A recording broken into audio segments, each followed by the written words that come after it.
Good morning. It's the 13th of February, and we're starting our planning board meeting. The first item this morning is record plats. We have 3 this morning. We'll do each one separately. The first one is subdivision plat number 2/2023-0920 Bradley Ridge. The second is subdivision plat 2/2024-0830 through 2/2024-0900 Strathmore View. And the third is subdivision plat number 2/2025-0190 West Side at Shady Grove Metro. All 3 staff is recommending approval. Do I have a motion for approval? Move to approve the record plats. I second. All in favor? Aye. Aye. Aye. 5-0, thank you. The next is regulatory extension requests. We have 4 this morning.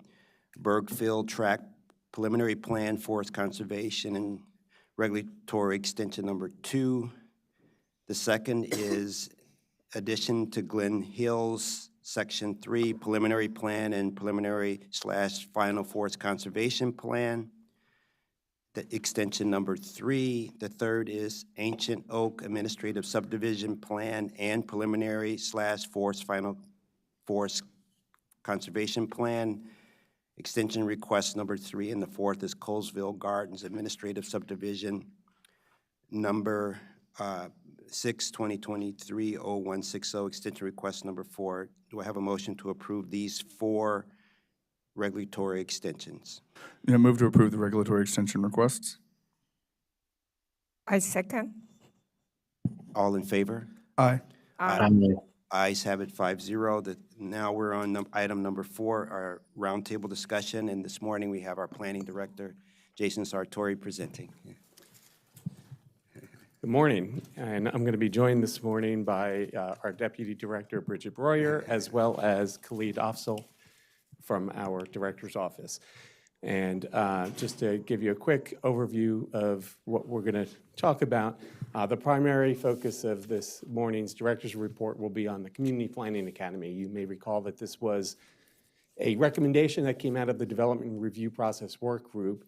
And we see this as an opportunity for us to empower more residents in the county, particularly residents who haven't participated in our process, in our master planning or our development review process, to empower them with the ability and the tools and the resources that they need to be able to better and actively participate on behalf of their interests and their concerns as well as their communities. And we received in this fiscal year funding from the County Council in our budget to be able to do that. And so we are moving forward with that. So both Khalid and Bridget will be giving you an update on our progress on that. And then it'll turn back to me and I'll give you a few quick personnel updates as always. So with that, I'll hand it off.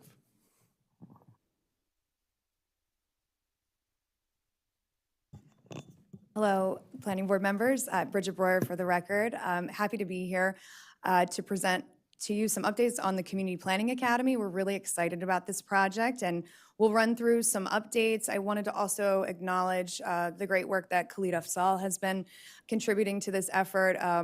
This is a huge effort for all staff and our agency partners, and we'll get into a little bit more about that. We also have our consultant team on the call virtually joining us from the Hatcher Group. So a little bit of an overview. As you know, the Community Planning Academy was directed from the Development Process Review Work Group back in 2023, which was state-led, and out of that, the recommendation was to create a learning program to welcome more people into the planning process and have coordination with the agency partners such as DPS, Office of Racial Equity and Social Justice, and MCDOT.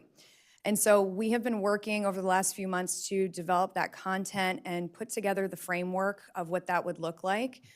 The course will eventually cover topics such as master planning, zoning, the development review process, the history of planning, and other priority planning subjects. And the real goal here, as Director Sartori said, is to focus on participation from historically underrepresented communities in the planning process. So at a glance, what are we talking about here? It's going to be an online learning curriculum. We're looking to launch the first cohort this summer. It will be mobile friendly and available in multiple languages. We will have in-person opportunities to meet with planning staff and for folks to meet each other.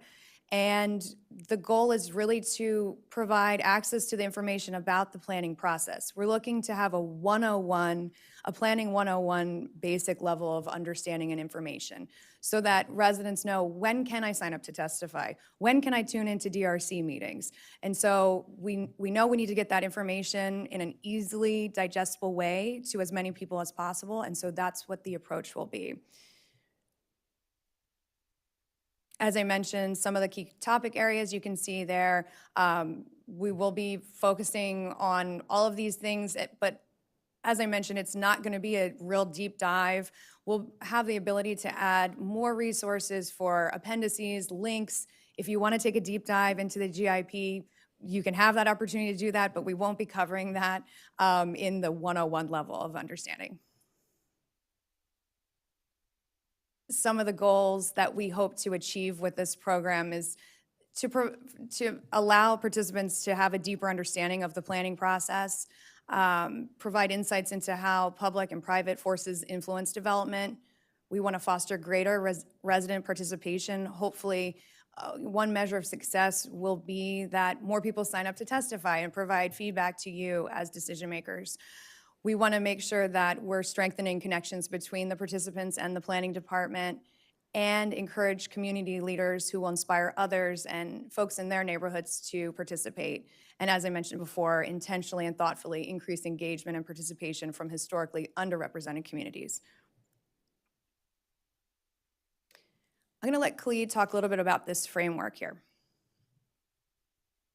Good morning.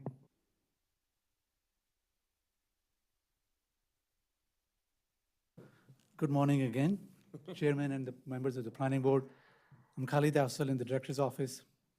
So the overall structure and framework of the Academy is that, as you mentioned, for the cohort, it'll be a synchronous group going through it together. Online modules, again, to maximize. We debated a lot about online modules versus how much, we have looked at a lot of other academies. It's a lot of different varieties about how they do it. We chose online modules primarily because of ease of accessibility. After the first cohort, people will voluntarily be doing it. We heard about people might not have computers or they may not have time to come to here or even get together at the same time. So it'll give them the maximum flexibility on their own time. They can choose whenever they want to do it within a certain time frame. So the first cohort is what we're calling a beta cohort will be launched in June 2025. We're hoping that we can get up to 50 participants in that. And the purpose of that cohort is to look at the first version that we'll create, use it, test it, go through the whole course, give us feedback. What can we improve? Are we getting everything right? Or are the modules interactive and easy to use? Is the content appropriate for them, what they want to see, what level of details, all of that. And we will use that information to refine it and then go for what we call the full launch sometime later this year. And for the later part, again, people will sign up, register and use these different modules on their own. We will have opportunities for interaction. For example, we are still working on these details, whether every 2 modules, every 3 modules, we can advertise a meeting, let them know that this month we have this meeting, people who have completed 2 or 3 modules, come talk to us. Somebody can take, they started, but they didn't have the ability to do that. They can join the next time we have same 2-module presentation.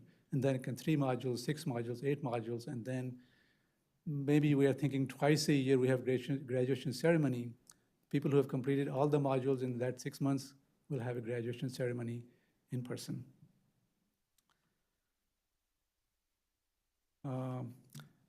Course outline, after the first meeting, we have about 8 modules. Again, as Bridget mentioned, intro to planning, master plan, zoning, development review process is a lot more detailed, so we have broken into 2 parts, planning board review and DPS review. And somewhere in here, we are thinking about having some kind of field trip for the applicants to go take a look at the project or a site or, attend an event.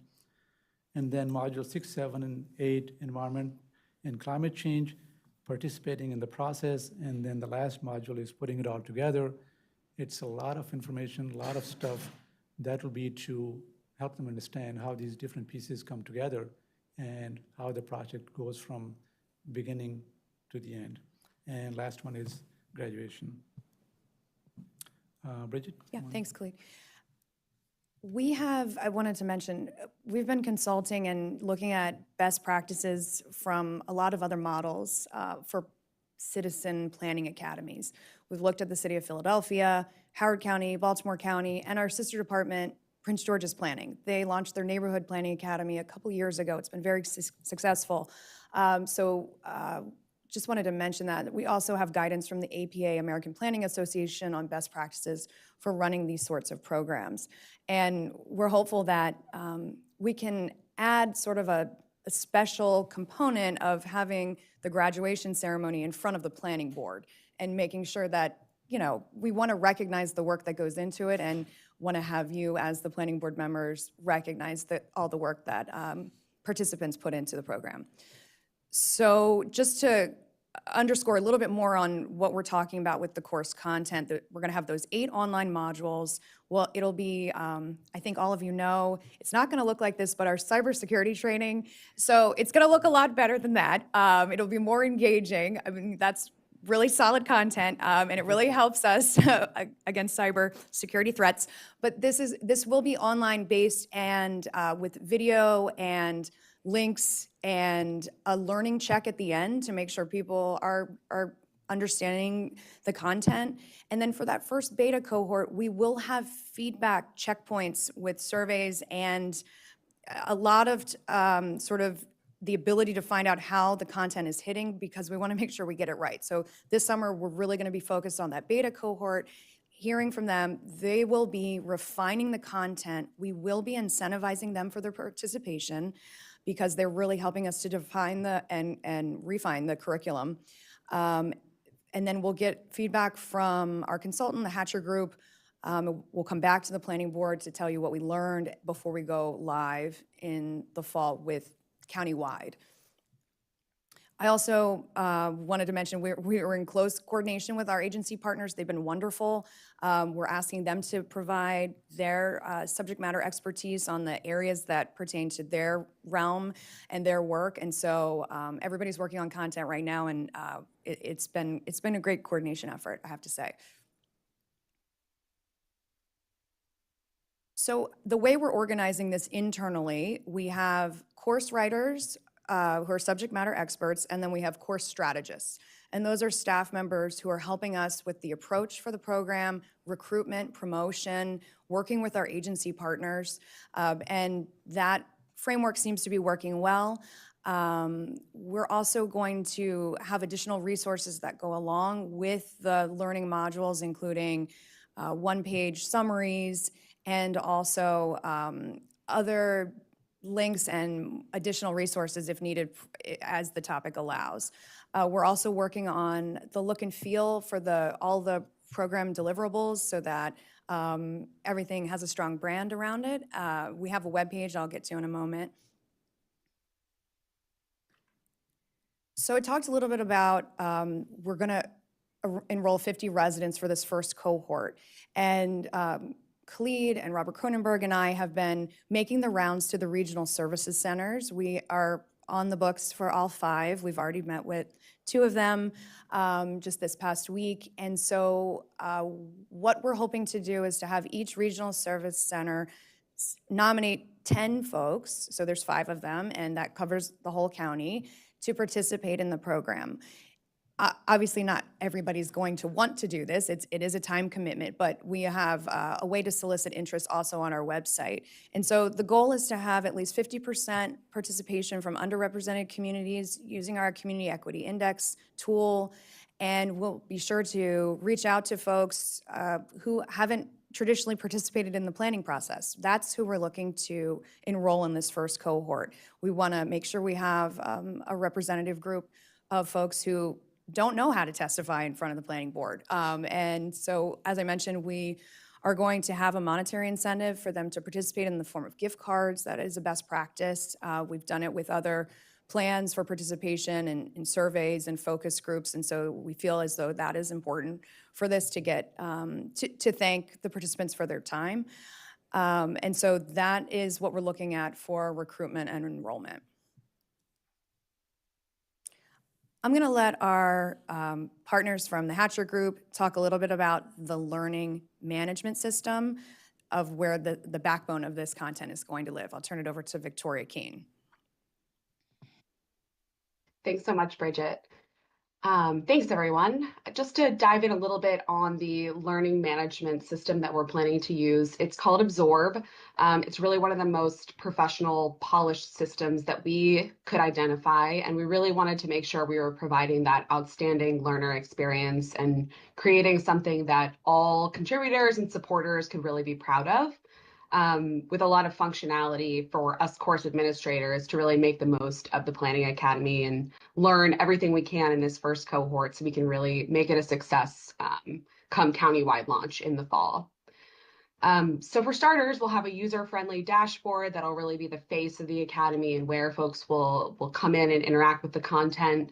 Each learner will have a custom user profile that they'll use to access the course content.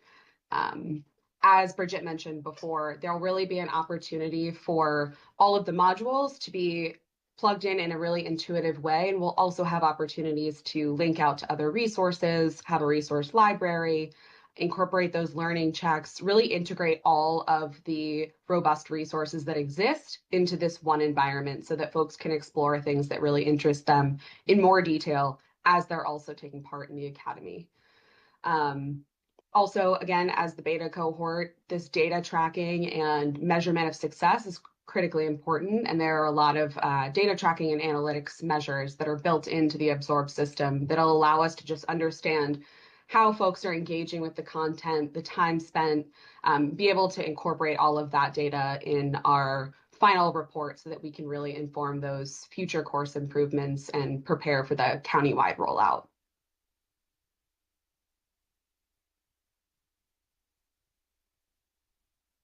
So measuring success, as I said, that's a critical piece of this. And as Bridget has sort of highlighted along the way, we really want to make sure that we are engaging with our learners and understanding what they're taking away from this, what the experience is like for them, and using those insights to really transform the Planning Academy into something that folks can get a lot out of once we launch countywide.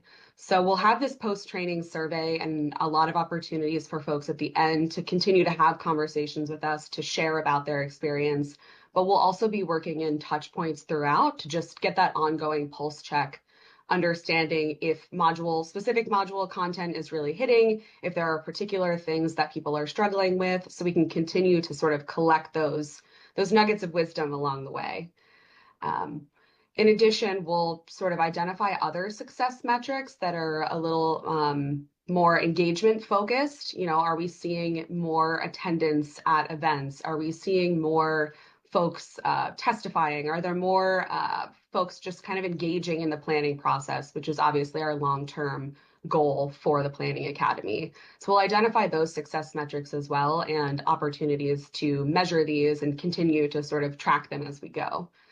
And as I mentioned, the learning management system will really give us some more of that technical data about how time is being spent and materials are being engaged with in the site so that we can incorporate that into our findings. And then that will culminate in sort of an insights and analysis report that the Hatcher Group and the planning department team will put together so that we can move forward on the full county launch. Thanks, Victoria. Thanks, Bridget. Thank you. And thanks to the Hatcher Group for all their help on this one. Just wanted to highlight I already mentioned it, some of our agency partners who we've been working with to pull together the content and to consult with. Some of the meetings on the schedule that we've already had and coming up for the citizen advisory boards will be making the rounds and seeking feedback. And I just wanted to share what sort of questions we're asking those citizen advisory boards. And it was great. Robert Cronenberg and I were at the East County Citizen Advisory Board on Monday. Khalid did duty for Up County that same night, and we got a lot of great feedback. Really, these folks are engaged already, and so the idea is how can we reach those who aren't engaged, who are not on the citizen advisory boards? And so these are some of the questions we're asking some of the members of those citizen advisory boards, and we're taking that feedback in and making sure that we hear from everybody in this regard in that organizing structure of those regional service centers. So the timeline that we're looking at, it is aggressive, but we're up for the challenge. And so we're working on getting final content internally and working on that coordination with our agency partners. We're looking to have content finalized by mid-April. We'll convert that content to digital modules, which means production, video production, and making sure that we have the right content in place. Then we will translate. So it's really important we have that final content because we don't want to go back and have to retranslate. And then we're launching that first cohort in June.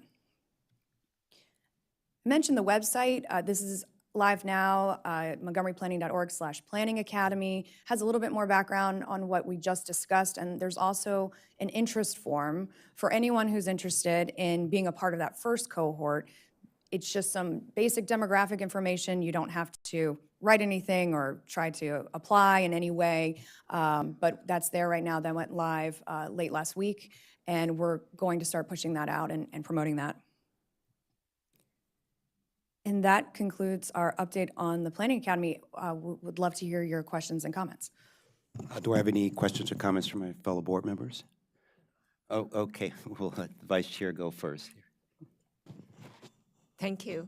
That's really, interesting. And just a few questions. I guess that just want to make sure I understand. There are 6 modules, and each of them would be about 30 to 40 minutes, correct? Yeah, thanks. Actually, we have right now scheduled to have 8 modules, Okay. and they'll range in time from 30 to 40 minutes. That's right. So for someone to be graduated, they have to take all the 8 modules, or could they just take what they're interested to? I'm just thinking that you may get more participation, that people come to the module that they like to listen, and not just because I think it's going to be hard to get people to make a commitment for that to come. I wish it was easy, but, and the other question is that, who are your audience? What is specifically, I know that you talk about, underrepresentation and so on, but that's not what I'm looking for. I'm looking for that, are you thinking that your community would be college graduates, high school people,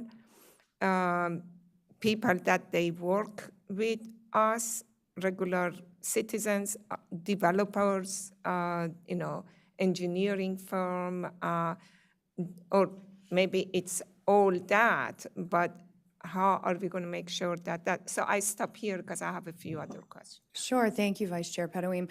Great questions. In terms of your first question about could people just jump in and just learn about the subject matter that they're interested in. Eventually, once we go live with the full county-wide launch in the fall, I need to check on with the Hatcher Group on can you jump in and out to just partake in those particular modules you're interested in. That might be a possibility, but for this first beta cohort, we are asking that everyone completes the full program. So it'll be June to August, participating, hopefully coming and meeting with us in person during office hours. We'd like for them to be a part of a field trip to a site visit. And that's what's kind of making it a bit special in that if you go through all of the modules and you have those touch points with planning staff and you get to meet the planning board members, we're hopeful that all of that packaged together, the way that we have structured it, will propel those participants to be able to be more engaged with the process. That's the hope. And we're going to hear from that first group to find out, are we hitting the mark? So for that first group, we'd like them to participate through the whole thing, knowing that it's going to be a time commitment. That's why we are incentivizing them to participate. Once we go live for the full launch and it's all online with also in-person touch points, I need to find out if that's a possibility, but I hear you on that. I understand the cohort is the Yeah. first one, I understand. Okay. But I think that flexibility is the key. Some people may not care about even getting graduated or taking, I do not know if the money incentive exists afterwards also. I do not know, but that was another question.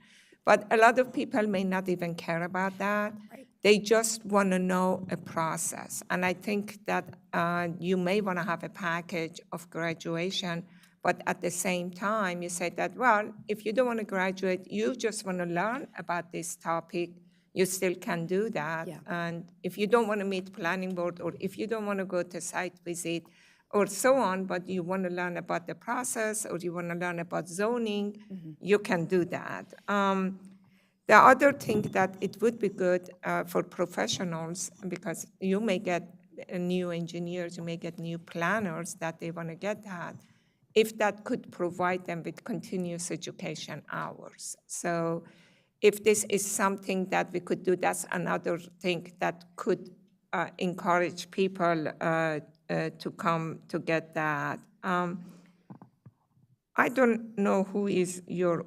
ORESJ agency. Who I'm is that? sorry, the Office of Racial Equity and Social Justice. Oh, okay. I didn't understand that one. Okay. Apologies, yeah. Okay, that's fine. Thank you. And if I could just also add on to, in terms of who our audience is, obviously, once we get beyond the beta cohort, the audience is anyone who is interested in participating in our processes or having a say in what happens in their neighborhood.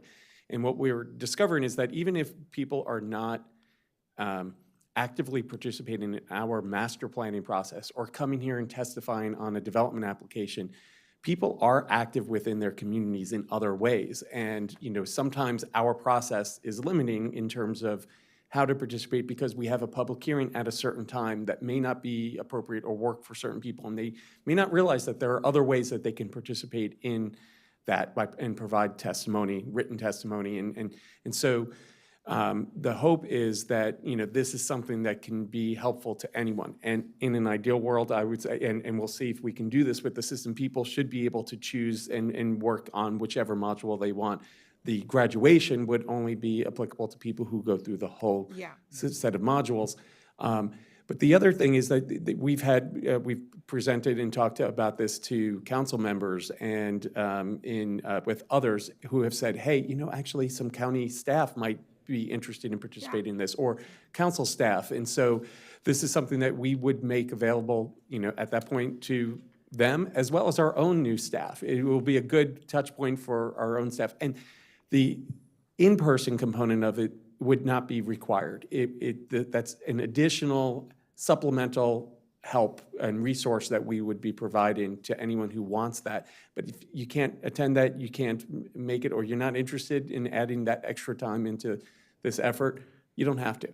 It's really, we're looking for people to complete the modules. The interesting part when you were going through these modules, you have a lot of this information already on your website.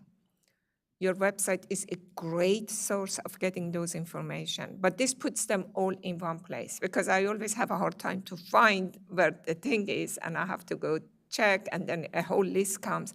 So that helps a lot. So I think that after you have this, cohort and done, maybe you could update some of your content on the website to make it easier found, or through the links that you have to make it easier found. Thanks. Yeah, let me just, because we don't have a lot time here, but this is great. I really appreciate the hard work you've done in putting this together. It definitely checks all the boxes. When the development work group, it was important that Delegates Foley and had put together, had wanted us to do this, and it hits all the boxes. It's a great tutorial.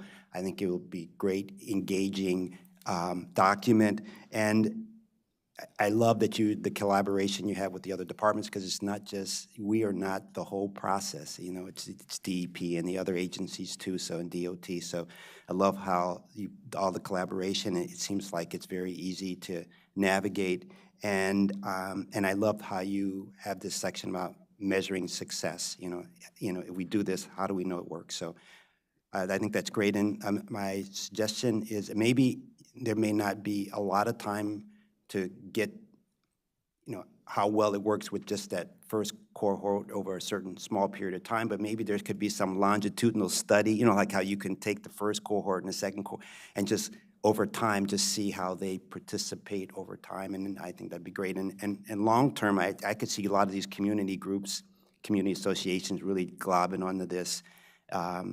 So wonderful. I appreciate you doing this, and we look forward to it starting as soon as possible. Thank you. Thank you so much. Yeah. Very, very quickly, because I know we're trying to move on, but yeah, this is so cool to see, and I can't wait to actually see how the modules sort of look and perform and like all the interactivity associated with it. It's going to be great, and this kind of like publicly available learning is still relatively rare, at least in this format, and so the fact that we have real investment and like professionals working on a real platform, cohorts who are going to go through a structured program, like it could be really meaningful, and I'm excited to see how it plays out. My two kind of overarching, like high-level thoughts. Well, one additional comment. I love seeing how environment and climate change is kind of the focus of one specific module. I think that's great. So thanks for calling that out. And this, I'm sure you all are already thinking about this, at least in part. But I would be very interested to see how we can use, whether it's like an introductory module like you talked about, like intro to planning, some sort of information for folks, for them to understand exactly how planning and land use interacts and intersects with different interests and challenges that the county, the public has. Because I think one of the things we hear a lot when we try to get people to engage in a particular process or a policy conversation is, you know, we're using specific language, or we're talking about specific goals or outcomes, and people's lived experiences sometimes intersects with that and sometimes doesn't. And so, you know, it's not that land use, of course, you know, solves everything. We know that. And it's not that it touches everything, but it does move the ball forward, or it does sort of try to address various parts of people's lived experiences that may not always be obvious. And so to the extent that we can speak to that at least a little bit to kind of help people understand, like, well, why is all this important? Like, how does it impact our communities? I think that would be great. So thanks again. I think that's really helpful, and something that we'll try to include in kind of that intro to the whole program. One of the things that we're trying to walk, well, I don't know if it's so much a fine line, but in some cases it becomes a fine line, is we don't want to be telling people how to think or what to think about policy, but rather how to participate in the process and, you know, inject their thoughts and opinions in the process. And so, you know, we're trying to, you know, walk that fine line of you talking about how the environment impacts the work that we're doing, and how our work we're doing impacts the environment, but not to, you know, say, you know, this is the policy that you must endorse type of thing. Totally. Yeah. And I get that distinction and the sensitivity. This is very much not a like push a policy. But I think objectively we can understand how land use intersects and interacts with all these different outcomes without kind of placing a judgment on it. So, yeah, thanks again. Thank you. You're good? Commissioner Bartley, you're good? Okay, great. Thank you so much. And then I just want to end by saying, I know that, you know, at the end, part of this is meeting the commissioners, so I know you'll fill up your whole cohort if you say that meet the vice chair. You know, you'll just fill the whole ones. That's come out of the woodwork. Okay, all right. Okay, and just a couple more slides here. I want to ask you to join me in congratulating Richard Brockmeyer. He is the CPP, our Countywide Planning and Policy Divisions. Richard is here. He's our new transportation planning supervisor. Effective next Tuesday, he will oversee multimodal transportation planning, capital projects, and travel demand forecasting. Richard joined us in 2023 as a transportation planner in the Mid-County Planning Division. He has a diverse background, including holding positions with local governments, state DOTs, transit agencies, and consulting firms. He began his career in the Salt Lake City area, where he held positions with the Utah Transit Authority, the Utah Department of Transportation, and Fair and Piers, and he moved to the DC region in 2021. Richard holds a master's degree in urban and environmental planning from Arizona State University and a Bachelor of Arts degree in history from Westminster University. So congratulations to Richard. And I also want to join CPP Chief David Anspacher in expressing my appreciation to Eli Glazier, who has stepped up in an acting role in this transportation planning supervisor position over the past year, and for his continuing efforts to be a leader of transportation work that we do here at the department. Also want to welcome Molly Stamets. I'm not sure, is Molly here? Yep. Hello, Molly. Molly has joined our up-county planning team as an environmental planner 1. She was recently a naturalist at Montgomery Park's Locust Grove Nature Center and a discovery specialist with the Montgomery County State's Attorney's Office. Molly also has previous experience as a wildlife intern with the Mullinax Wildlife Lab, and she has volunteered with the Potomac Conservancy, the Food Recovery Network, and the Students Accessing Opportunities Summer Academy. She holds a bachelor's degree in environmental science and policy from the University of Maryland. Please join me in welcoming Molly to the team. And then we have Jenna Gilbert, who is the Down County Division's new graduate assistant intern. She is currently pursuing a master's degree in community planning from the University of Maryland with a focus on housing and community development. Jenna earned a bachelor's degree in historic preservation from the University of Mary Washington and previously worked in the Historic Resource Department of the Fairfax County Park Authority. So welcome to Jenna. Is Jenna here today? No, okay. All right, and lastly, I want to acknowledge Darcy Buckley, who you are all quite familiar with. Darcy is leaving Montgomery Planning after nearly 2 years on the Countywide Planning and Policy Division's transportation team. During her tenure, Darcy led the update to the transportation element of the growth and infrastructure policy and rewrote the local area transportation review guidelines. Darcy also led the department's transit planning and Vision Zero efforts. She successfully secured a competitive U.S. Department of Transportation Safe Streets for All grant for our parking lot design study. While departing Montgomery Planning, Darcy will continue with the commission as she is moving over to Montgomery Parks as the Development Review Coordinator in the Park Planning and Stewardship Division. So while we are extremely sad that Darcy is leaving planning, we are thrilled for her individually and also for the commission, because she'll still be with us, and we look forward to continuing to work with Darcy in her new role. So congratulations to Darcy. Darcy is here. Thank you. So, and with that, we're complete. Thank you so much for always your detailed and comprehensive presentation. Thank you. So we're going to take a 2-minute break and start with our next item, which is item number 5, legislative update. Thank you.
Good morning. We're on item number 5, legislative update, and we have our general counsel, Deborah Borden, to present and go through us these 4 items this morning. Welcome. Thank you, Mr. Chair. This is Deborah Borden, General Counsel. Good morning to everyone. I will start by sharing my screen so that we can go through the bills together, and I can show you while I'm talking. Hopefully, let's see, I can make this a bit bigger. So I will start with, let's see, is this the right one? Let me start with HB 1163. That is the task force to study fencing for bodies of water and playgrounds. So this bill would simply establish a task force to study ways to make bodies of water and playgrounds more safe, particularly for people, members of the public with developmental disabilities like autism. And so our recommended position is to support with amendments, and the amendment that we'd like to see is to include representatives from both of our parks departments on the task force, since we have a lot of playgrounds between the 2 counties, and we also have a lot of experience dealing with playground safety. We did get a question from one of the commissioners about whether the bodies of water they're talking about include stormwater management ponds, and yes, it would. The way that the bill is currently drafted, it talks about natural and man-made bodies of water. So that would include stormwater management ponds. I'm happy to answer any questions you might have, but our recommendation is to support with amendments. Why are we supporting this? I do not know about positions for the Parks Department. Are they requiring that every playground to have a fence on it? And No. okay, so No, how the task force is to study how we can make playgrounds more safe, or bodies of water safe, when you have the situation where, in the past several years, we've had several developmentally disabled persons who have wandered off. Okay, it's the wander off problem. And they're wondering if there are ways that we can look at our developments, particularly our playgrounds and these man-made bodies of water. Is there anything we can do to make those more safe? okay. There's never going to be anything that we can do to sort of wall them off from humanity, but are there things that we can do, technologies that are available to make these, better I and more understand safe that. for this problem? I understand Okay, so that. it's not, right. But that's, so why do we call it fencing? They could just say that to have a task force to see how we can make them safer. Why do they have to talk about fencing? If there are other Well- ways to look into that, and that's something that probably is issue for ADA and accessibility and safety. So why are they suggesting fence to be task force? If they want to make it safer for any reason, so the task force should come out rather than just saying that to have a task force to do fencing. They should have that a task force to make it safer.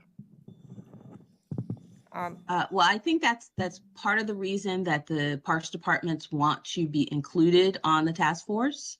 They have a lot of experience with safety issues and developing strategies around those issues.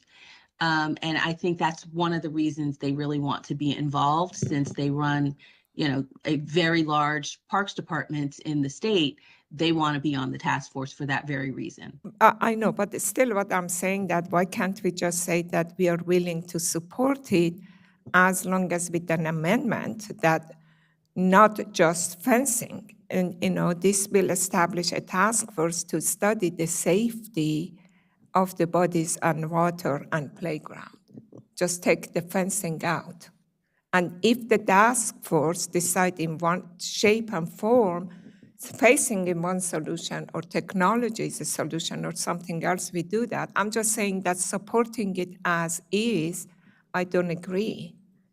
I just say that we support it as an amendment that to look at the safety, and fencing could be one of the options, although I doubt so, but I don't know.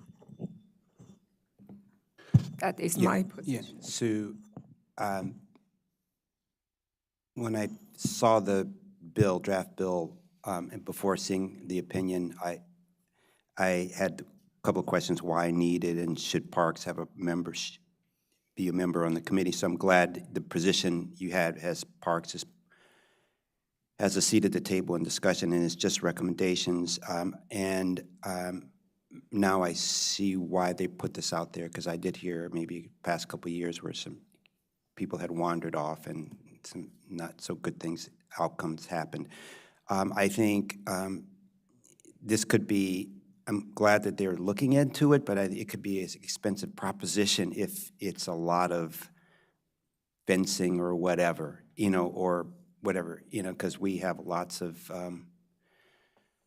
there are a lot of stormwater pieces, there are a lot of around, and we own a lot of property around water. So I'm glad we're on your point, yes, I would support, maybe just saying that they look at it from a safety and not necessarily fencing, and but I think that they put in fencing to imply safety, but I'm okay if the rest of the board are okay with saying that, it shouldn't be necessarily about fencing, it should be about maybe safety, but I don't know if anyone from Parks would like to say something, that they're here, or... Certainly, if someone from Parks wants to speak, absolutely. I would just like to point out that when you read the bill itself, it doesn't emphasize fencing. Okay, all right. It's almost it's a little unfortunate that is what is in the title. But when you read through the bill, the issue is safety. Okay. And I do think that that's what they're going to be looking at. I'm good with that then. But I just know that this I'm glad Parks is part of the discussion, because it has a huge financial implication if we had to cordon off, every piece of park land that had water, okay? Near water features, okay. So any other board members have comments or questions? Okay. So if Commissioner Vice Chair, she took it out. Yeah, Vice Chair Petto, if the bill itself does not focus on fencing, I'm okay with the bill as it is, as long as it has this, if it says with the amendment is that Parks staff has a seat at the table. Okay. Why can't we put the amendment that we recommend to take the word of fencing and make it safety? We are already putting an amendment to have parks. Right. And we could just add that. We also recommend that to remove, because exactly what Deborah said, that the bill doesn't say that. So they should match the title with what the bill says. And it makes much more sense. Right. Well, safety could also be more expensive. I'm not sure what's the best way. Can you pull up the bill again? I certainly can. Let me just pull it up. Here it is. Okay, can you see that? Yes. Okay, I'll try to make it a bit bigger. So this is the task force membership portion, and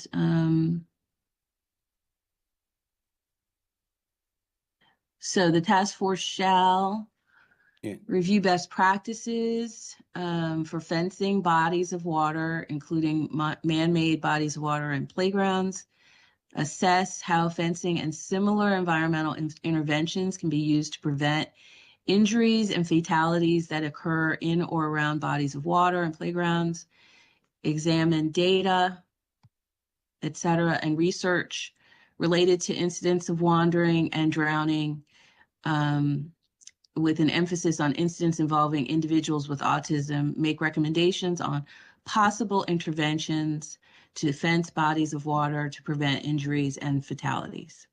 If you So look that's at what it under said. 1 and 2, it says that review best practices for fencing of bodies. So they're deciding that we want fencing. Yeah. And I'm saying that that may not be Yep. a good way to approach it. Yeah, so, Ms. Borden, is there any way we could just say, just in our recommendation and just say something, it focuses, it forces the focus on fencing? Is there, the focus maybe should be on more of this. Any intervention, Environmental. any safety intervention. Safety Yes. interventions. Yes. I mean, are the rest of Thank the you. board I'm members? good with Okay, that. okay. Okay. Are the other board members, do we have at least majority support for that? Could you raise your hand? Okay. Okay, great. Okay, I will need a vote on Yeah, this yeah, one. I think, do I have a motion to approve support with the recommended amendments of parks being a part of the review team, and that we recommend that they're not necessarily focused on fencing, but, safety issues, okay? No. Safety interventions. Yeah, so moved. I'd second. All in favor? Aye. Aye. So you have 5-0, okay? Okay, thank you. Next bill is, SB 290, Roadside Tree Removal Permit Notification Act. This bill would add a notification requirement anytime roadside trees are being removed. We have prepared an informational sheet for this. We know that a proposed amendment is already under consideration by the sponsor that would exempt local governments to include basically WSSC. And so our suggestion is that they change the language to include us as well. So it would read to include by county commissions. We are proposing that amendment because we already do a significant amount of outreach anytime we're doing a project. And this notice provision would basically duplicate what we've already done, what we already do. Happy to answer any questions. Yes, thank you. I agree with that amendment. What brought this about? Do you know what, do you have a sense of? I don't know, but usually a situation where someone did not like a tree that was removed or did not like how it was removed generally comes to the attention of a legislator, and then they put in a bill. I mean, that's usually what happens. But we don't know if this, if this issue happened even in Montgomery County. We don't know where the issue arose, but usually this is what happens. Okay, thank you. I have no other questions or comments. No. So, yeah, do I have a motion to support the HBO 362 with the amendment of having parks as part of the team? I move to approve. Yeah, I'll second. All in favor? Aye. Aye. Aye. The ayes have it, 5-0. Okay. The next bill is HB 1228, and I will make this bigger so that you can see it. This bill would require the Department of Commerce, so the Maryland Department of Commerce, to conduct a study of opportunities to increase economic vitality in Montgomery's agricultural reserve.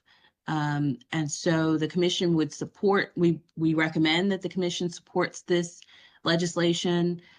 We think it's a good idea that our state delegation is focused on our ag reserve.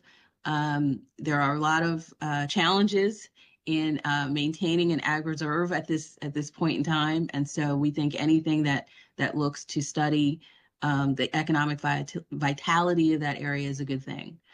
So we are recommending supporting this bill. Is studying the economic vitality towards the goal of protecting it and maintaining it, or is the goal towards rolling back its protections? And so I want to be very careful in this because I think that the agricultural reserve is under attack, and I want to make certain that we preserve it, and I don't want any subversive, quote unquote, studies of vitality to be something directed towards the erosion of the protections of the agricultural reserve. Okay, that was my word, vitality. That actually is not in the bill. The bill has a very detailed list of what the study would encompass. And it's on the screen now. Hopefully you can see that. So a deeper understanding of tourist and visitor sector in the ag reserve, policies and recommendations to help it thrive. They shall establish a geofence around the ag reserve and other key attractions, use geolocation technology to gather that information, et cetera, et cetera. It goes on. So, yeah, it's more than just a general statement of economic vitality. They have specific Geofencing is really obnoxious. specific information that they're required to gather. Could I ask one question real quick on this one? And is there any reason why, when studying the economic impact of the ag reserve, that its per capita impact is not being considered or is not indicated within the bill?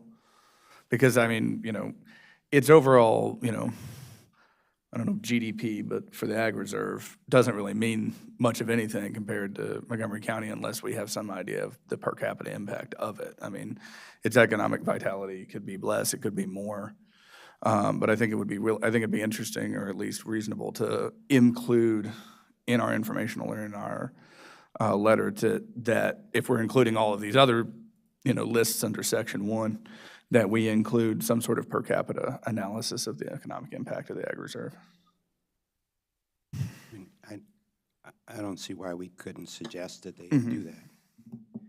Well, I'm not sure that any of this suggests that they wouldn't do that. You're talking about the Department of Commerce here, and so how they would break down and parse these various subject matters, I would assume that part of that would be per capita statistics. But it doesn't say that, specifically.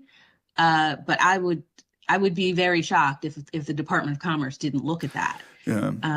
But I mean, and I agree. I mean, any reasonable analysis of the economic impact would include would include some sort of per capita analysis. But to Commissioner Bartley's point, it's already starting out with the goal of helping the ag reserve thrive. This is not an impartial study of the ag reserve. This is a study of the ag reserve's, of increasing its, economic impact and stuff like that. So we're starting out at a situation in which this is not an impartial study of the ag reserve.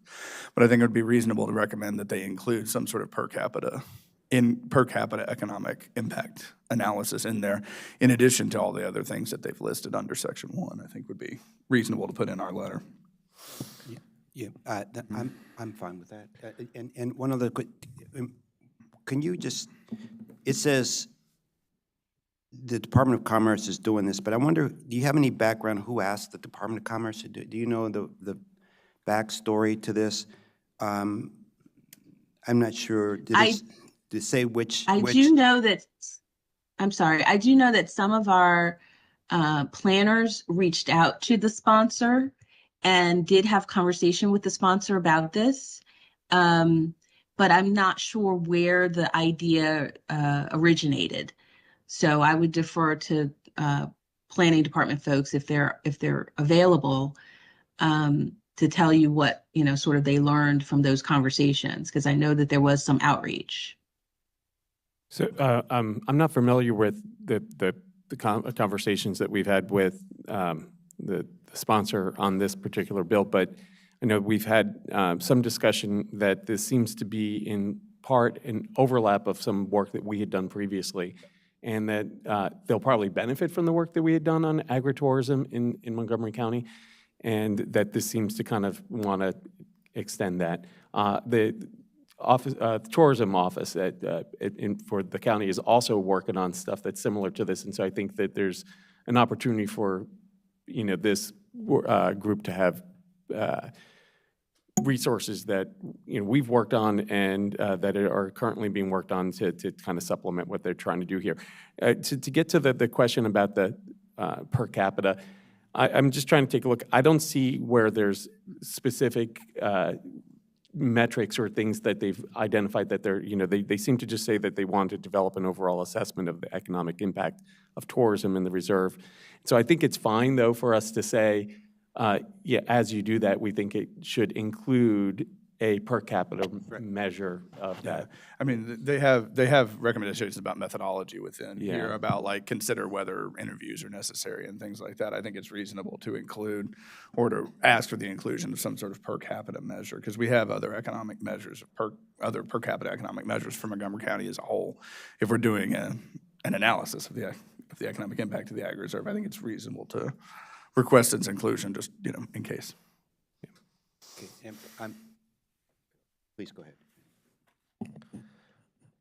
I may have missed this, but is the intention here to primarily look at the visitor economy, sort of agritourism, or is a portion of this bill suggesting a broader economic analysis or kind of impact of what the Ag Reserve contributes to the local economy or jobs or farming? I mean, it seems like it's not really getting into agricultural products and commodities and things like that. But in terms of economic impact, it's specifically focused on agritourism, or does it feel a little flexible on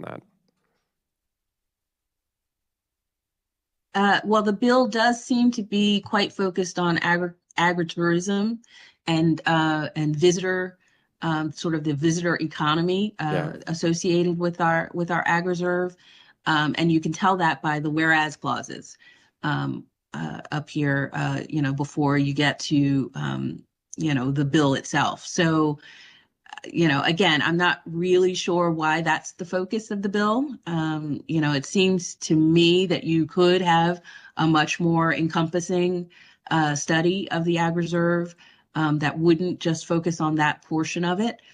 But again, this this may be part of a larger discussion, but I'm not really sure at this point.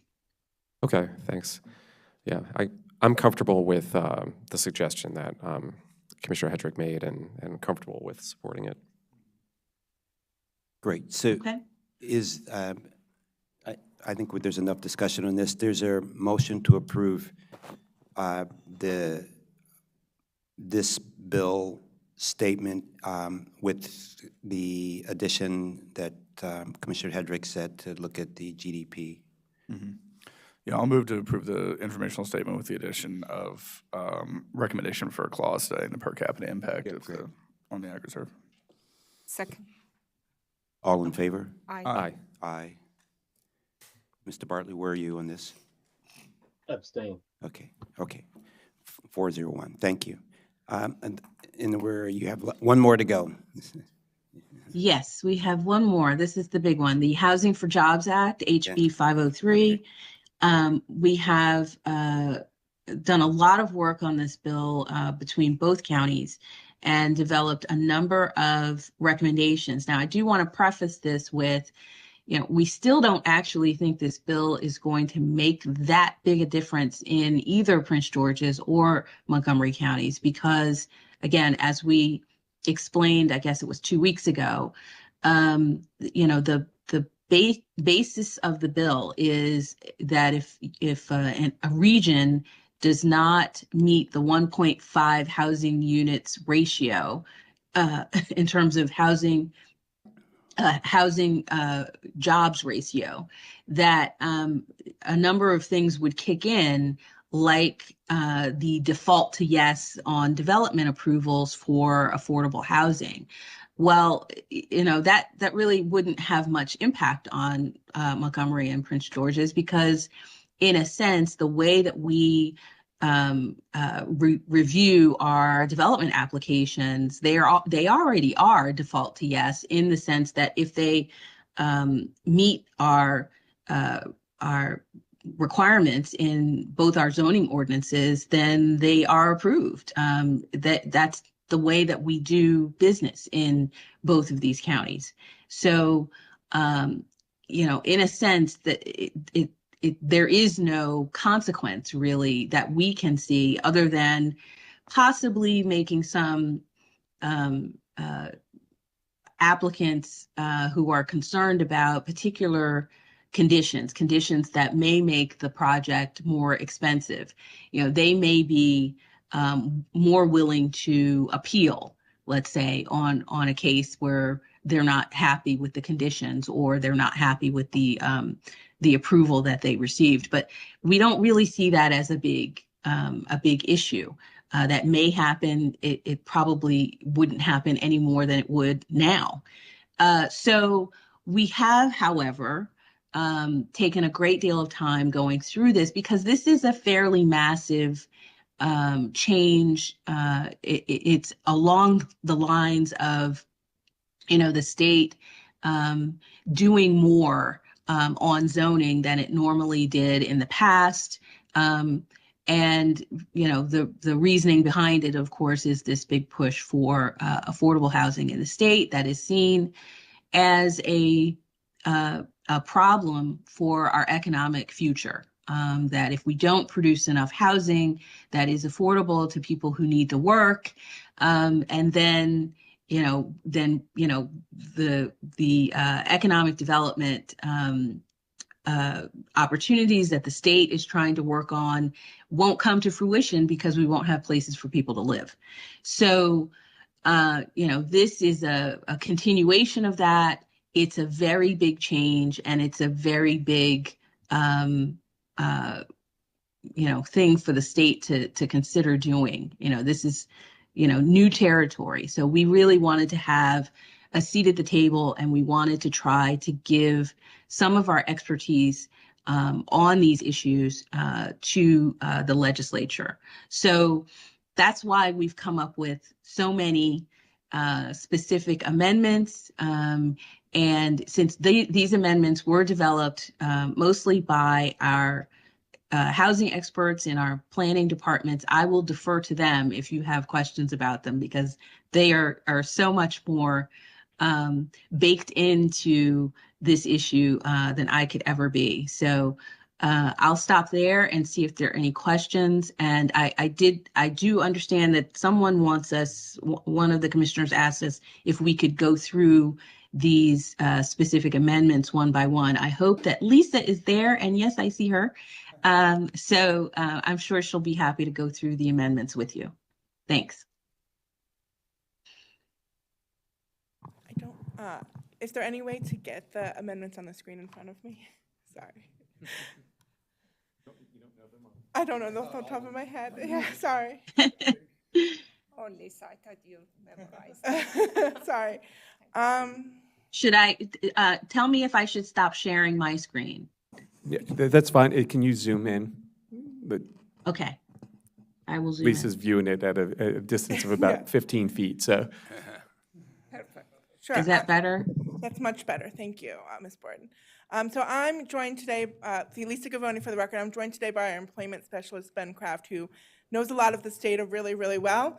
and is able to, can, with me, answer a lot of these questions that the board may have on this. So Could you, before you go with the recommendations, for our information, just give us some idea how this 1.5 ratio? I read the information you sent. Still, is it possible in any way, in a simple and short, to explain how this 1.5 ratio is calculated? Sure, do you? For the record, Ben Kraft, a research planner. It's pretty simply just the number of jobs divided by the housing, the number of housing units. That's really what it is. In one specific area, or is it like for Montgomery County, is the whole Montgomery County, or is it Yeah. Bethesda district? Well, Something. you could theoretically do it in any geographic breakdown that you want, but the way I understand they're doing it is there is one for the region that they've delineated their Baltimore region, their DC metro region, and then they also break it down at the county level within the region. Okay. And I'm actually not exactly sure how they intended those two to interplay. That's a little fuzzy to me, but yes, they. Sure. So I'll just add a little bit more clarity there. So our region is Montgomery County, Prince George's County, and Frederick County. So those 3 counties together, they calculate the total number of jobs, and they calculate the total number of housing units, and then they calculate the ratio for the region. In the materials that they provided, so the bill doesn't get into here's exactly what it is in Montgomery County, and however, it just says here's what needs to be done. They had supplemental information that they provided showing the interim data, or the data at this point that would apply if this existed today. And they didn't calculate the jobs housing ratio for each individual county. The data are there. It's easy to calculate. They only calculated at the regional level. And if at the region you are above 1.5, then you are required to, then you qualify for this as an individual county. Then what they've done is they've taken the total number of that jobs housing gap. So how many additional housing units are needed to be able to get to the region to a 1.5? And then they've allocated that gap to the 3 counties in our case based on the number of jobs that our ratio, our share of jobs in that region. So it's 3 counties in our region. There were only 2 regions in the kind of thing. They've got 5 or 6 or 7 different regions in the state, and there were only 2 that qualified, ours and then the Baltimore region. But if, just say our region is over 1.5, but our county is not, would we be responsible for? Yes. Okay. However, it's the opposite. Based on the numbers that they've provided, our county is causing the other 2 counties to go above the 1.5. Okay. Yeah, Okay. PG is at 1 point, Okay. about 1.4. Okay, great. Yeah. Why don't you keep going, I'm sorry, and then, because we're. Sure. So the first Frederick still has some. recommendation that we have is to consider using the Bureau of Labor Statistics data rather than the BEA data. We, as planning staff, feel that it's more accurate and more representative, but we also note that if we do use that data, that our jobs to housing ratio is much more in line, and we wouldn't be at 1.5. I know there was a question from Vice Chair about the differences in the data, and I'm going to turn it over to Mr. Kraft to explain. And just that, who does these, the resources? Is it like government, state, private? Yeah, so the one that they've used is the Bureau of Economic Analysis. That's a federal government agency, and they have until recently put out employment numbers at the county level, which is what is being used in the information we've been given so far. What we commonly use here at planning is the Bureau of Labor Statistics data, which is a separate agency, but also a federal government agency. And that's the quarterly census of employment and wages. So that is not in any of the information we've been given related to this bill. The difference, and the reason we've kind of brought both of them up is first just the difference between the 2. The Bureau of Economic Analysis is higher. It's just shows more employment because it covers more types of workers. Yeah. The just to go back to the Bureau of Labor Statistics, it's probably easier to explain it in terms of that. That is mainly from, they get their data from workers covered by the unemployment insurance program. So it's basically W-2 wage and salary workers. So the much more traditional type of workers. So and it doesn't cover much beyond that, but it is an actual census where, so they're really, collecting that data at a near 100% level. What the Bureau of Economic Analysis does is, which is again, the separate measure, they actually do use the Bureau of Labor Statistics data is an input into their number, the BEA number, but they have different techniques for estimating additional employment. A lot of what that is in this case, sole proprietorships, people maybe like independent contractors, people that run their own business that are incorporated in a certain way, that aren't part of the unemployment insurance system. So that's a main one. I think a lot of gig workers, it's kind of still unclear as to how well they're estimating that also. But basically everything, almost everything beyond the baseline, W-2 wage and salary employees, the BEA has some way of modeling or estimating to arrive at their full employment number, and that's why it is always a larger number than the BLS number that we really tend to use a lot for our kind of internal analyses. Also, it's just much more. It's much more current. The BEA has a couple years lag because they're doing all this estimating, whereas the BLS, we get that data, quarterly. We're a couple quarters behind usually, so it's more current. We have there's just a lot more things we can do with it. The last thing I'll say on that is, to me, what's the biggest problem I think with the BEA data is that, as far as I can tell, it's being discontinued. Or it already has been actually discontinued as of 2024. It's just not available anymore. So I don't know what their plan is for, for how will you use that? What jobs number will you use to calculate this ratio going forward?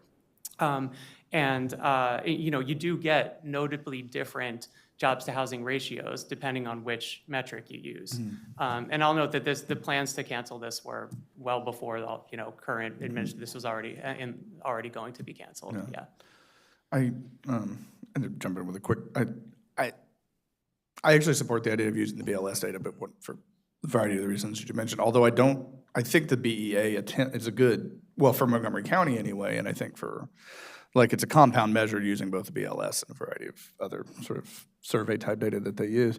But we do have a lot of sole proprietorships. We do have a lot of professionals, lawyers, doctors in different types, dentist offices, although stuff like that might be covered with W-2 and stuff like that, accountants, things of that nature.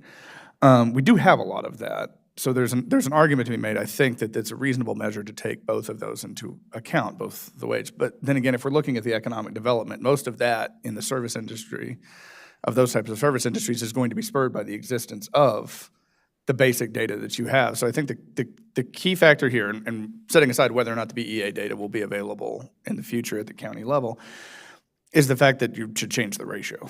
If you're concerned, the ratio is your concern, you should just change the ratio to make it comparable to the data that you want to use. I think the BLS data is the right data. I mean, you could use census employment, which I think uses mostly BLS in its calculation of employment by county. So you're defaulting to a certain level at some point to the labor statistics data, no matter what you're using. So what I think the recommendation should be is to just acknowledge that you're using that, acknowledge that the Venn diagram does not fully cover the circle. All right, acknowledge that, and then adjust the ratio accordingly. And I think that if you have places you're still capturing the concept of economic development. If you have places like Montgomery County that are heavy in the service industry and sole proprietorships, partnerships, LLC, whatever the version of it is, because if they're an LLC, they'd be captured under W-2. But if you have that, then it's still correlated very heavily with the BLS data. So you might as well take that. It's got a longer tenure. It's got a better. Like you said, it captures not from a survey or from with minimal margin of error. And then just adjust the ratio accordingly to what you want to capture. We've got a lot to go over.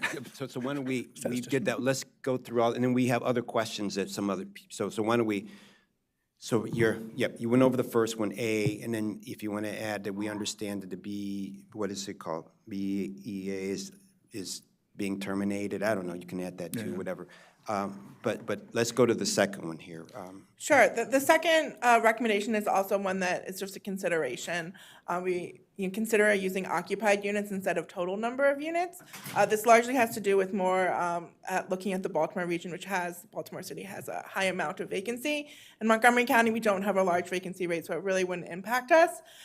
But again, it's just kind of looking at best practices. The third recommendation is about a rail station should be considered planned if it is on a finalized rail route with completed development approvals. And our comment is that it's unclear why this provision links finalized rail stations with development approvals. It's more typical to link them to rail projects that are fully funded for construction or tied to an approved master plan delivery in the long term. And feel free to stop me. I don't agree with that, because if there is a rail station, it's a master plan, and it's never built, what is good for? That's what we are saying, or we are saying the other way? Because it says that links finalized rail station with development approvals. And why do you say it's unclear why this does that? I think it is important that if you're talking about housing next to the rail station should be built soon, not a master. I think that's what they said. It's more typical to link them to rail stations that are fully funded or for construction or tied to it. No, no. We generally say it's either built or funded. Is that what we are saying? It was not clear. We're in C. Sorry, this is Mr. Ansbacher's comment. I'm curious, do we know when they say with completed development approvals, what does that mean? Are they talking about development approvals of the rail station? Because it would kind of get at this idea that, well, it must be close to being constructed. Yeah. Or, we're basically saying it needs to be planned, not just, it needs to be in progress. It needs to be fully funded for construction. And yeah, I agree with maybe that. End it with a period there. 100%. I couldn't understand this to say that. I thought maybe I was tired, but the wording is not clear to me that is telling us this is what we are supporting. And I'm supporting what you're saying. Well, there are other instances in our policies where we don't simply end it with stations that are either fully funded for construction or exist, but also reference master planned station locations. Like I'm thinking about BRT in some cases, right? And I think there's reasons to still support plenty of housing in areas where we know future stations will be, or if they're partially funded but soon could be fully funded.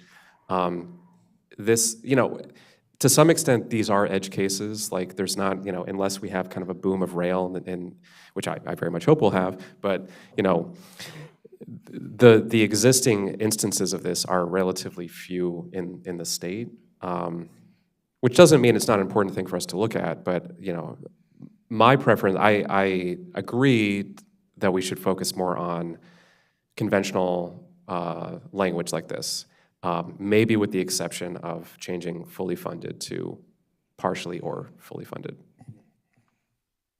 I am okay with that, but I'm not okay if we refer that master plan. Master plan, it may take not even in our lifetime. It doesn't make sense. But I think the idea is that putting more density there further justifies the transit, the high quality transit.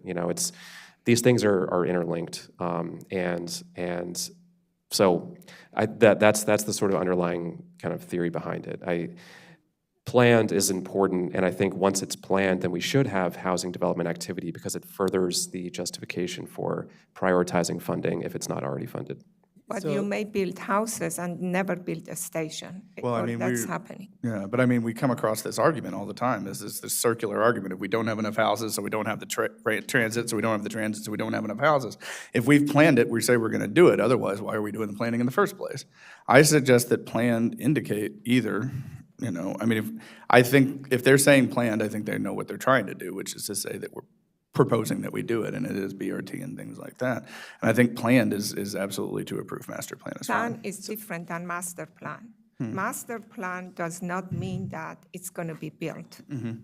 Okay, but if you plan it during the design or put some funding or put it in your capital improvement, then that is planned. And it could take 10 years. Yeah, but I mean, I think the argument of the planned is a good one, though, like Yeah, in general, let me just say, because we got in general, I think this is a short-term bill. I mean, this bill isn't and I'm thinking that this bill is not a 20-year bill. This bill, BILL, is a sort of, five or 10 thing. And so I do agree with Vice Chair Padawam that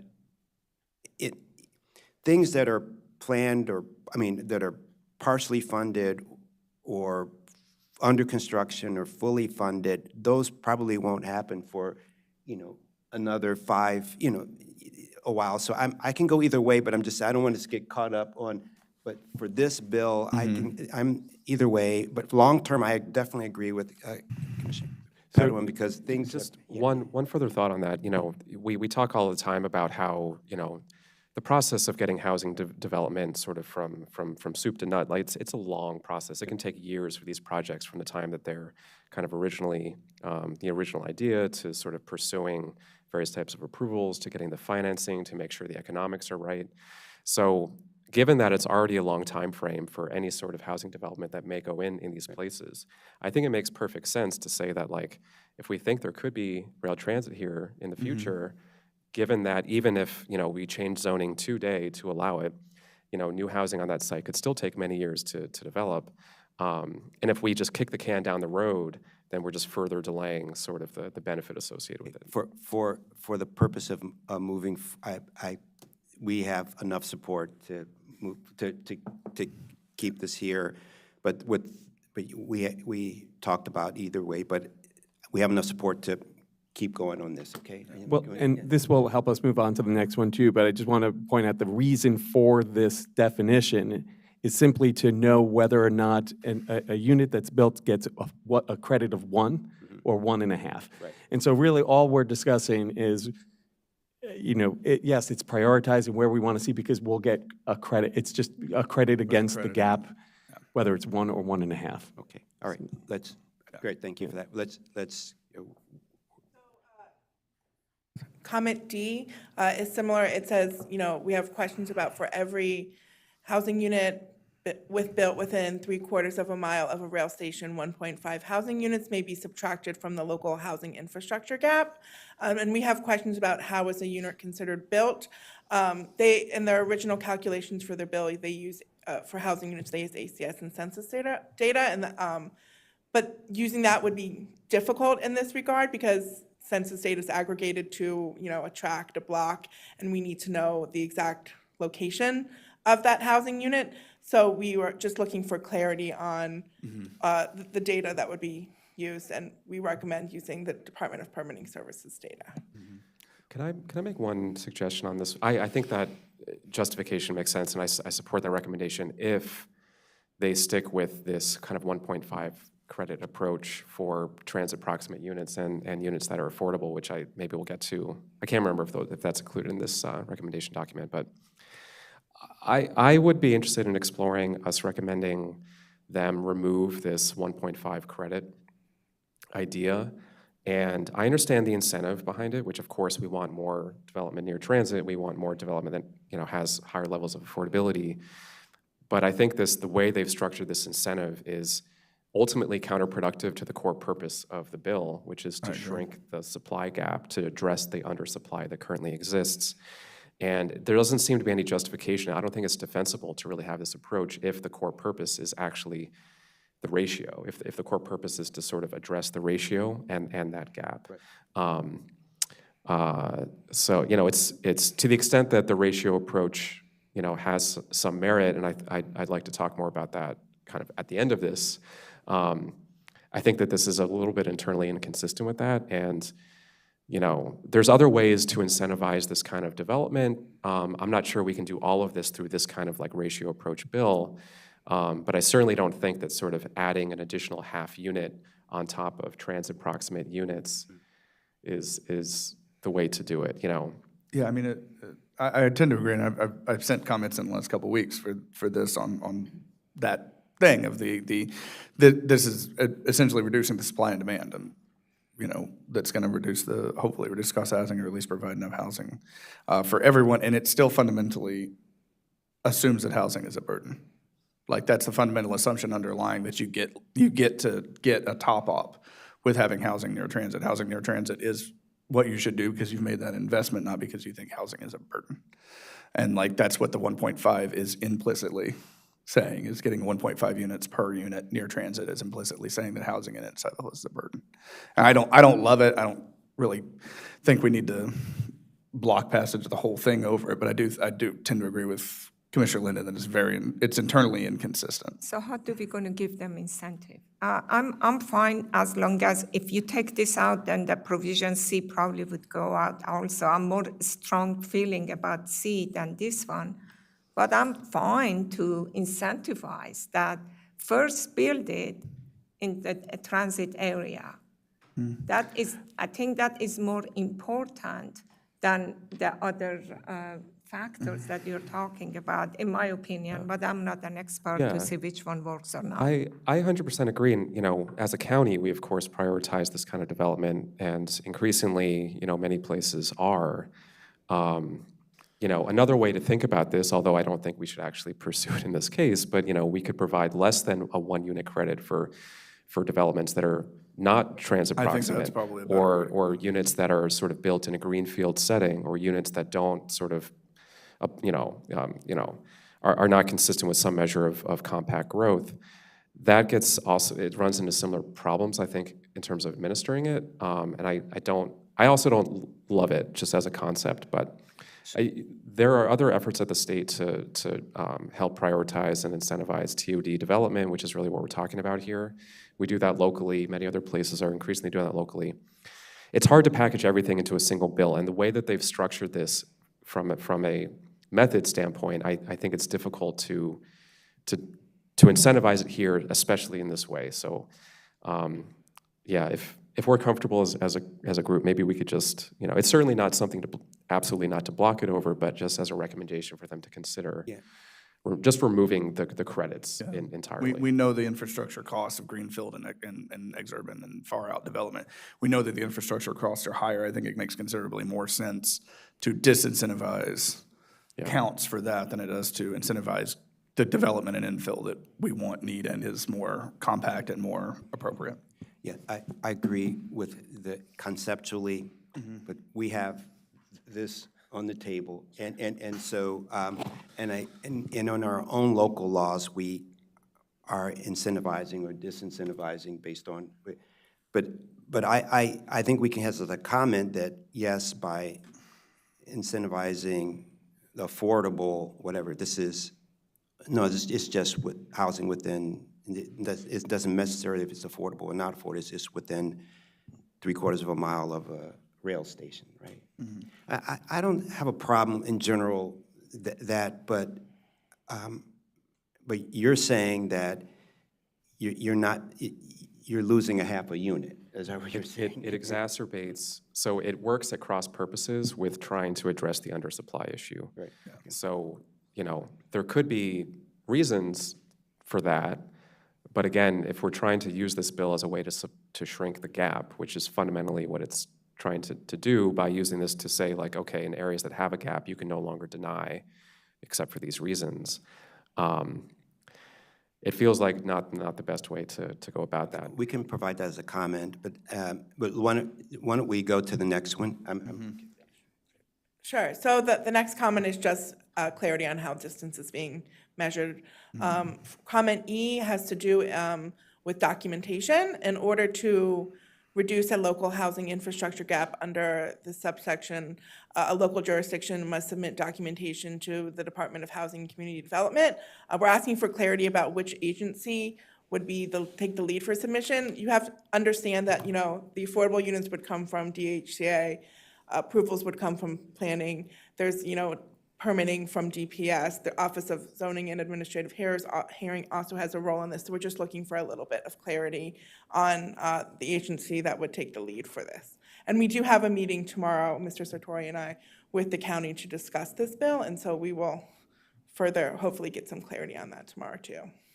Great, great. And going back to, it's like, just one about, so they want, in terms of which data we use and whose data is accurate. So some of them, do you think that if we say we want to use our own housing data from our, this is, we would get our housing data from DPS, is that what you were saying?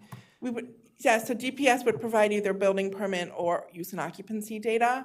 DHCA would provide the affordable data, which also counts for, a credit for that transit buffer.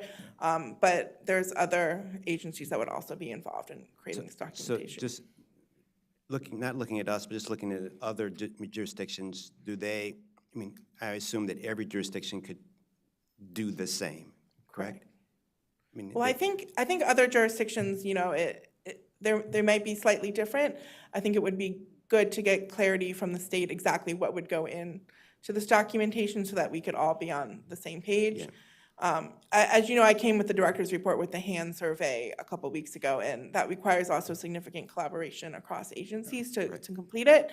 And every jurisdiction does it a little bit differently, so we're trying to get on the same page to make sure that it's an apples-to-apples comparison. I think for this particular, I don't know if this is a comment that needs to be provided to the state legislature, because this is about us wanting to know what is it that you're going to ask for. I don't know if that needs to be detailed in the bill, but just to note that for Montgomery County, this might involve coordination across multiple agencies. Right. The only reason I'm saying is that I'm sure as a state agency, when they do their report, they're trying to pull data that easily to get. And It's also consistent from Yeah.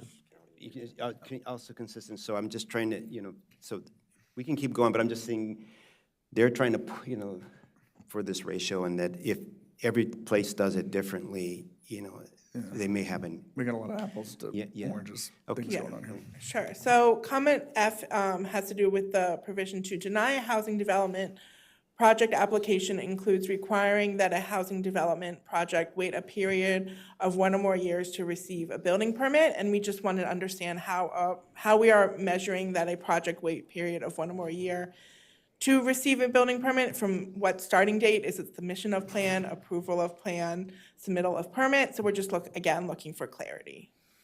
Great. And moving on to G, was there a comment? Okay. Housing development permit application means an application for building permit, variance, waiver, conditional use permit, special permit, certification, authorization, site plan approval, submission of approval, or other determination by a local jurisdiction relating to a housing development project.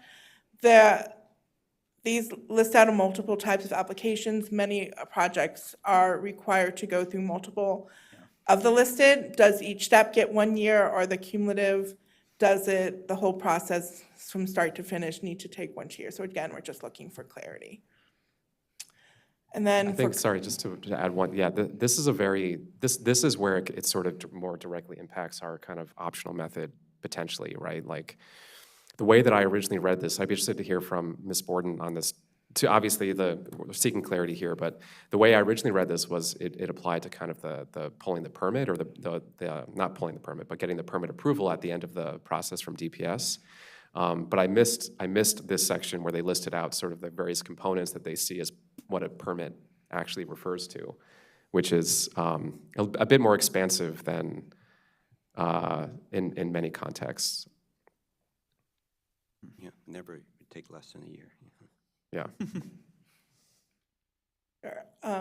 H is the housing development project as proposed would have a specific adverse impact upon the public health or safety of the residents that would live in the project. And we're just looking for, again, clarity on what it means, to define what an adverse impact on public health. May I just have a quick, jump in with a quick question? Sure. Sorry for that. I assume that there's been some sort of court cases around this within Maryland, within district courts, that have defined either adverse impact or something along those lines. This is only to say that I support there being a stricter definition of this, because I am fairly certain that if we looked back in the legal record, we would find adverse impact being defined as all sorts of nonsense and like things that would obstruct housing impacts. So I think it's worth putting in our note or mentioning the fact that it should be, a search for, adverse impact and like, we're gonna be, I'm, morally certain that we're gonna find things about shadows and stuff if we go back far enough in the case record here on adverse impact. So I think it's worth making sure that that is, I think, a bigger definitional need than just we should have a definition at some point or a regulatory interpretation by DHCD. Yeah, basically, that's the job of DPS. When they give a permit, they make sure that a project as designed does not have impact on the safety and health for residents of that project. This is job of the permit, that I'm building a code construction. I don't know exactly what this thing means, if it is just paper linter. If I may, adverse impact actually has a very long and storied legal history. And it usually comes from the jurisprudence around special exceptions or conditional uses. Because the whole point of a special exception or a conditional use is that these are uses where we know there are adverse impacts. And so that concept has been defined, redefined, refined by years and years and years of case law. Yeah. Now, the question would be, is that the same adverse impact that they're talking about here? Mm-hmm. Because while there's a lot of case law on what that means in the context of special exceptions, it is not clear that that's what they're talking about here. If they don't say it, then I would assume that is the definition that a court would basically import to this. Yeah. But if they define it, they could define it differently than what we've dealt with over the years for special exceptions. Yeah. So, but yeah, that's the backstory to adverse impact. Okay, continue. The next comments Mr. Kraft really touched on in the beginning, so we can be quick, is that the commission recently pulled QCEW versus the BEA data for the jurisdiction on the list, so that you can see the differences in the spreads and included some information. We have identified a few considerations. This was mentioned earlier. The BEA is no longer producing county-level employment data due to budget constraints, so this is not a good data source to use for legislation because the numbers will need to be updated to track its progress for the targets. And then B, the 1.5 ratio seems to reflect the state average today, but not what may need to be needed in the future. As you know, given the aging population, we will need more housing per job on an average basis, since fewer people will be working. Yeah, I was going to ask about that ratio target as well, because we're defining it 1.5 as pretty strict. Is there any reason that I haven't seen anything in the justification, but not, what would be the problem with saying beginning at 1.5 and then as defined by the head of the Department of Housing and Community Development every X number of years or something like that? Like that's a fairly standard practice within like federal regulation and statute to have it either set by the secretary or set at a certain level and then redefined. So I think that's a reasonable recommendation to make in this case. We can update our comments. Okay, just as a thought because that's pretty strict, because otherwise you have to statutorily change that ratio at any point in the future, as opposed to going through a regulatory process. Yeah. There's some benefit to my job. Yeah, great, great. Thank you. Yeah, I'm support that recommendation. And then those were all of them? Yes. Okay, I just had a couple, and then you had a couple you wanted to talk about. So they defined a renovated unit, almost like a new unit. I don't know why that you're not getting any more units. It's renovated. So I think it was on page 7, line 5. And if you can pull it up, so I just didn't know why. It's almost like your point. You're not getting any more units. So why even include a renovated unit? So.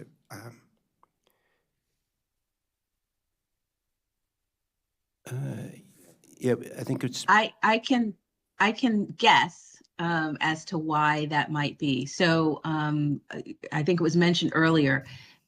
For instance, Baltimore City has a lot of units that are not just vacant, but also in dire need of renovation and rehabilitation.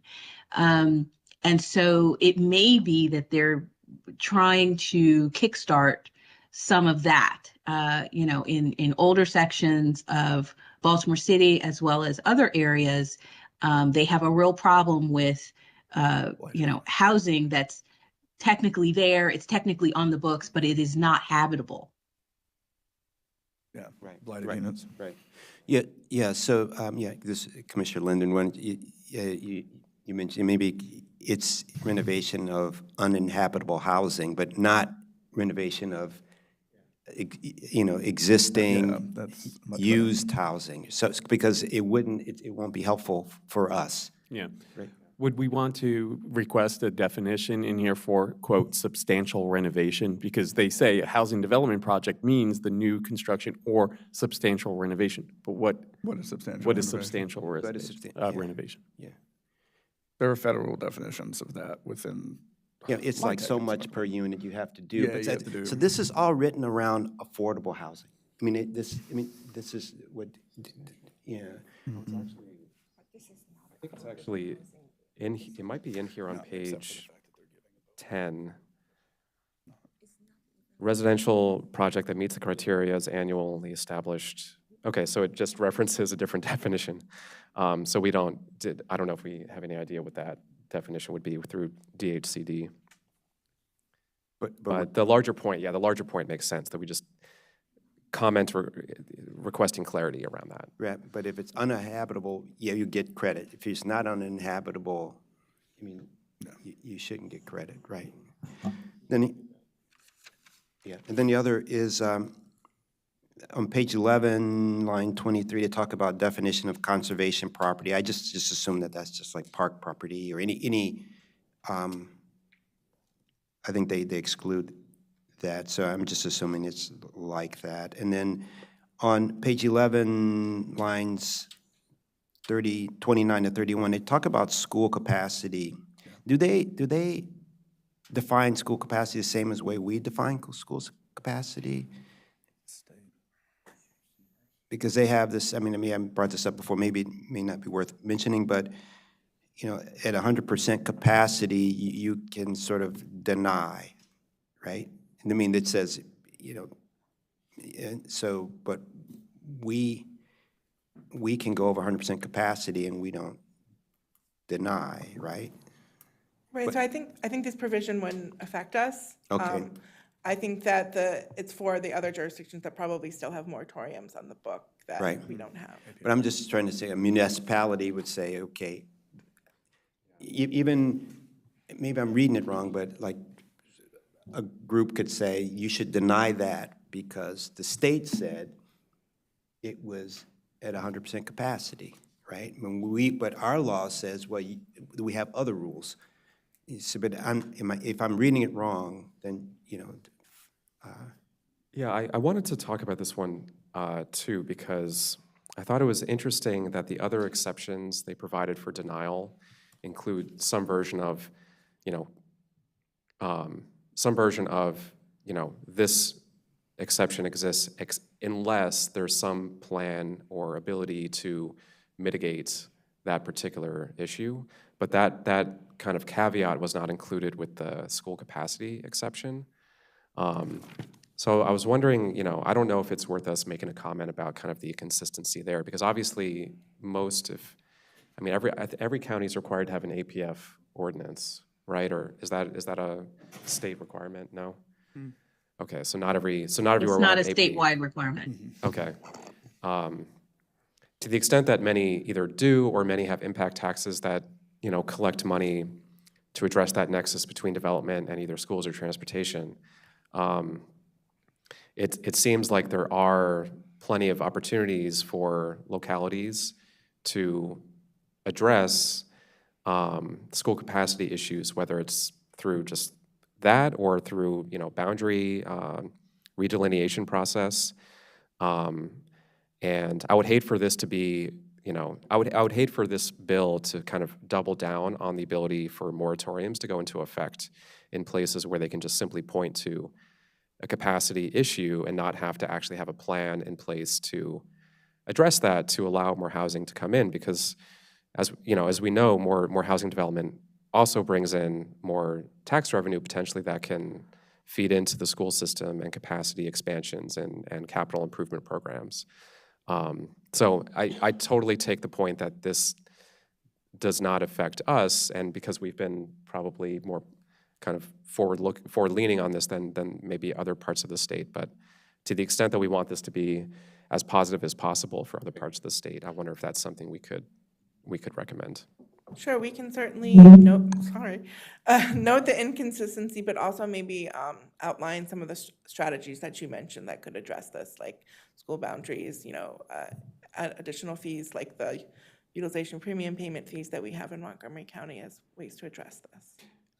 I would just caution also in that, part of this is the state basically telling the local authorities, here are the rules that you need to follow, and kind of taking that authority in some way away from the local government. So if another jurisdiction had something that might have been less strict than this, they now have to be this strict. Yeah. And so the question then becomes, how much do we here in Montgomery County want to be telling the state that they shouldn't be doing this for other counties that aren't us? So I just, I think in this particular case, it allows us to do what we do. It allows us to be more stricter if in the future we want to be, but we just need to, I don't want to. That balance is tough, and that almost makes me want to say then there should be no reference to this exception at all with regard to schools. But I know that, I know that that's sort of a step beyond what we're talking about. I have no idea if the bill authors would be open to that. But I do think that would kind of resolve that potential issue. But I also know that this is a collaborative comment process with us and others. So I want to be cognizant of that. Okay, so can you tell us what we said? I mean, can we just, Ms. Borden or Ms. Cavoni, we had a couple comments on these, and just so we can give Ms. Borden some direction here. So, I mean, we're supportive with these suggested. Sure, I think the one that I'm still looking for clarity on is C, about the built or funded, if we're changing that language or not. Go back. Which one again? Sorry. C, how a rail station is considered planned. As I said, I'm fine with at the end of the day with this. I know you wanted Vice Chair to just have tied to funded or partially or fully funded for construction or period. And then I believe the other commissioners too said it's more or tied to an approved master plan. So. Sure. Okay. I think there's general support, majority support for to keep it as it is. Is that what you? I mean, keep it like. Yeah, I would be okay with this. I think my slight preference would be to just include partially or to add partially to the fully funded piece of this. To make it more expansive. I mean, if there's a piece of bill said or something like that. Partially or fully, yeah. I would also just like to make one comment as we go down through here with things like the 3/4 distance and like we did with the ratio and stuff. Could we just put in language to recommend straight line distance from Mart or something? Because having rewritten regulations a lot and rewritten statutory language a lot, it's super helpful if someone's put something in there that you can borrow and it makes that conversation last considerably less time. So does everybody like this language? Yes, good. We can move on to the hard stuff. Just as a recommendation. The other comment that we heard a lot about from Commissioners Linden and Hedrick was about the credit. If we're doing a 1.5 credit for inside the transit buffer, or if the preference is to give full credit one for inside the transit buffer and then disincentivize sprawl type development. I suspect that giving less than a credit will be tough. Yeah, yeah. So- Yeah, it's gonna be So, tough. so I would- my preference would be to recommend just removing the credit process entirely and just using one-to-one unit construction. Change the ratio if you want to change anything. And then for the comment E about collaboration, as Mr. Sartori's direction, we're going to remove it. That's more for collaboration between us and our partner agencies in the county, and not necessarily something that needs to go to the state. For the definition of adverse impact, we're trying to understand if it's the same definition of adverse impact that's in code now that relates to conditional uses. And then when we're talking about the 1.5 jobs ratio, could it be something that could be set by the head of the Secretary of DHCD instead of something that needs to be Yeah, established statutorily periodically by the changed? And then we're looking for more clarity around the definition of renovation, a renovated unit. And then we're requesting a definition for substantial renovation. Does it mean uninhabitable, or what does that mean? And then for the school's capacity question, are we noting the inconsistency here, or are we going to ask for that there be no reference to schools? Or are we just At a leaving- minimum, I hope we can note the inconsistency. I think that at a minimum, it should follow the same sort of process as the others that they outline for exceptions. Beyond that, I don't know if there's an appetite for us to, Yeah, I don't wanna- no, I don't. Okay. So we'll All right. keep it there. I can make those edits. Can I add one, I apologize, we haven't talked about this yet, but I had a couple of comments just on the data piece, because just to give context, we've talked about this a little bit already in terms of how they calculate the ratio, but they're calculating at least the initial ratio using data that's delayed in terms of reporting. The BLS data is accurate, but we have to match it with, or up to date, but we have to match it with ACS, which is at least a year and a half delayed. And this feels to me like kind of actually a fundamental problem because they're using the ratio to determine actions and approvals now based on data that's old. And so I would suggest that we at least note that for them in our comments, that we're concerned about the use of old data for housing, which means that we also have to use old data for jobs to match up the time frame. And then on top of that, I had a question about, so we've talked a little bit about permit reporting that we do or can do, I guess, to the state. Do we know if the state currently requires permit reporting from all counties or jurisdictions on an annual? Is that something that is currently? Yes, you'll, in a couple months, you'll get the Maryland Land Use Report that goes to the Maryland Department of Planning, which Okay. includes permitting data. Okay. So given that that's the case, but I also assume that there's currently no statewide program or effort to annually produce like housing estimates. Is that right? Or does like the Department of Planning at the state level push out that data? I'm not sure, we can double check, I don't believe so, but we'll double check, I know they do some. Housing line. goals or housing estimates? Housing estimates just for current units. Like there are some states out there that do put out kind of statewide figures for counties and cities, simply as a way for, it feeds into different planning processes. If the state of Maryland doesn't have that, it seems like, and again, this probably isn't a place to do it in this bill, but I think we could add a comment for the state to consider in the future a statewide program of producing housing estimates that in the future could then better inform this program because it'll be current and therefore more I relevant. really like your suggestion. It's a great idea. Let's do it. I think they're in the process of doing that, because I remember when I was at DPS, they were asking us questions and upgrading their system. I think probably they may be that, but I think that's a great And comment. I think I can just give one kind of context example. Like in the state of Washington, they sync up their housing estimates every decennial census, and then in the intermediate years, they use permit data and various types of imputation to kind of create their estimates in the years between decennial census, and then they put it there again. And it's just a way to kind of have more accurate, up-to-date information for exactly these kinds of things. Perfect.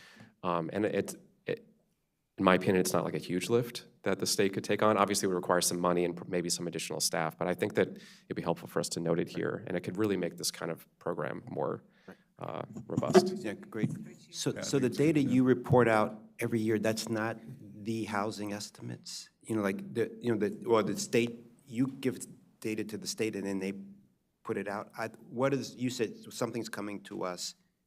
What is that data again? It's the Maryland Land Use Report, and we use permitting data from the Department of Permitting Services. It mostly looks at our housing production inside and outside priority funding areas, but that data is provided to the state. Let me double check on what the state does, and if they do not do that, then we can make that comment. Thanks. I think they are. It's also a way to kind of take advantage of the fact that we are reporting permits already, and it's like that information already is valuable, and it's going to become more valuable and potentially useful through this. So it seems worth exploring. Okay, great. This is a lot of great discussion, and I think you and Ms. Borden have our comments, and I would like to see if we make a motion to support this bill with the suggested amendments that we just went over. Yeah, I'll move to support this bill with the amendments that we move. And just to mention, thank you for this. I know it's complicated and a lot of looking up, so thanks a lot, Sean. Appreciate it. I second. All in favor? Aye. Aye. Aye, 5-0. Thank you so much. And we will just take a 2-minute break and start with our real 2-minute break. Thank you.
Good afternoon, well, good morning. Sorry for the technical difficulty. We're starting again on item number 6, review of county executive's fiscal year recommended capital budget and amendments to the fiscal year 25-30 capital improvements program.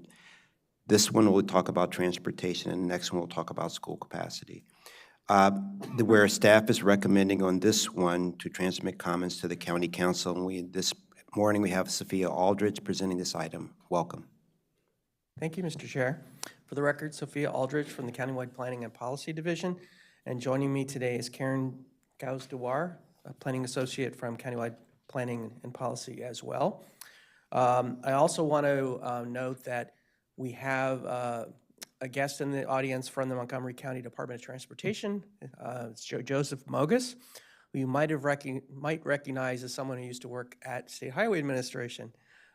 He is the chief of the Division of Transportation Engineering, and we were delighted to have him now working for the county, and he is a county resident and a great guy to work with. So, and if you have any specific questions about particular projects, Joe certainly would be available at this meeting to talk about them in a little bit. So we come to the planning board every year to brief you on the county exec's recommended capital budget, and in odd years, it's really the amendments to the approved CIP.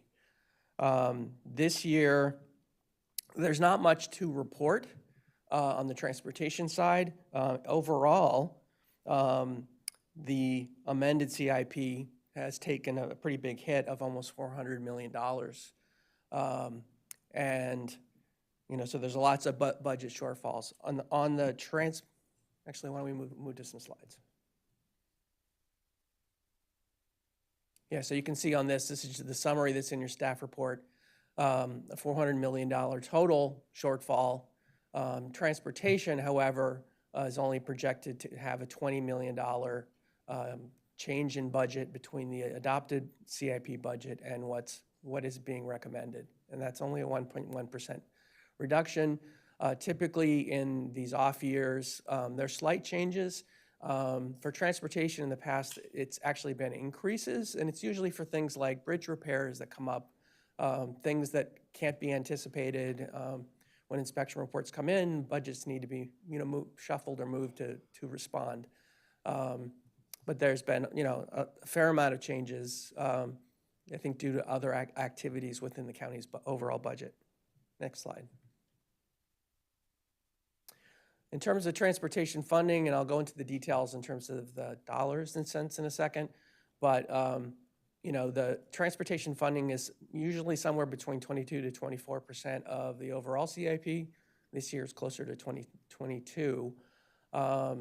And the breakdown has been trending pretty consistently, but mass transit is the highest category in this current recommended CIP. And the biggest change from the approved, as we'll talk about, is in the roads category, which has gone down a lot in terms of the recommendation. Next slide. So you can see in this table, which again is in your staff report, you can see where the changes are between the adopted CIP for transportation and the recommendation. The major changes in roads, which is a reduction of $30 million. And then increases in transit of $10 million, and some of the other ones are some very, very modest changes.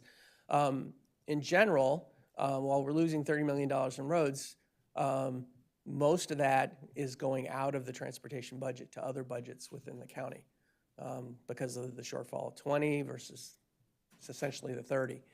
I think when we talk about what we're actually we're recommended to lose, it actually boils down to one major project, which we'll get to in a second.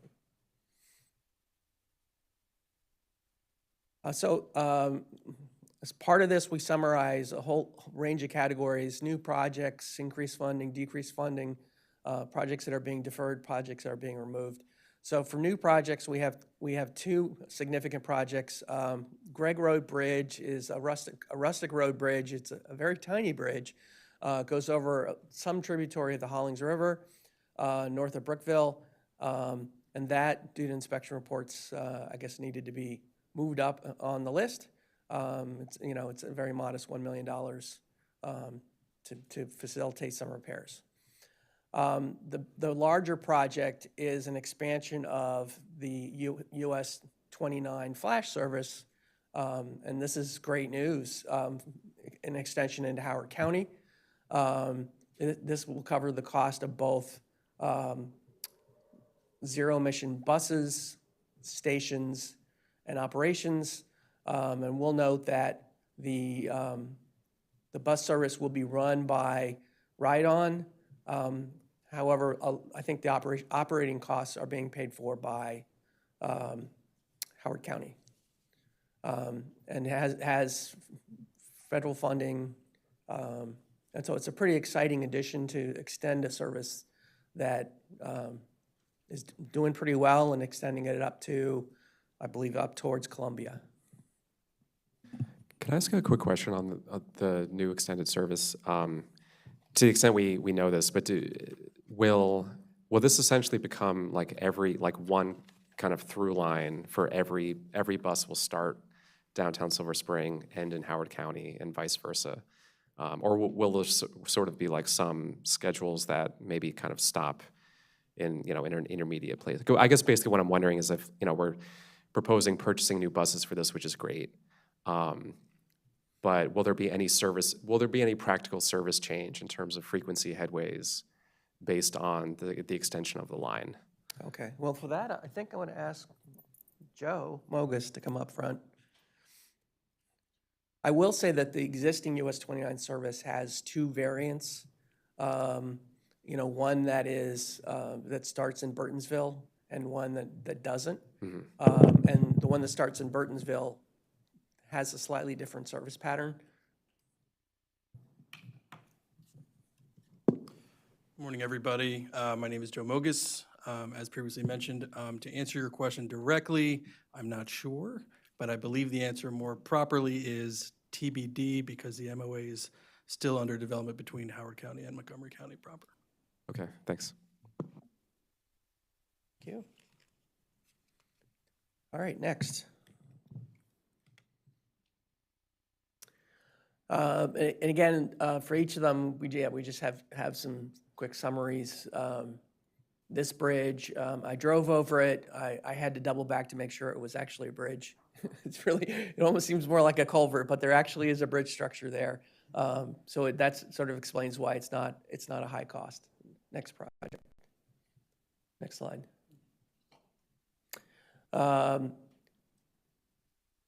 Yeah, and this just sort of summarizes that. Okay, next slide.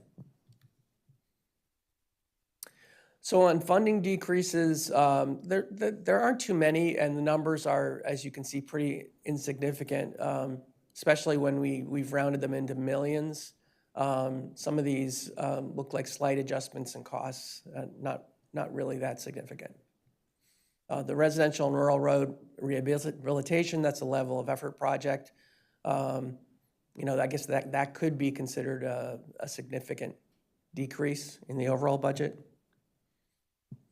Yeah, that's residential and rural road rehabilitation. That was one of the most popular among county residents because it was right next to their heart where they were living. And it was always people asking for more and more. And I'm really surprised that they're taking that out and reducing it because it was always needed. They had a big, long backup.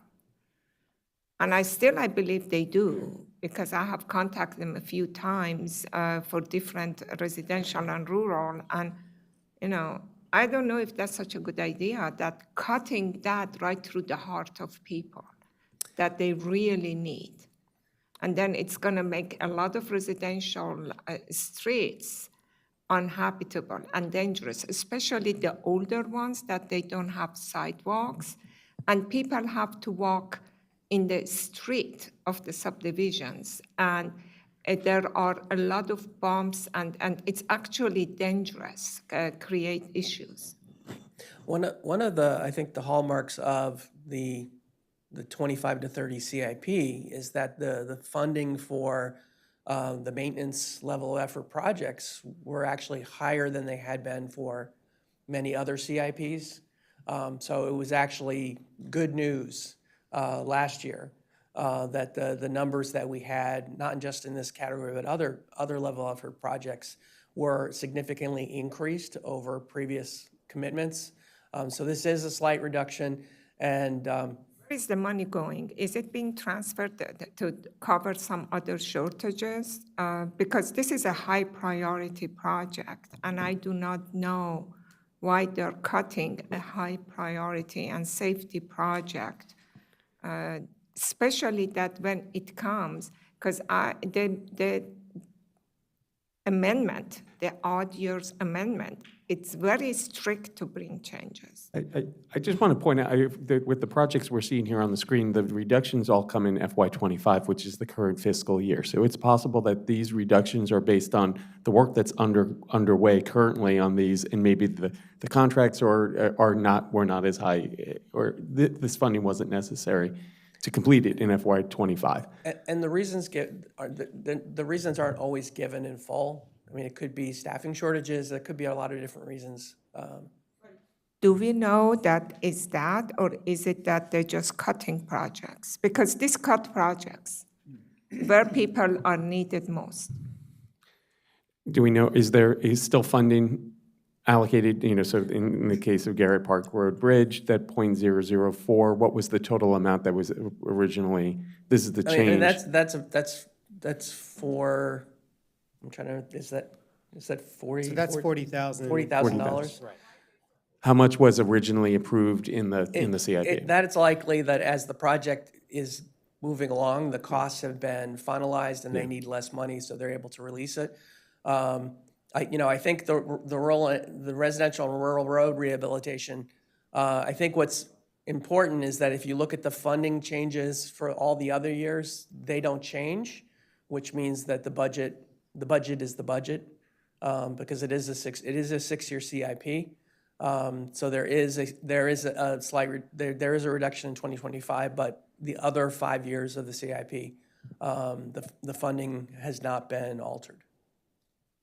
Yeah, it doesn't make sense. Even the second one, transportation improvement for schools. Yeah, so maybe you could find out and get back. You just send us, you can send us an email or something. You can move on. But yeah, it just seems like very small numbers. Something's going on there. So we can move on. Okay, very good. All right, so next we're going to talk about funding increases, and there are a fair amount of projects. Most of them are actually pretty small amounts again. The one I will focus on primarily is the North Bethesda Metro Station Northern Entrance. There was a lot of movement on this project over the last year. Certainly from WMATA has funding, and they're seeking a development partner, and the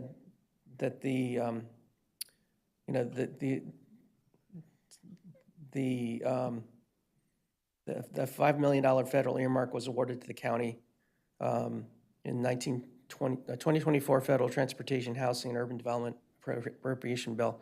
So this project is certainly moving forward, and what hasn't been determined at this point is the staging of the entrance versus the development that's going to help support it.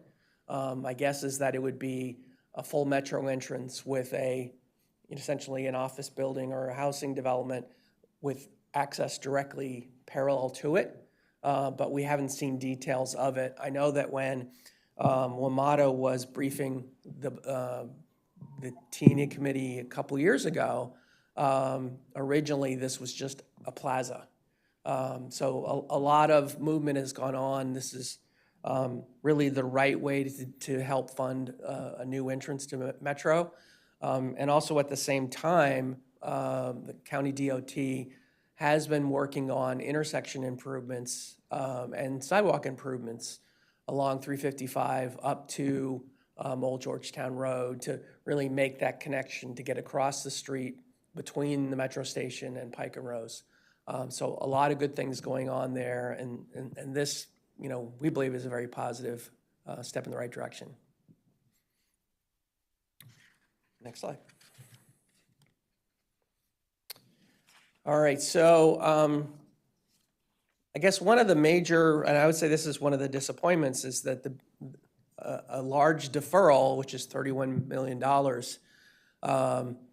of the essentially $20 million reduction, is coming from one project, which is the Summit Avenue extension. This is a road project, but it's not just a road project because it's all road projects include sidewalks. All road projects usually include bike facilities, and this one in particular does, and provides a really nice connection in this part of Kensington. So the county exec is basically deferring all of it outside of the 60 CIP, I guess really just based on affordability and priorities. This was a project that was viewed with high priority by the county council last year during the budget development, and also was not proposed to be in the county exec's budget, and it made it in by the time we got to May. So this could be another one of those issues as well. It is, I would say from the Thrive Montgomery 2050 perspective, this is a great connecting the grid project in an urban area. I think one of the potential problems with it is that it costs a lot for land acquisition, but definitely is a very worthwhile project. This doesn't make sense.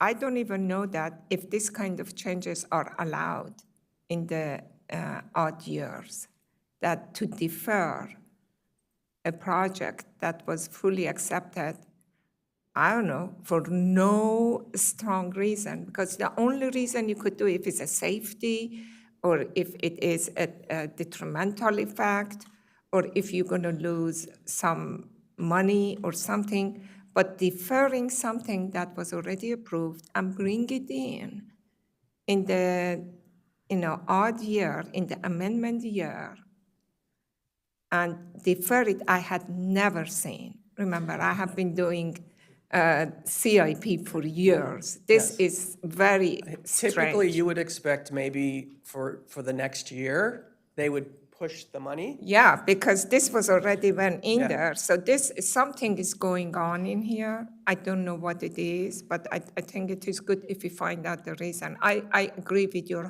recommendation. Yeah, I think definitely making the recommendation to put it back in should be a strong one. Certainly from the Thrive perspective. Yeah, I just have one question. Is the extension a misnomer? Is it, because I looked on a map, what are you extending it to? Or is it just road improvements along? So Summit, could you go to, there we go. Summit Avenue currently dead ends at Howard Avenue. I see. No, I'm sorry, I'm sorry, it dead ends at Pliers Mill Road. And the idea was to extend a street through essentially what is an industrial area and make the connection up towards the intersection of University and Connecticut. Okay, great, thank you. Around where the car wash coffee place is, yeah. So anyway, it was definitely seen as a very good project, but it requires a lot of right-of-way acquisition. So that's one of the challenges for it. All right, next slide. Oh, I'm sorry, that's the recommendations. Yeah, so from the recommendations, we have two recommendations. And the first one is that, we strongly feel like Thrive Montgomery supports a more connected street grid, especially from an economic development perspective, which this is a great case for it. That this extension is a critical street grid in Kensington. It was funded fully in the list, and now it's recommended to be essentially taken out entirely, total deferral. So we're recommending that the project funding be reinstated. The second recommendation is there's a Maryland 198 sidewalk project in Burtonsville. And I actually received an email today that that project's going to be coming in for mandatory referral this year. The project has gone through an evolution. Sometimes projects start out as sidewalk projects. This project now, they're designing a side path project, and we're simply asking that they change the name to match the facility that they're designing. We had a similar comment several years ago, I think on Oak Drive in Damascus. What is the name you want? Change the name to what? The Maryland 198 side path. Very simple. It's just recognizing that these facilities. Instead of sidewalk, you want to be side path? Side path. Oh, okay. And that would, could require some changes in the project description as well to make sure it reflects the fact that a side path is being designed. And again, we will be bringing that project to the board probably, middle of this year or earlier. And I think that is it. Yeah. So turn it back to you, Mr. Chair. Yeah, thank you for your presentation. We thank you for getting us up to date on what the county exec has proposed, and I agree with your recommendations. And so any questions or comments from the other board? We just had some other questions that we're going to add to that. Or how are we going to handle that? Well, you're going to come, as a side note, we agree with your recommendations, and you were going to follow up with, what's going on with those, Reductions. Yeah, we will report back to the board by email. I would say hopefully by the end of the day today or tomorrow. I know, but in case that it's not a good reason, can we add that don't do those deductions? I certainly think you have the discretion to make that decision now. I mean, you could essentially say, please reinstate the money for example, the maintenance.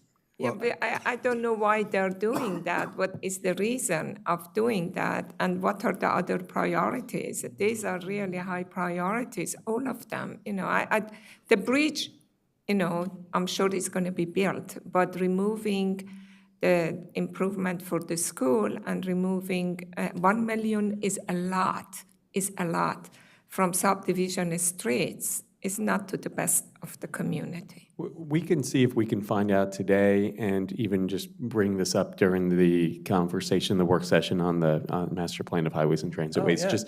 I think in large part, because we were only showing on that table the change, not what's actually allocated in the CIP for each of those projects. And so it's possible because the change was only to the current fiscal year. It's just based on the known realities of the budget for those projects in this fiscal year. But we can confirm that.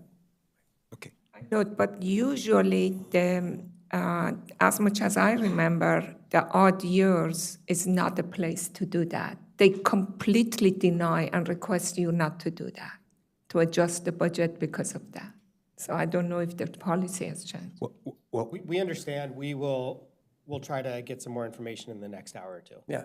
okay, great. Do I have a motion to approve staff's recommended comments transmitting staff's comments to the county council on the review of the county exec's fiscal year 26 recommended capital budget and amendments to the fiscal year 25-30 capital improvement program on the transportation items? Yeah, move to transmit the comments to the county council.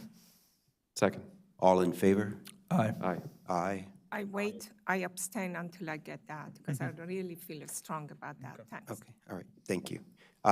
So it's 401, thank you. Thank you. We'll go directly into our next item, which is the review of the same budgetary items, but for the capacity utilization projections. Thank you. Okay, we're going to take 1 minute and go to that. Thank you.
Good morning. We're on item number 7, review of Montgomery County Public Schools fiscal year 26 capital budget and amendments to the fiscal year 25-30 capital improvements programs and briefing on Montgomery County Public Schools capacity utilization projections, where staff is recommending transmittal of comments to the County Council and the Board of Education. This morning we have Jesus Beck presenting this item. Good morning.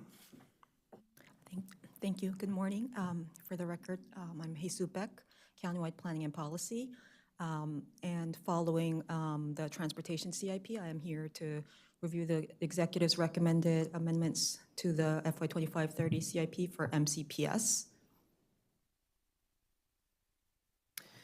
So the order of today's presentation is I will first go do an overview of the FY25-30 CIP amendments for MCPS, comparing the Board of Education's request versus the County Executive's recommendation. This is where the school's CIP slightly differs from the transportation and other sides. And then we'll look at the list of individual school projects in the CIP. And then we'll review MCPS's FY26 projections that usually accompany the CIP and where the decisions are typically based on, starting from the countywide capacity adequacy of all school levels, and then focusing on the elementary school utilization analysis. So the county executive's recommendation for MCPS typically comes as a response to the Board of Ed's request, which for the FY26 budgeting process was released in November of 2024. The Board of Education's request totaled to be a $1.85 billion for the amendment, which is actually the same as the adopted FY26 25-30 CIP. But it includes a request for additional local funding to address a gap in state aid that the Woodward High School project was found ineligible for. The county executive's recommendation comes a little short of that at $1.74 billion. But the difference reflects $15.5 million that are set aside to cover Woodward High School's estimated state aid shortfall, and $98 million that were already spent in MCPS CIP projects and will no longer happen in the FY25-30 CIP period. So all in all, the county executive's recommendation holds the capacity to fully fund the Board of Ed's request. In previous years, a discrepancy between the Board of Ed's request and the executive's recommendations would mean that MCPS would have to come up with a list of non-recommended reductions, and some projects would get delayed or deferred. But for FY26, all the individual projects in the adopted CIP are expected to stay on schedule. So this table lists all those individual school capital projects and their scheduled completion dates. As you can see, Crown High School, Northwood High School, Woodward High School, which are major projects that will allow the county to change boundaries and balance utilization rates between middle schools and high schools, are all scheduled to happen in 2027.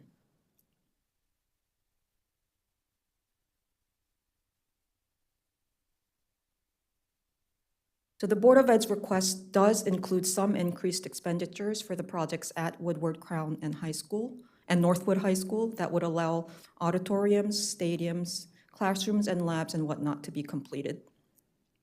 But to offset that increase, some placeholder funds that were approved for the Early Childhood Centers project and elementary school major capital projects at Cold Spring, Damascus, Twinbrook, and Whetstone elementary schools are being reallocated in the amendment.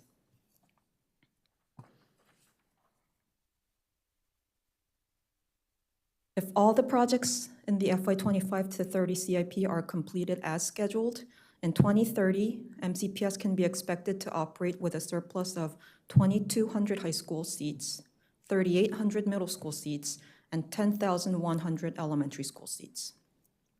This doesn't mean all the surplus seats are distributed evenly throughout each school and area, but at the high school and middle school levels, the Woodward and Crown High School boundary studies will provide an opportunity for MCPS to try to improve the utilization rate imbalance between individual schools, a lot of individual schools.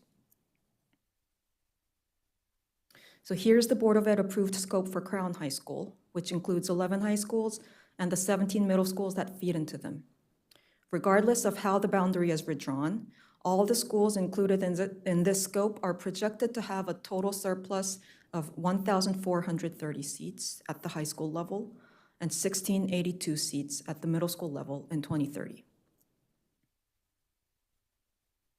This slide shows the scope for Woodward High School, which includes 8 high schools, including Northwood High School that is getting the expansion, and their 14 feeder middle schools. Their total surplus is projected to be 767 seats at the high school level and 1,331 seats at the middle school level. Neither of these boundary studies include any feeder elementary schools, though. So for the rest of the presentation, we'll be looking at elementary school enrollment trends and utilization projections in the FY26 CIP specifically, because elementary school trends are important to understand because it can help foresee the overall trend of the county beyond what the 6-year CIP projects. For example, the strong enrollment growth that the county experienced in the past couple decades initially started at the elementary school level in the mid to late 2000s, which you can see in the trend graph below in the light blue bars. At the far left, they start increasing pretty quickly. This growth then reached the middle schools in the early 2010s, which isn't shown here. This is only showing elementary schools. But in the middle schools, this growth reached the middle schools in the 2010s, in the early 2010s, and then started showing up at the high school level around 2015. But just around then, in the mid-2010s, around 2015, the growth in elementary schools started tapering off, as you can see in the graph here again. Elementary school enrollment actually peaked in 2017 and has been declining since. Unlike what many people are believing, the pandemic did not trigger the enrollment decline in elementary schools. It only accelerated the process for a few years. This decline is expected to continue in the next 6 years. So in 2030, the countywide utilization rate of all elementary schools will be 87%. But for individual schools, there's projected to be a huge range of utilization rates, going as low as 57% at S. Krista McAuliffe Elementary School and as high as 148% at Mill Creek Town Elementary School. MCPS indicates that an efficient utilization range for a school is between 80 to 100%. So a school operating at less than 80% is considered underutilized, and a school is considered overutilized if operating at over 100%. The language in the shaded box here is from MCPS's CIP publications, and it implies that underutilization too can actually lead to a boundary study or non-capital action. So using that 80 to 100% utilization threshold to MCPS's CIP projections in the FY26, but projected for 2030, 72 of MCPS's 137 elementary schools will be operating in the efficient utilization rate range. It's only above half the elementary schools. The rest, many people might think are all overutilized, but actually 40 will be underutilized, and only 25 will be above 100% utilization.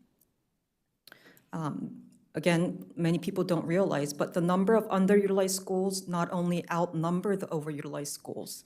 If we look at the amount of surplus capacity projected in the underutilized schools alone, it's over 7,100 seats, which is nearly 5 times that of the deficit projected in the overutilized schools.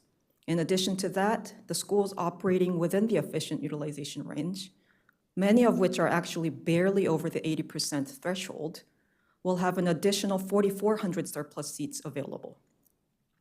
This makes it pretty clear that inadequate school capacity is not what the county should be concerned of, at least at the elementary school level in the near future. So now when we look at the 40 schools that are projected to be underutilized, again, operating at less than 80% utilization rates, 24 of them had had their capacities increased through a CIP project recently or will have it completed soon through the current CIP. So Highland View and Burtonsville Elementary Schools are the two schools that have projects scheduled in the FY25 through 30 CIP that will increase their capacities.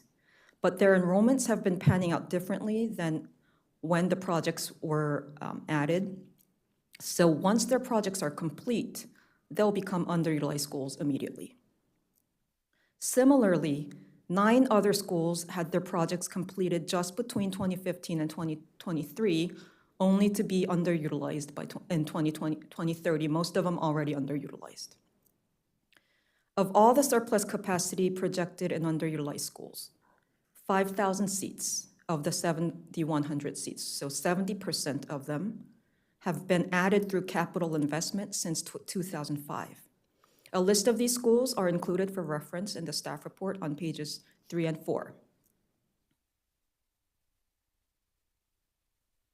So as an example, here is one of those schools, McNair Elementary School in the Northwest Cluster. In the trend graph on the bottom, the light blue enrollment bars you can see are taller than the navy blue capacity bars going back to 2005.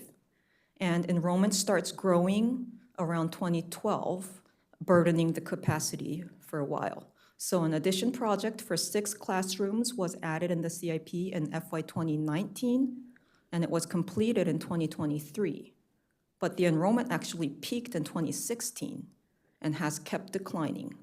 So projections now show that the surplus capacity available in 2030 will exceed the number of seats that were added through the CIP.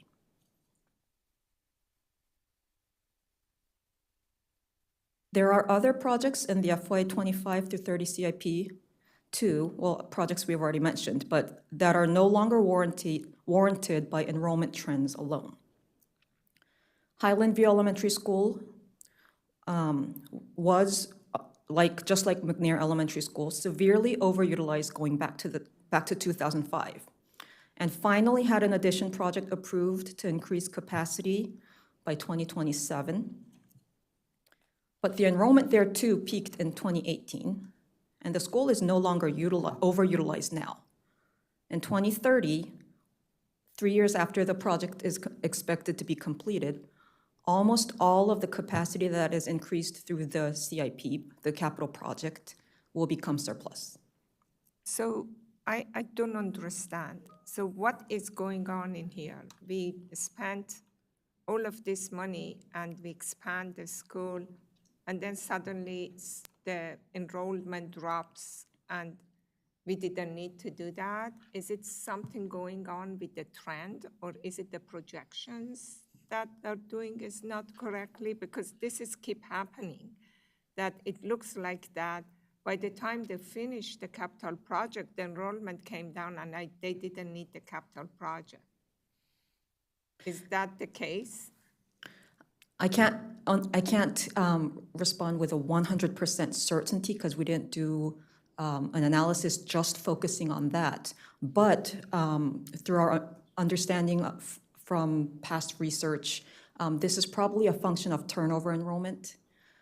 When houses are not consistently being built in an area, or even if houses were built in an area, when most homes are occupied by families with students, enrollment will peak as the students remain in those homes, and there are probably not that many homes being sold and turned over to newer families. Enrollment will suddenly drop. But when this is mostly done through turnover and not really necessarily through development, my guess is it's difficult for MCPS to predict because there's no, I guess, predictor for how many homes will turn over in the area. So the projection, most of these cases, the projections were higher throughout the CIP before this enrollment peaked. I understand, but if we had waited, we didn't have to do the work then. That seems like. Yeah, but you don't know, but at least on some of the cases, it looked as if the trend was going down before the school was built. Correct, but a lot of times those projects were already in the CIP. For Highland View, I did inquire with MCPS staff, so it is being called an addition. But a lot of the work that is going on through the project is not necessarily just to build additional capacity. They're doing a lot of site work, required ADA work as well. So it's hard to question the entire project, but at the same time, I think it's important to understand the projects are not in the CIP due to enrollment growth or inadequate capacity. So I think the point is to understand it's called an addition, but the point of the main purpose of the project is not to increase capacity. And that's where I think there's a lot of misunderstanding. A lot of addition projects. That's true, but I think that it gives it priority. So, if I'm just assuming it does. If it needs renovation, so they look at the ones that they're going to bring it up to do it faster, the ones that they are overutilized probably, unless that there are some other safety or other things in there. I'm just saying that it looks like that they should add some kind of other measures that this doesn't happen. I understand what you're saying in that regard, but if the cost is being increased because you have to build more capacity, that could be saved and do more renovations, but there should be some other measures to look into and get these requirements in. Staff totally agrees, and that's the point of today's review. Yeah, please continue, thank you. So there's also a placeholder project for a new elementary school for the Bethesda, Chevy Chase, and Walter Johnson clusters that has been included in the CIP since FY21. But almost half of the two clusters feeder elementary schools will be underutilized in 2030, and the surplus capacity between the underutilized schools and the two clusters are projected to be more than 1,200 seats. So next, we will look at the opposite end of the efficiency range where there are overutilized schools. So in 2030, as we saw earlier, 25 elementary schools are expected to be above 100% utilization rates. But MCPS's CIP guidelines say that for a classroom addition to be considered, the enrollment needs to exceed capacity by 92 seats or more in the 6th year of the CIP. This board might remember from the GIP process that we are now using for the UPP thresholds as well. So using that 92-seat threshold, only 5 elementary schools of the schools operating above 100% have a seat deficit beyond 92. But all 5 of those schools, as listed below, are adjacent to at least one underutilized school, and the surplus seats available in those adjacent underutilized schools all exceed the seat deficit of the overutilized schools. Sorry, go ahead. I was just going to ask so I know we've talked about this threshold with the GIP, as you mentioned, but what I don't remember is if this 92-seat threshold or some version of that, which is like actual seats, but not like a share of total enrollment, for example. Is that commonly used with these sorts of, like, do we know if like other school districts use that approach? Because it seems like a 92-seat deficit could mean a lot of different things for a lot of different school sizes or a lot of different school contexts. I'm just imagining, but has that changed at all in recent years, or is that commonly used elsewhere? I'll have to verify how other school districts do it, but I think the justification for MCPS is that 92 seats at the elementary school level is equal to 4 classrooms.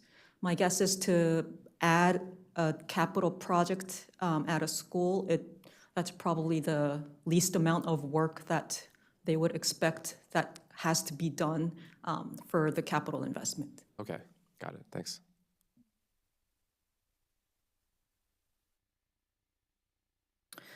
So here's one of the example of the overutilized schools, Mill Creek Town Elementary School. which has been overutilized for a long time. So the table on the left shows Mill Creek Town and its adjacent schools' projections for 2030. Mill Creek Town is projected to have a 171-seat deficit, not small, and it's the highest in the county. But the adjacent Candlewood Elementary School is projected to be underutilized and have a seat surplus that's higher than that deficit. Also, to note is that Candlewood Elementary School had its capacity increased through a recent capital project and is underutilized. So the map on the right shows Mill Creek Town in red, which is over 100% and over a 92-seat threshold, deficit threshold, and Candlewood in blue under Mill Creek Town, which shows underutilized schools. The green shows adjacent schools that are in the efficient utilization range, and the yellow school indicates a utilization rate that's above 100%, but not quite at a seat deficit of 92 seats. We'll be seeing a couple other maps using the same color schemes, which is why I explained the legend. Be interesting, even though some of the adjacent areas have underutilized, but are some of the schools near that boundary underutilized, or or is it far away? Like it's like in number 2, yes, huge underutilization, but where are those underutilized schools? Are they all throughout the whole boundary, or is it? Yeah. That is the boundary for that school. There's only one school in that boundary.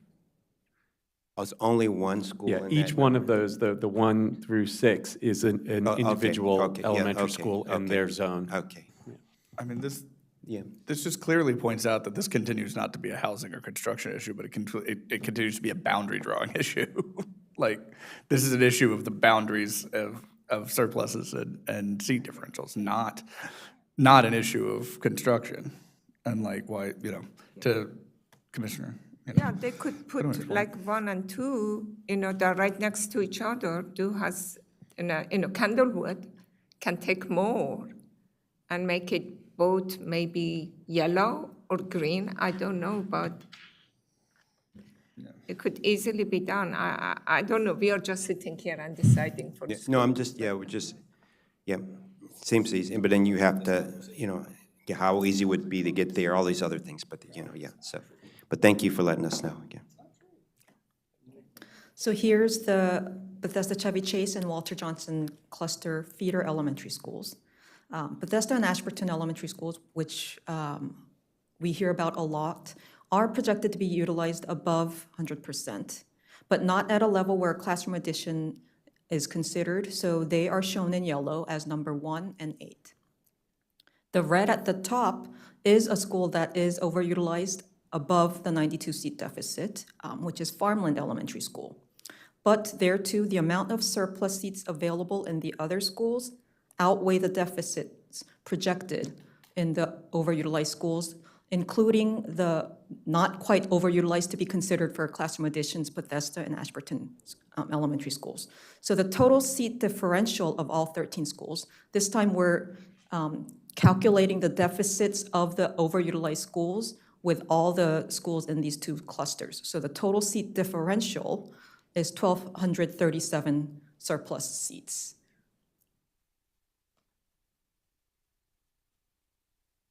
So this is looking at the same pattern going on throughout the county. As you can see, the 5 red schools that were on the list of overutilized above 90, with seat deficits above 92, are sprinkled throughout the county. They're not all clustered in the same area, but every single one of them have a blue school adjacent to it.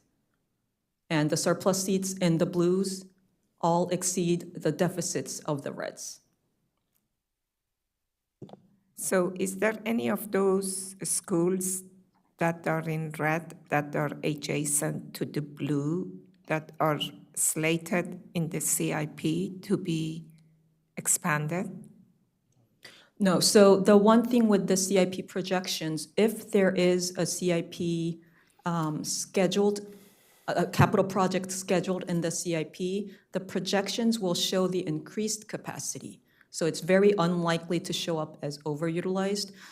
For example, Highland View Elementary School and Burtonsville Elementary School, as I've mentioned earlier, that I guess Highland View Elementary School is not overutilized. Burtonsville Elementary School is overutilized currently, but has a capital project scheduled. So the blue at the furthest right corner of the county, on the county map, is showing Burtonsville Elementary School. It's assuming the capital project is completed with the capacity increase, so it's showing up as blue, although in the current school year, it would probably be a yellow or a red. So the reds right now do not have any capital projects scheduled. So while there are still schools experiencing enrollment growth and overutilization, it's important to consider the broader context and overall enrollment trends before seeking any capital investment in future CIPs. Enrollment decline is happening everywhere, and many school districts in the rest of the country are facing decisions on whether to close schools with lower enrollment or not. If Montgomery County wants to avoid repeating that history of school closures too, we need to stop looking at each overutilized school in isolation and start trying to balance the utilization level between adjacent or nearby schools now. So in previous years, the planning board transmitted site design-related comments for schools with new capital projects added in the CIP. But there are no new projects being considered in the FY26 budget year. So planning staff is recommending transmitting a summary of the elementary school utilization analysis that we just went over to the County Council and Board of Education to better inform future discussions about infrastructure adequacy, especially as the new infrastructure work group launches and starts discussing needs for infrastructure. And that concludes the presentation. Thank you so much for your always very detailed presentations, very informative. Any comments or questions from the board members? I have one quick question just on that. With the schools that are overutilized, that have a seat deficit, did you have any information or collect any information on sort of like their farms, free and reduced lunch, free and reduced meals, like demographic profiles, anything like that compared to the blue districts that are right around them? I do have all the data. I did not provide it in the staff report, but I could easily get that. I do know for the 5 schools that are listed, outside of Burning Tree and Farmland Elementary Schools, those 2 schools have fairly low farms rates. The other 3 schools are mostly Title I, if not focus schools. Title I schools, yeah. Okay. So high farms rates. Okay, that's what I figured, yeah. I mean, this I think it's clear when we transmit comments to the county council, we need to very much emphasize that this continues to be a boundary issue and not a development or housing issue. Like, all of us have been at these meetings, and we've heard about it, and I happened to notice several in there that I went to the homeowners association, and they complained about their elementary school overcrowding in a situation in which it was a blue, at least more than one time. I think it's time to make some very strong comment about the nature of the problem to the county council and to the MCPS. Great. I think you said in your recommendations that, and we can also reiterate it in the letter.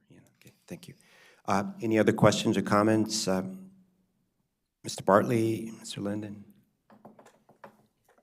Just thanks for this detailed work. It's always really interesting and helpful to kind of see it broken out this way, and especially the geographic spread with the maps. I mean, it like perfectly illustrates the point. So yeah, thanks for your work on it. Thank you. Okay. Can I just add one thing, that it looks like that, I understand that you say that it could be also the housing, but it's a lot of other things to me. It seems like it, as we heard, the community is aging. I see my community is aging, and people are having less children. A lot of younger children, they don't want to have children, or they wait until they are older. And the younger generation is moving out of the county. So I think that all of these are the reasons that the enrollment is being reduced, just as how I see. It's not based on scientific fact, but it's based on what is happening and I have seen. Okay, thank you. Thank you very much for all of your comments. So do I have a motion to approve transmitting to the County Council and the Board of Education Ms. Beck's updates on the MCPS's capacity utilization projections? Move to transmit the comments. Second. All in favor? Aye. Aye. Aye, the ayes have it. Thank you. And next, it's item 8. We're going to go into closed session. According to Maryland Annotated Code, General Provisions, Article 83-305B7, consult with counsel to obtain legal advice. The topic to be discussed, land disposition to correct parcel boundary in Black Hills Regional Park. Do I have a motion to go into closed session? Move to go into closed session. Second. All in favor? Aye. Aye, the ayes have it. And then we'll come back at 1:15 to start item number 9, land disposition to correct parcel boundary, Black Hill Regional Park. Recommendation is the adoption of the MCPB resolution. Thank you.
Good afternoon. We're on item number 9, land disposition to correct parcel boundary, Black Hill Regional Park, where staff is recommending adoption of the planning board's resolution. Welcome. And we have Ms. Brenda Sandberg from the Parks Department providing this presentation. Thank you. Good afternoon. Mr. Chair, before you get to that, could you please explain the training thing that happened, please? Great. Yeah, I just also like, thank you so much for reminding me. During lunch, the planning board also had some training, map training, based on a new GIS system, so that was great that we had that, and I appreciate staff for presenting that to us. Thank you. And we'll go back to number 9, land disposition to correct parcel boundary, Black Hill Regional Park. Welcome. Good afternoon. This will be a very brief item. We already talked to the planning board briefly in closed session, and then we will go from here to the full commission next week. We do have Ann Fothergill online remotely from the real estate group. We have Donna Calcote from the general counsel's office online as well. And we also have Francoise Carrier, the representative of the adjacent property owner that's involved in this correction of a property boundary. Again, as you mentioned, we have a boundary of Black Hill Regional Park, a small boundary that needs to be corrected. You can see in the graphic here, Black Hill Regional Park is really quite a large park, over 2,000 acres, surrounds the Little Seneca Lake.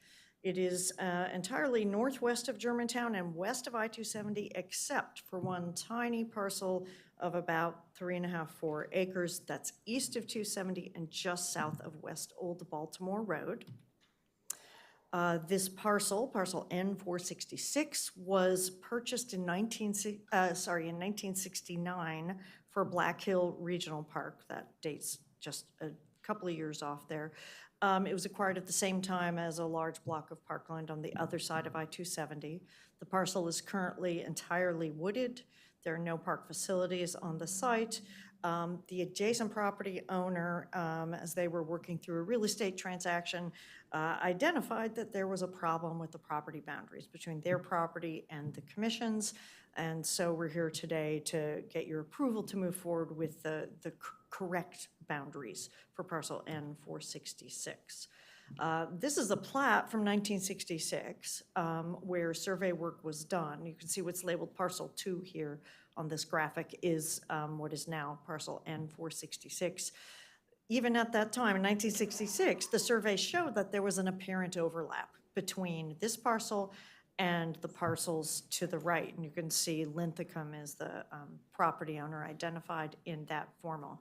For some reason, that overlap was not corrected in 1969 when we actually purchased what's labeled parcel 2 on this graphic.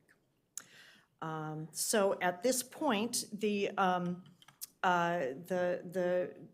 Linthicum Properties Management LLC owns 2 parcels that are immediately adjacent to the commission parcel. They've done a bunch of title work and survey work, and we've coordinated between their surveyors as well as the Parks Survey Manager within the Parks Department, and we've identified and confirmed that the correct boundaries for these parcels should be that this apparent overlap area, as shown in blue in this graphic, needs to be added to the neighbor's parcel 457, which is 4,457 square feet. There also was identified a gap where it looked like none of the current parcels seemed to include that. The correct boundary would take this gap property and actually add it into the parks parcel N466. So the corrected parkland parcel will be a total of about 2,750 square foot less than the deed records from 1969. But this is how it should have been done back at that time, and we are just now correcting something that was not corrected at the time of acquisition. So in short, we're recommending that the planning board and then the full commission approve the land exchange to correct this property boundary. We want to exchange the overlap property and the gap property so that the commission will dispose of any rights we have to the overlap property to just Linthicum Properties Management LLC. The commission will then accept the rights to the gap property and add it into parcel N466. So our recommended action in front of the planning board today is that you vote to approve Montgomery County Planning Board Resolution number 25-023 that requests that the commission approve the exchange. And then after your approval today, the resolution will be sent to the full commission. And next Wednesday on the February 19th, the full commission will take a vote on MNCPPC Resolution 25-02 to finally approve the land disposition and acceptance of the corrected property. If there's any other questions, I can answer them at this time. And I do not know if the representative of the property owner of the Linthicum Properties Management LLC wishes to say anything at this time. Yes, yes, I see Francois Courier on. If you'd like to make some comments, you're more than welcome. Thank you. Just very briefly, I wanted to thank staff for working with us to figure out how to fix this small problem. If you have any questions for the property owner, I'm happy to answer those as well. Thank you. Thank you so much. I have no questions or comments. It's other than to say it's just as great to correct this property boundary, and I'm glad it came up now and we're correcting it. So no other questions or comments, any from the other members of the board? Seeing none, do I have a motion to approve of the board exchanging the overlap and the gap properties and approving the adoption of Resolution 25-023? Yeah, I move to adopt the resolution and exchange the properties. Second. All in favor? Aye. Aye. Aye. The ayes have it 4-0. Thank you so much. And we'll go on to we'll just take a 1-minute break and go on to item number 10, briefing of the Montgomery County Accessible Design Guide, where staff is recommending providing a briefing and providing any questions that the board may have. Thank you.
Good afternoon. We're on item number 10, where the planning board is receiving a briefing about the county's new accessible design guide, which provides guidance for developing accessible streets, sidewalks, crosswalks, and other vital public spaces. Mr. Eli Glazer of the Planning Department is leading this presentation. Thank you. Thank you, Chair Harris, and members of the Planning Board. For the record, my name is Eli Glazer, Transportation Planner in Countywide Planning and Policy. I am thrilled to introduce this project to the Planning Board. The Accessible Design Guide is a document and a community engagement process that MCDOT has been engaged in since October 2022. It follows on the heels of another very successful effort, the Planning and Designing Streets to be safer and more accessible for people with vision disabilities project. Montgomery Planning has been really thrilled to be a participant in helping guide the development of this tool that I think we are very confident over the next several years will help make Montgomery County an even more accessible place for people with disabilities and people who need to get around on foot or using wheels. The Accessible Design Guide, which Mr. Matt Johnson from MCDOT is going to sort of brief you on and receive questions about, advances several key actions of the 2023 Pedestrian Master Plan, which are identified in your packet. And yeah, we're just thrilled. We think that this document is one in a line of several projects that MCDOT has done independently and in collaboration with us that make the county really a leader in pedestrian and bicycle safety, connectivity, and accessibility. So just happy to have Matt here and turn it over to you. Thank you, Chair and members of the Commission. My name is Matt Johnson. I'm a Capital Projects Manager with the Montgomery County Department of Transportation, and I'm very excited today to be talking to you about the recently released Accessible Design Guide. This guide was published in December of 2024, and we are looking forward to beginning to implement the recommendations from this guide over time. So unfortunately, the guide is, well, not unfortunately, but the guide is big. We can't talk about everything in detail, but I will try and give you an overview of the guide and give you a sense of what's in the guide. It's not really that long. It's less than 100 pages, but it does have a lot of information in it. So I would encourage you, if you need some bedtime reading, to start tackling a little bit at a time. It's really helpful, and members of the community are also encouraged to take a look at it. It is available on our website, and I believe it's also linked on the agenda item for this item on the Planning Board website today.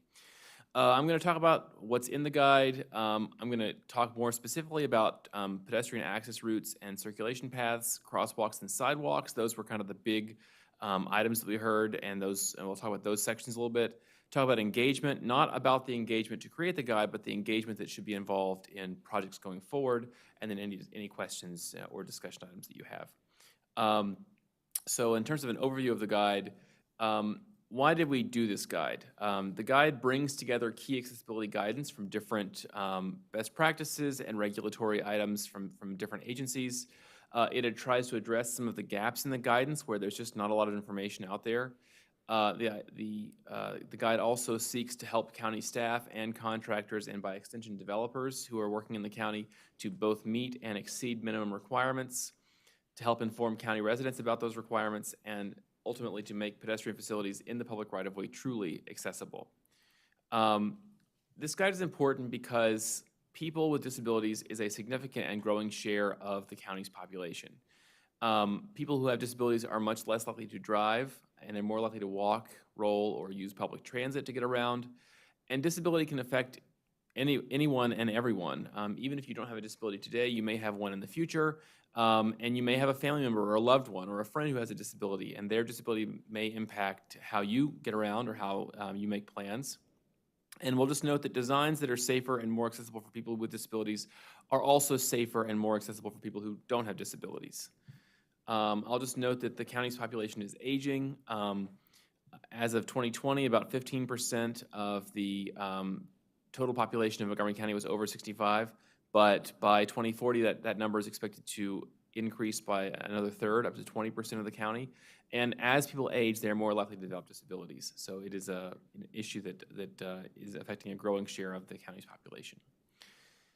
So what's in the guide? There are a lot of documents that are incorporated by reference, mainly meaning other regulations, such as the PROAG, which is the Public Right-of-Way Accessibility Guidelines, which is published by the United States Access Board. And despite being called guidelines in the title, they are actually regulations. There are facts about people with disabilities to help the users understand how the users of the guide help them understand how disabilities affect how people get around or how designs may affect those people. It has principles of accessible design, There are 18 topic sections that go into lots of detail, including challenges related to this topic, key requirements related to the topic, and additional guidance related to that topic. And there are also some appendices with a glossary, engagement guidance, and experimental treatments that have not yet been approved necessarily for use. And this table here is just shows an example of how these regulations work. So if we just look at this first line here, there are 4 columns across the top are titled Design Element, Criteria, Notes, and Reference. So if we look at this first item, which is clear width, we'll note that the criteria here is that there's a minimum of 48 inches not counting the top of the curb. That's the criteria. And it applies to all pedestrian access routes except median, refuges, and shared use paths, which have different requirements. And then the reference is, this is the regulation that is effective for this line item, is PROAG 302.2. So this is just an example of how the guide works. There are lots of tables here. The substance here is not important for this briefing. This is just meant to give an example of how the guide works.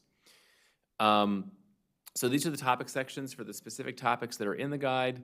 I'm not going to read through all of these just to save time, but we have lots of detail on these items. This is not necessarily meant to be the entire gamut of everything. We certainly feel that this guide is just one step on a much longer path toward making the county more accessible, and we expect that it will be updated and added to over time. So this guide does not have any of its own authority in terms of creating regulations. We did not add any new regulations as part of this guide. What we did do was bring all the existing regulations from the federal government, from the state government, from local agencies into one place. And we also brought in best practices both nationally and globally where guidance is necessary. So if there's a requirement in the guide, it must be implemented, and there are kind of PROAG divides the world into 2 kind of places. In undeveloped areas, so greenfield type developments, you must implement these requirements. In areas where it's an existing development that's being redeveloped, you have to implement the requirements to the maximum extent feasible. So there may be some things that are just not feasible in a developed area that would be in a greenfield development. And then best practice guidance should be implemented except where MCDOT or another county or state agency that regulates the development provides a written exception. So how do we develop the guide? We worked extensively with the community. We did put out a survey in the spring of 2023 to ask people about targeted toward people with disabilities, to ask them about how their disability impacted their ability to get around. We also had a community meeting in April of 2023. We had 2 presentations to the Commission on People with Disabilities in May of 2023 and March of 2024. We also had a project management team that was comprised of people from different county agencies, including the planning department, as well as members of the community, primarily those who had disabilities. And there was also a document review of county regulations with county staff, and also a best practice review, again, nationally and globally. In terms of the survey, what you can see here is, and people were allowed to choose more than one challenge, so that the numbers don't add up to 100%. But crossing the street is the top challenge. Traveling on sidewalks and navigating temporary pedestrian routes during construction are the next 2 in line. So those are some of the challenges. In terms of the disability type and the challenges faced, the groups here are divided into different types of disability, but what you can see is that crossing the street is the top item for all the disability categories. The others vary a little bit, but getting around is challenging no matter what kind of a disability you have. In terms of what effects do these challenges have on people, getting there and back doesn't feel safe was the top answer.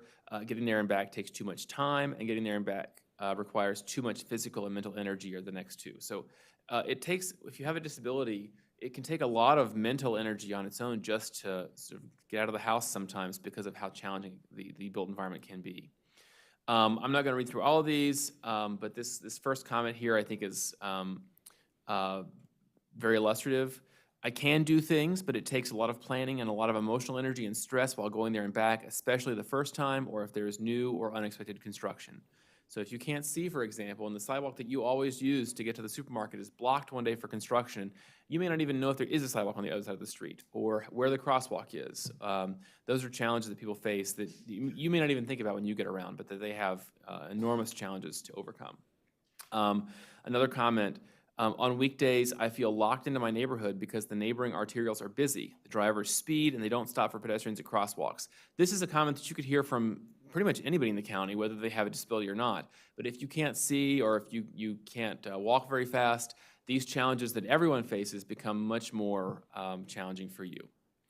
In terms of the principles of accessible facility design, they're broken down into 5 categories here. Safety, meaning that all streets and outdoor public spaces should be safer for people with disabilities, but also for everyone. Compliance, our designs should be compliant with all federal and state regulations. Our design process should be inclusive, meaning that we don't plan for people with disabilities, we plan with people with disabilities. Designs should be consistent and predictable so that someone can sort of understand what's happening even the first time they're in an environment. And of course, maintenance is really critical too, because we can build the best, most accessible facility out there, but if we don't maintain it, it will not remain accessible over time. The guide also notes that complying with minimums is required, but it's not always sufficient. So these images all show facilities that are compliant, but are certainly not places that would be comfortable or easy to navigate in for anybody, but especially if you have a disability.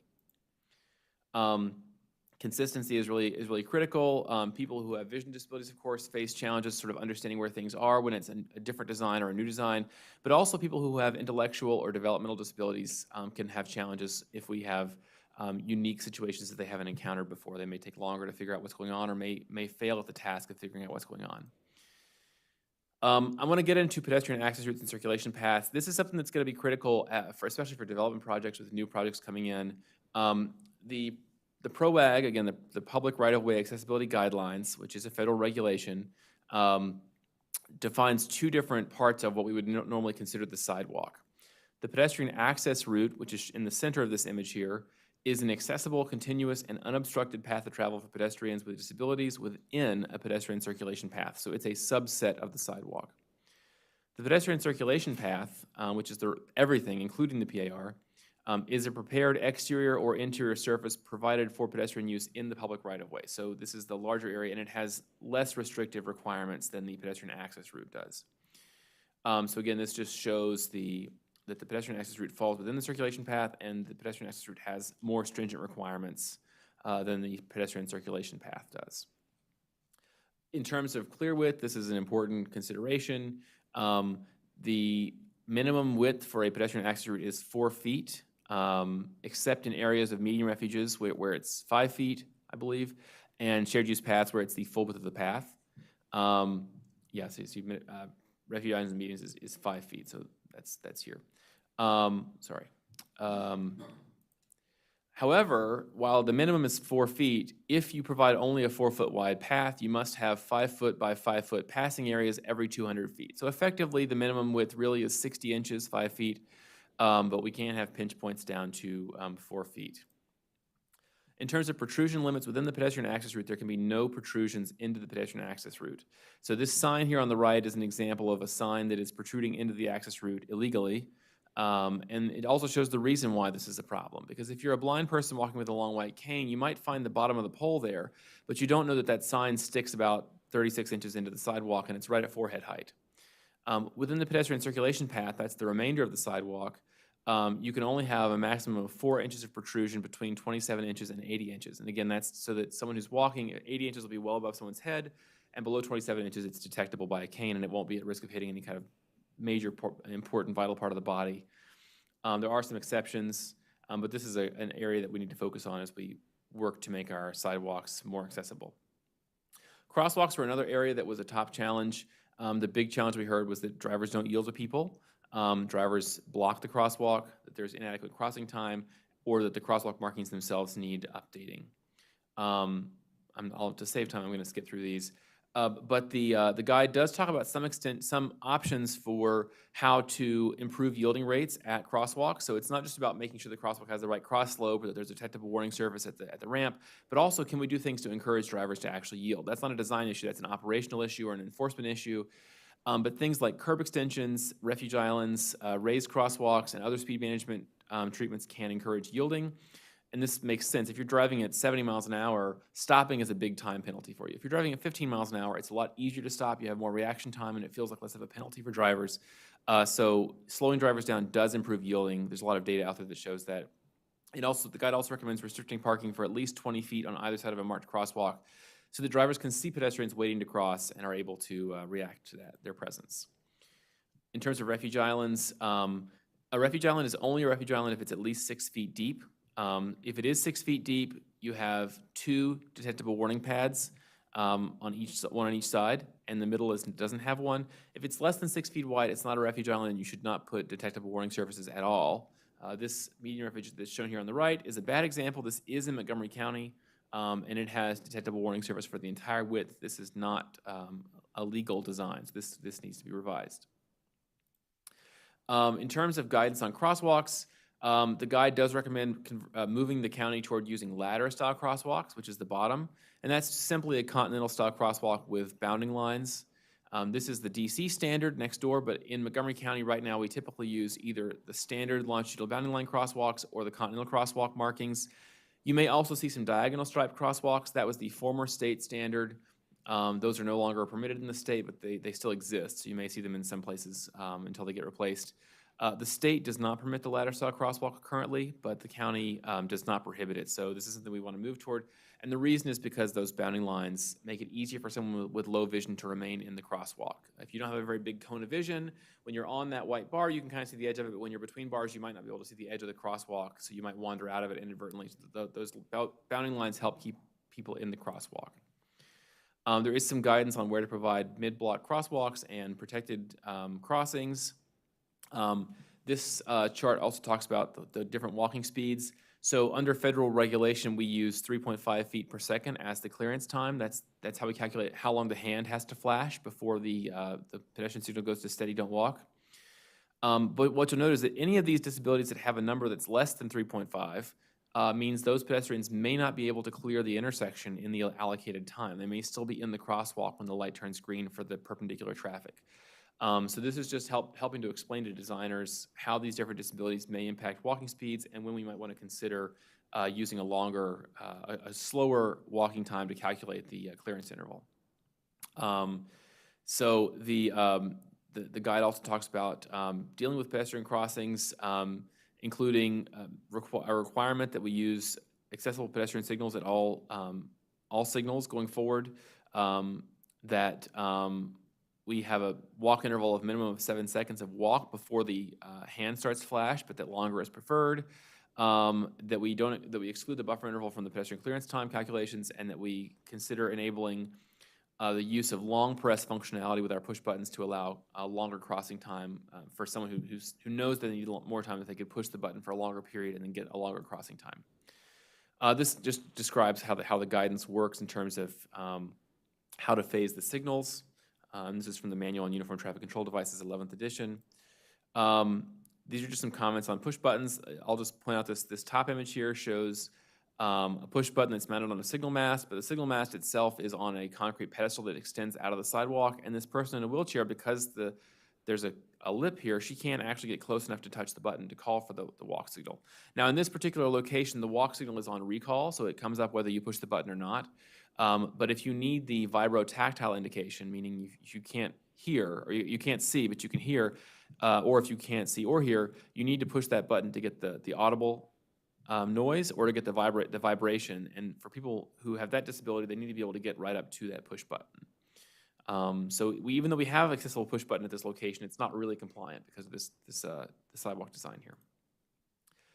There's also guidance on where to locate push buttons. We don't need to go into all these details. I'm just kind of giving you an example of how thorough the guide is on these topics.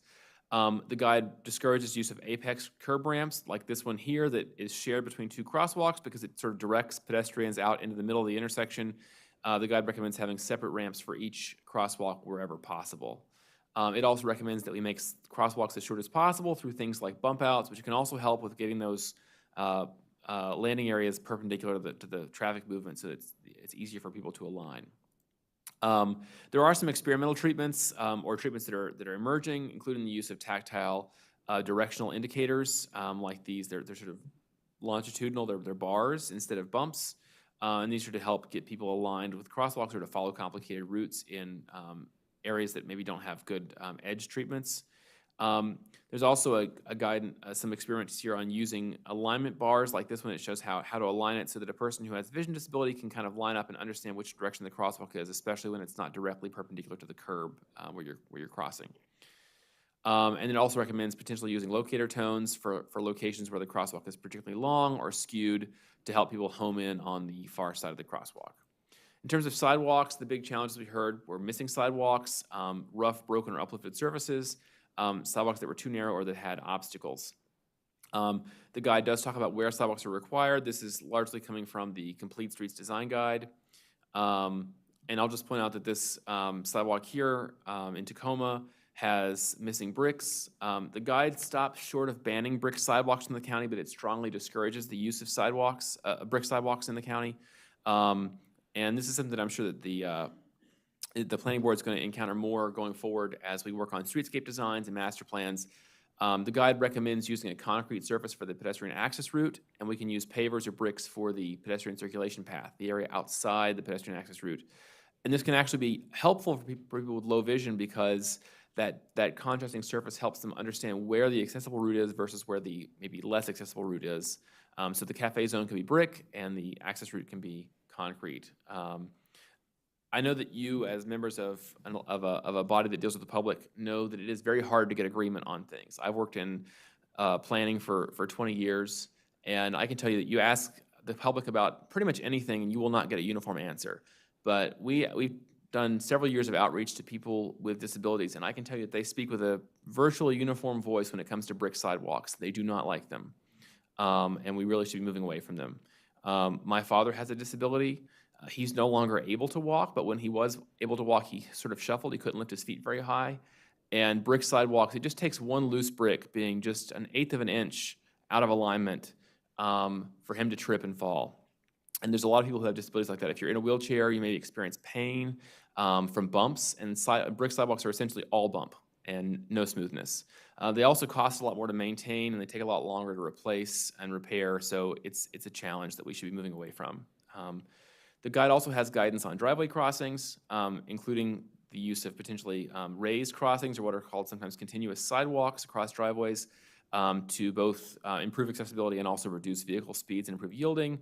There is some guidance on when you have to have aprons, how to design the sidewalk to avoid having people in wheelchairs roll into the street because of the slope. Guidance on how wide sidewalks should be. Guidance on temporary and permanent obstacles, like this sidewalk which has a telephone pole and a stop sign in it, or this sidewalk which has shrubs that have encroached into it. This is a maintenance issue, this is a design issue. Both of these are non-compliant because of these issues. Again, we've already talked about the 4-foot minimum here for the pedestrian access route, which does not count the top of the curb. How to design around obstacles like this telephone pole. In this case, the path splits and has the pole in a median. This would not be our first choice, but this does allow us to have that full width without having to spend lots of money to relocate the pole or to perhaps remove this grass buffer and make the path feel less comfortable. And the guide also talks about engagement. So it's really important that we're engaging people with disabilities in the process.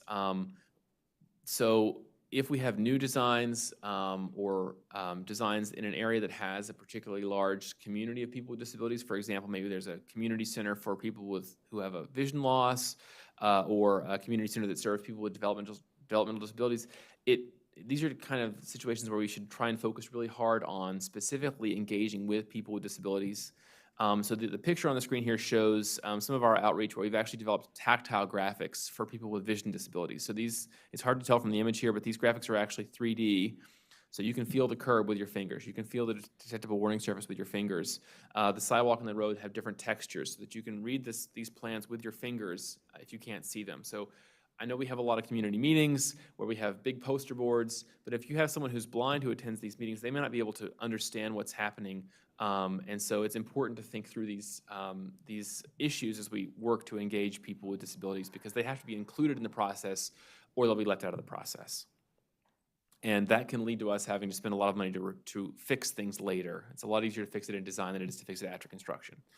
And with that, the guide has a lot more information in it. This is just a really brief summary. but I'm happy to take any questions that you have or comments. Mr. Johnson, thank you for your presentation. It's always good to understand the guidelines out there, and accessibility guidelines are very, very important. Everyone needs to feel welcomed and belong and part of the community. So thank you, and all of the team that put all of this together. Just wonderful briefing. Thank you. Any other questions or comments from the board? No, I just say that this is magnificent, something that is really needed and it needed to be done. And thank you so much for working on that and making it. And I'm hoping that this is evolving, and also probably you have it on the website, because a lot of those laws, I guess, had hyperlink that people can actually read Yes. the requirements. And I'm wondering that because there is federal regulations, that is DOJ, and I'm not sure, I know that Montgomery County may have its own or a state. Is there any distinction? I don't know the code that you had put, those are DOJs or those are county or a state, or have you combined all of them together there and it's all different kinds? All of the regulations that are currently in force that relate to these topics are in the guides, whether they're state or local or federal. But yes, the PROAG requirements were created by the United States Access Board, so they're enforced by the Department of Justice, and in some cases by the Department of Transportation as it relates to transit stops.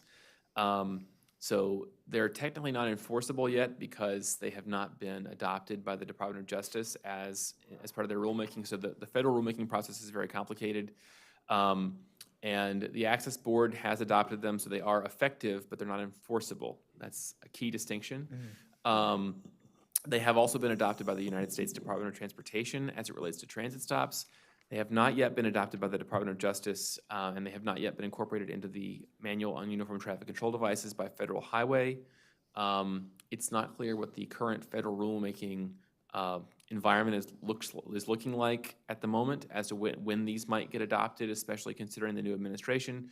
But whether they're enforceable or not, they are effective, and we should be complying with these regulations because it's the right thing to do, but also because it is a federal regulation. We can't get sued or fined for not complying, but it is a federal regulation. We will eventually be able to get sued or fined for not complying, but those rules haven't, the enforceability hasn't happened yet. Yeah, but these requirements are for government agencies. It's also for private property owners. You're required to comply. And if you're an applicant that's applying for a project in Montgomery County, you're going to be required to comply with this. Like if you're building a new sidewalk in front of your private development that's in the public right-of-way, you, the developer, are doing it, not the government agency, but you're still going to be required to comply. Yeah, what about facilities? Are you planning to have something also for commercial or private commercial facilities? Because there is a lot in those also that is questionable, and people may have questions. I don't know if this is something that is in the scope of your work to be done or not. So you're referring to like public facilities like libraries or buildings? Is that what you're referring to? Well, I'm thinking like about a private club or a private swimming center or a public club or a public library. That's beyond the scope of the Department of Transportation. Certainly, we would be happy to work with Department of General Services or Department of Permitting Services on any guidelines that they wanted to create related to interior spaces, but that's beyond, our scope is limited largely to the just to the outdoor, transportation. the transportation network and public spaces like that. Okay, thank you. Oh, I think as both the chair and the vice chair said, this is really great. I think it's really great work. I did want to just make one comment and put a little marker down on the concept of consistency. Like one of the things that we're doing is requiring the development to update and upgrade paths and things like that, which is great for that stretch of wherever you are, but does impact consistency over certain areas. So I think it's worth thinking about as we go through our planning process and our approvals and everything like that, of making sure that those get connected to different things. And I think that's, a budget issue, a CIP issue, and probably not an us issue. But like, it's hard to get that consistency over large stretches when we're having it adopted sort of in a piecemeal manner. So worth the thing to think about in the future as we keep going on with this. Yeah, just wanted to add my thanks as well. Hopefully it'll help a lot of people get around in a lot more convenient and accessible ways. And the idea of kind of the consistency like that was on my mind too. Because it sort of, I mean, it relates to kind of a lot of our transportation or multimodal and bike ped projects, but certainly with regard to accessibility, it's even more critical and much more of like a priority for safety and just because it's the right thing to do reasons like you mentioned. I also really like the concept that you introduced about compliant but not sufficient, and I like that because it clearly holds ourselves to a higher standard in terms of making it the best possible we can, given existing constraints and whatever else may be the case, but making it as good as we can for people who need those facilities. I wanted to just ask a little bit about, you mentioned at the end, even though these aren't enforceable yet, which means that we're not liable as a county, but of course, these new accessibility guidelines imply that, I'm just making up the number, but like 95% of our facilities around the county won't be compliant at some point, for which we will be liable at some point. So moving forward, so obviously, these will be adopted into projects and development review and things like that, and personal property owners will be responsible for their own properties. But from the county standpoint and from MCDOT's standpoint, do you think that there's going to be conversations around some sort of plan to kind of start taking things off the list of like the most critical things that we need to retroactively fix and make accessible and feeding that into the CIP if needed, to like have those conversations started? Well, I should point out that something that's already constructed is, I think, to use the language, because I think some of you know that I worked for several years at the planning department working on the zoning code rewrite. So the old zoning ordinance used the term not non-compliant, I think, a lot. So if we change the zoning regulations, it doesn't mean that things that were previously built are suddenly non-compliant. They meet the standards that were in place when they were built. That's the same case that PROAG would apply to the built environment. So the sidewalk out in front of this building was built 5 or 10 years ago. It may not be compliant with the new regulations, but it's compliant with the regulations that were in place at the time. So the compliance trigger is whenever you touch it. So for crosswalks, for example, or accessible parking, any maintenance of the street will immediately trigger the requirements. So resurfacing triggers the requirement to provide accessible parking and updated curb ramps and updated crosswalk markings. So we do a lot of resurfacing. That's gonna trigger a lot of things. It's gonna make a lot of projects probably more expensive. For sidewalks, anytime you touch the sidewalk, you're gonna have to bring it up to the current standard. So it's things that are out there now that we're not touching are okay. They're compliant, legally compliant. It doesn't necessarily mean that they're accessible, that we shouldn't fix them, but we're not gonna get sued over something that's already out there. But if we upgrade it in the future and we don't upgrade it to the current standard, then that's when that liability takes place. In terms of funding, we do have an ADA program within our capital budget currently, which is generally providing upgraded ramps or providing new ramps in places. We also have a sidewalk program in the county. And then of course we have our regular capital projects that will have to factor in these things. One of the big ones that's going to, I think, be a challenge in a lot of our urban areas is providing accessible parking on street. I'm not sure if we have any accessible on-street parking in the county right now. We do provide accessible parking in our off-street county parking garages, but we will not be required to provide it anywhere we have non-residential permit parking. We'll have to be providing accessible parking in those locations. And so whenever we resurface a street, that's going to trigger that requirement. Again, it's not enforceable yet, but it is effective. I know that's a confusing distinction, but that's how the federal rulemaking process is. Yeah. Thanks for all those points. It'll be interesting to see moving forward if this starts to change the way that kind of the prioritization process works in terms of repaving at least, or other things where it's like we know if we touch it, we have to do certain things, and although it's more expensive, it's like maybe it's more necessary as well. So yeah, it'll just be interesting to see how that rolls out. But yeah, thanks again for working on this. Yeah, thank you again. I was just curious. I live in Tacoma Park, and you talk about the ladder crosswalks. So this hackture that I've seen a lot of communities now, it's the lines are at an angle, and so it's like a free for all. When the light is when everyone could go across. Is that's standard practice going in the future now? So that's being ruled out? The guide doesn't talk about requiring all-way pedestrian crossings or anything like that, also known as barn stances. We do have, we essentially have 3 intersections in the county that have all pedestrian phases, all-way pedestrian movements right now, but they're not, we technically don't have any diagonal pedestrian crossings. The reason for that is if we officially have a diagonal crossing, we have to provide curb ramps for those locations. So in addition to the ramps that point at the crosswalks, we also have ramps that point toward the middle of the intersection, and we also have to have pedestrian signals that point toward the middle of the intersection, and we have to calculate the clearance interval based on that diagonal. And if those of us who remember high school geometry know that hypotenuse is the longest distance.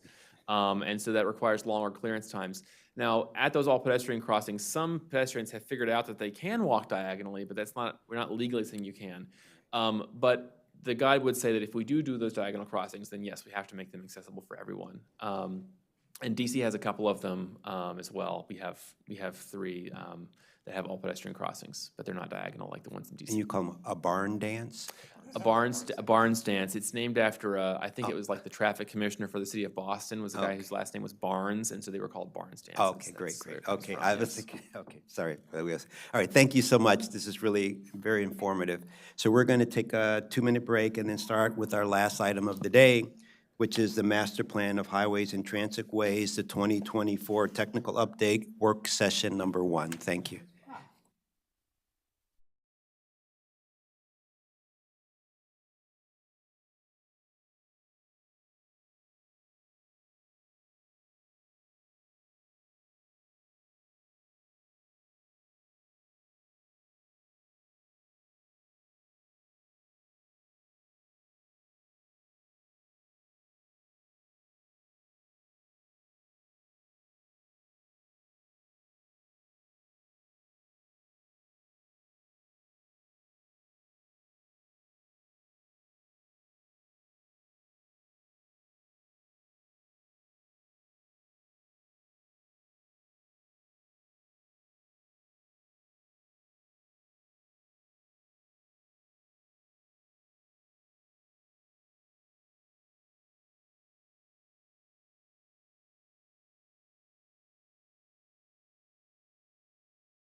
Good afternoon. We're on our last item of the day. Item number 11, Master Plan of Highways and Transitways, the 2024 Technical Update Work Session number 1, where staff is recommending discussing the public hearing comments and provide direction, and for the board to provide direction to staff. We have Sophia Aldrich this afternoon presenting this item. Thank you.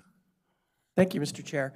For the record, Sophia Aldrich from the Countywide Planning and Policy Division, and I'm joined by Karen Gauss-Dewar also from the same division. We were presenting to you earlier on the CIP, and you asked us to come back with you for an update. So before we start into Master Plan of Highways, would it be all right if we tackled a couple of the questions that the commissioners had? Certainly. Okay, great. So I put out a call to Montgomery County DOT staff. They were unable to track down the information on a timely basis. They tried their best. Both of these projects, I believe, are a part of Highway Services, and I was not able to get in touch with Highway Services people. They're busy doing Highway Services work today, so they're quite busy. So the two projects that we talked about, one was residential and rural road rehabilitation. This is a level of effort project, meaning that it has a regular budget, and actually the budget stays the same for each of the 6 years. And it's really just for residential and rural road maintenance and rehabbing, fixing drains and pavement, et cetera. For the current fiscal year, which is fiscal year 25, the county, and actually Karen, if you could show the approved budget. Here's a dive into the county CIP. This is the project budget that was approved last year for the beginning of the 25 to 30 CIP. And if you could zoom in a little bit more, under fiscal year 25, the total budget was $8.76 million. As you can see, that repeats every single year. In the county exec's recommended budget, the only change is that the fiscal year 25 has gone down by $1.045 million. There is no explanation in the project PDF. So at this point, I'm unable to answer the question, but I will note that the cost difference is not in planning, design, and supervision, it's in the construction. Yeah, So to that's me, why, exactly, and Yeah. I'm completely against it, because this is level of effort projects, Right. it's maintenance, it goes to the heart of the residents, Yeah. and it was approved, and I do not know what was the reason. And without explanation, it doesn't, especially level of effort, you don't touch it. Especially in the, in the odd years, that's not allowed. I don't know what is going on, really, I don't. So certainly, you could provide an additional comment asking that the funding be restored. I think the realization is that since we're now in February and the end of the fiscal year is June. It's not how it works. Level of effort, carryovers. You don't lose. Okay. And it's actually so hard to get it. So, and if you don't do it, that's fine. Your implementation is lower, but it carries over. You don't lose. This was a very unusual occurrence, and I certainly appreciate your attention to detail on this. So certainly, that could be added as a request that that money be restored to this level of effort project. Yeah, I'm just so we can give, so this is where was it like the 40,000 and the other one? There were some. This was 1 million and the other project was 84,000. There wasn't the. I think you had 3 or 4 projects listed on that one slide, and one of them was about $40,000. It was .004. Yeah. And then, but are you talking about it wasn't total less? No, this was a 1 million. This was the last one that was residential. Right. Well, I think at minimum, I understand your concern, and we could still say what we could say that if we feel that if this was a level of effort, whatever it was, what is not being done, or I don't know what, but let's get to the end and we'll go exactly what we would say, but let's go through this. Yeah, okay? I would, yeah, just to maybe so that we can move on to the master plan. What we can do is continue to, Sophie has reached out to MCDOT, the applicable people there. When we get a response, we can update you again with more detailed information, but this is helpful to get a better understanding of how that number changed. And the transportation improvements for school CIP, it was only $84,000 difference, but again, it was the regular budget is 132 annually, and for fiscal year 25 is listed as 48 in the recommended, with no explanation why the funding decrease is being proposed. So the exact same situation. It does come out of construction, not planning, design, or supervision. Okay. Okay, you'll get back to us. Okay, thank you. Great. All right, moving on. The main event. Thank you so much. Thank you. All right. Today we're here to give you a work session, the first work session for the Master Plan of Highways and Transitways 2024 technical update. I wish I hadn't included the year in that technical update because we're not in 2024 anymore, but that's the way things happen. And certainly we had some delays, largely due to public involvement, and that's actually a good thing. So yeah, next slide. So this is the project schedule, and it's evolved a little bit over time. We had to add a couple hearings. We are now in work session 1. And we are still, we're anticipating a second work session in March. We will come back sometime in late March to present the final markups for your review of the master plan. And then we will transmit it to the council as soon as we finalize that. We anticipate that the council's not going to be able to look at this until likely June, but we might actually have the public hearing in May, depending on how they schedule things through the council and council staff. But certainly, we hope to get council approval during the summer on this project. And, you know, it's a project that's been around since, for more than a year, and we're glad to roll on with it. Next slide. So our agenda, our work session schedule today, it's pretty simple. We're going to summarize the comments that were received. And we do have proposed responses for all the comments that were received, and all of those comments and responses are provided in your packet, and were provided on the website, I think on attachment B and C. And today we're going to be talking about topics 1 and potentially topic 2 if we have time. I think when we scheduled this, the thought was that topic 1 could possibly take our entire 2-hour session, and if so, that's fine. We feel like we can, if we have to push it to the second work session, we can do that. All right, so let's move to the summary of comments. So this was an unusually long comment period. We had 3 public hearings from when the public hearing draft was first posted in July 24th. Public comment was open and sought after all the way through January 24th of this year. During that time, we received 601 total comments from 458 individuals, organizations, municipalities, and government agencies.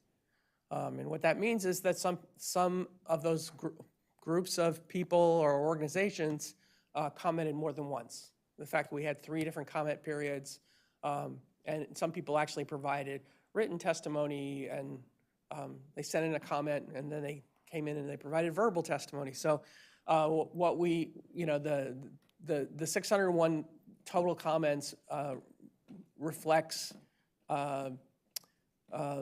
unique comments that were made by individuals. Multiple comments that were the same comment have not been included. And in our summary, it'll actually say for a particular person commented on this date, and this date.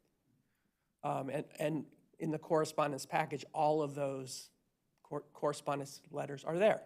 So you can look at it and see how they are. So attachment, and actually, I think this might be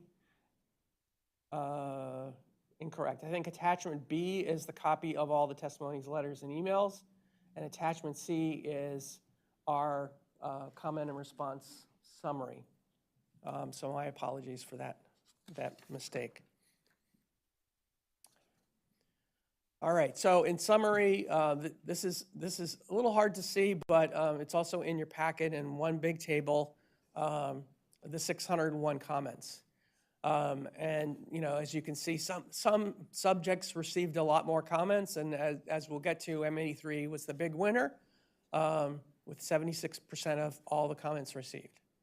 You know, we presented it out this way.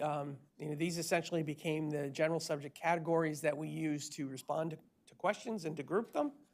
And in some cases, there might have been a little overlap on some of them, but and we are going to be providing comments back to not all of these, because some of them were, we like what you're doing, thank you, and we just say thank you. In some cases, they noted that we had some inaccuracies, and we're going to make those changes. So we're not coming to you with that. We will make those changes. The ones we're coming to is ones that we need your feedback and input on making a decision. Do you agree with what planning staff is recommending? Next slide. All right, so here's a quick summary of the comments. By topic, 455 comments were made about M83, quite a lot. That's, you know, 3/4 of the comments that were submitted. And there were a variety of different types of comments. Some were, I would say, more like form letters. The organizations had, the message was the same, but there were a lot of different people who had individual letters.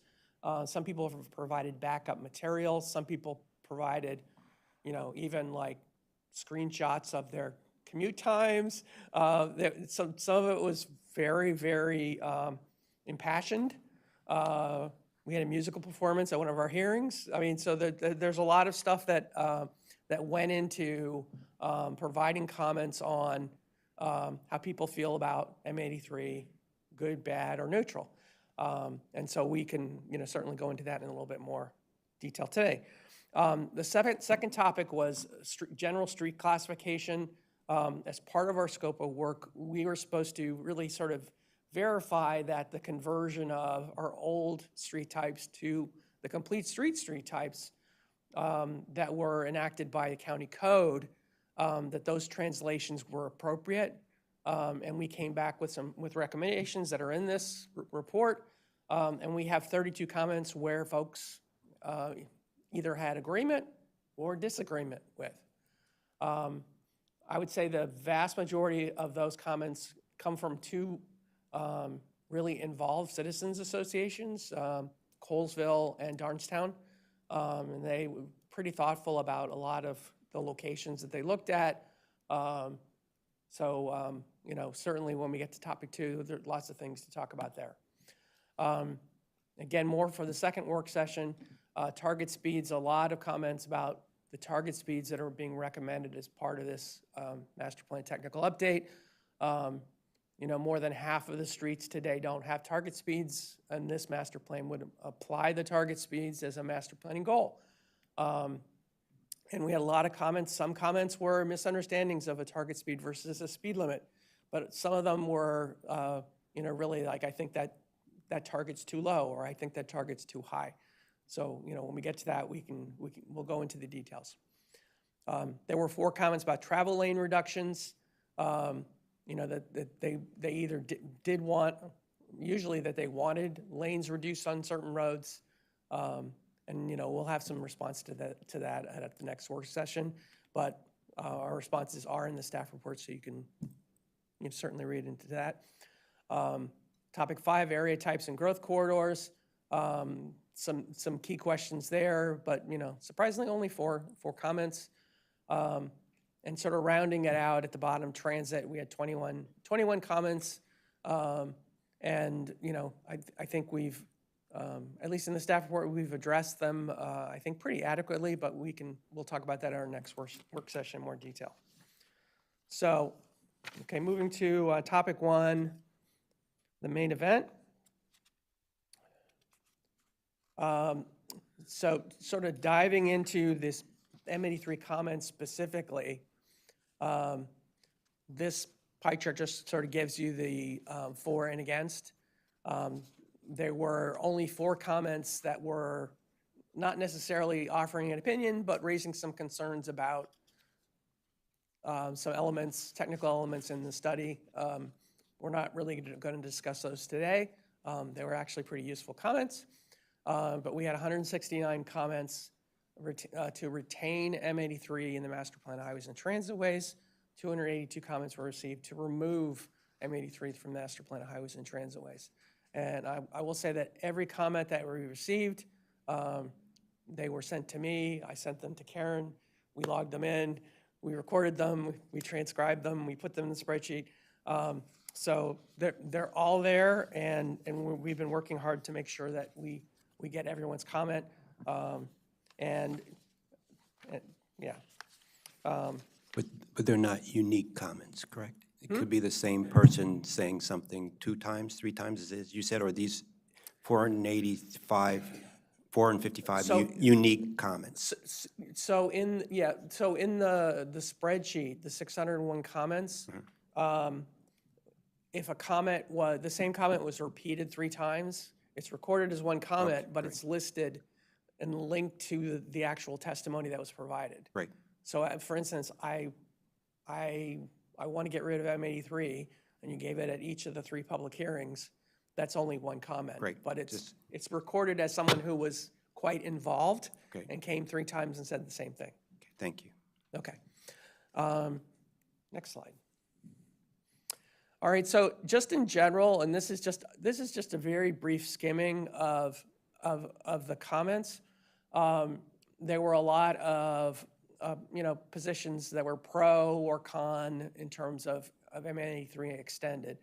And M83 extended, based on the planning board's authority, is looking at both the north and the south segments that are not currently built today.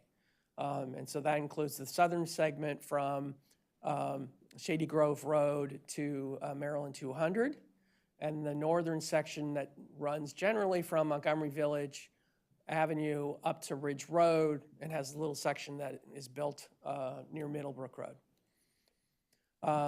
So, many of the comments to retain it, sort of dealt with that there were studies and analysis done showing that M83 was needed, and that the master plans were essentially keeping a promise to up-county citizens, and that it was something that's in a plan, it needs to be built.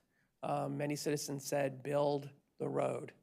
The need for relief from severe congestion, that was echoed many, many times.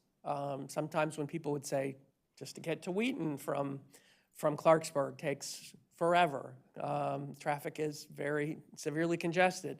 And I know that when we had the public hearing in Germantown, I usually give 30 minutes extra time when I head up to Germantown, regardless of the time of day. And sometimes I don't need it. Most of the time I do.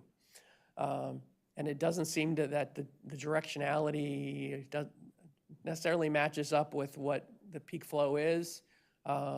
It's often congested.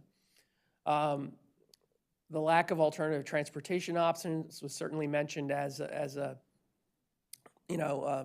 reason that they need the road, and the lack of transportation capacity leads to excessive commute times. Now, on the con side, the environment impacts to streams, habitat, parkland, and the concerns there were not just those impacts in general, but the quality of the impacts. This isn't, to the folks who make these comments, this isn't just it's bad to knock down a tree, it's bad to knock down this particular tree along this particular stream watershed. So for this project, there have been very specific concerns raised about specific habitat species, quality of parkland, quality of the stream flow. There were concerns raised about the consistency with some of our countywide plans, the two being Thrive Montgomery 2050, and the second being the Climate Action Plan. And the other thing is that when many commenters requested that M83 be removed, they usually coupled it with the need to advance the 355 BRT project. Not always, but usually. All right, next. So I'm going to go briefly through some of the timeline. I know that when we had outreach meetings, I provided a lot of slides that went through like every single master plan that we did in this part of the county since 1966 and showed how Mid-County Highway developed and was part of the system. And I have that available. I can show it, but you know, in the interest of time, I'm not going to dwell on that too much. But Mid-County Highway was first proposed in the 1966 Germantown Master Plan and approved in 1967. And between then and 2013, every master plan in that part of the county, and by default, the master plan of highways and transitways in general, included M83 in it. Montgomery Village Master Plan was the last master plan to have M83 included, but also included in the analysis that was done to come up with recommended improvements. And after that master plan, the Montgomery County Council issued a resolution in 2017, essentially telling the planning board to not consider it not there when doing transportation adequacy, which essentially is saying assume it's not there and come up with other improvements on other roads instead of M83. Next slide. So this is the council resolution that was passed, and just go to the next slide. And this is the specific wording. The council directs the Montgomery County Planning Board not to assume additional road capacity from the northern extension of Mid-County Highway when calculating the land use transportation balance in future master plans, including some of the plans that were underway at the time. This step ensures that any new development allowed under these plans does not rely on the northern extension of Mid-County Highway while retaining the right-of-way for the extension in these plans. So that has impacted how we do our master planning in Up County, and essentially means that we haven't taken M83 out. It's in the plan, but effectively, you know, when we run our computer models, it's not in our computer model. So from that perspective, it's not there. Next slide.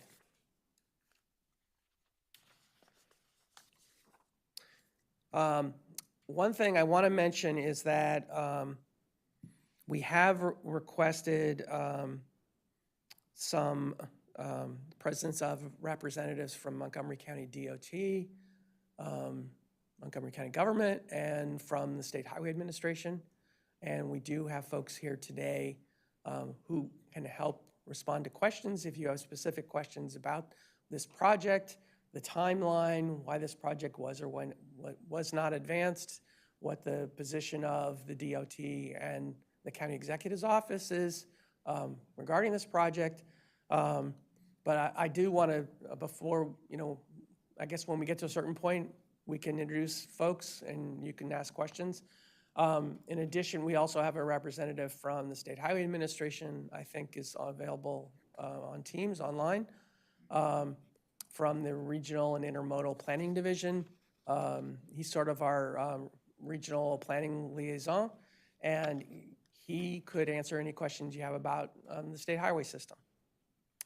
So this timeline is actually something that's shown on Montgomery County DOT's website. I just recreated it here.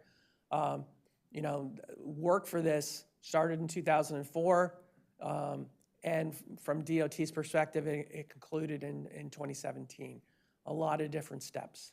There was a lot of work that was conducted, environmental effects reports, coordination with the U.S. Army Corps of Engineers and Federal Highway, and finally the development of a preferred alternative conceptual mitigation report.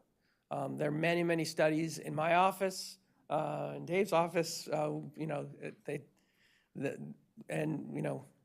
brought one with me today, which is the 2017 work.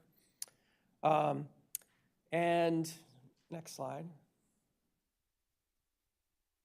And so I think that it's important to realize that this was not something that just showed up overnight. It started from the planning perspective in 1967.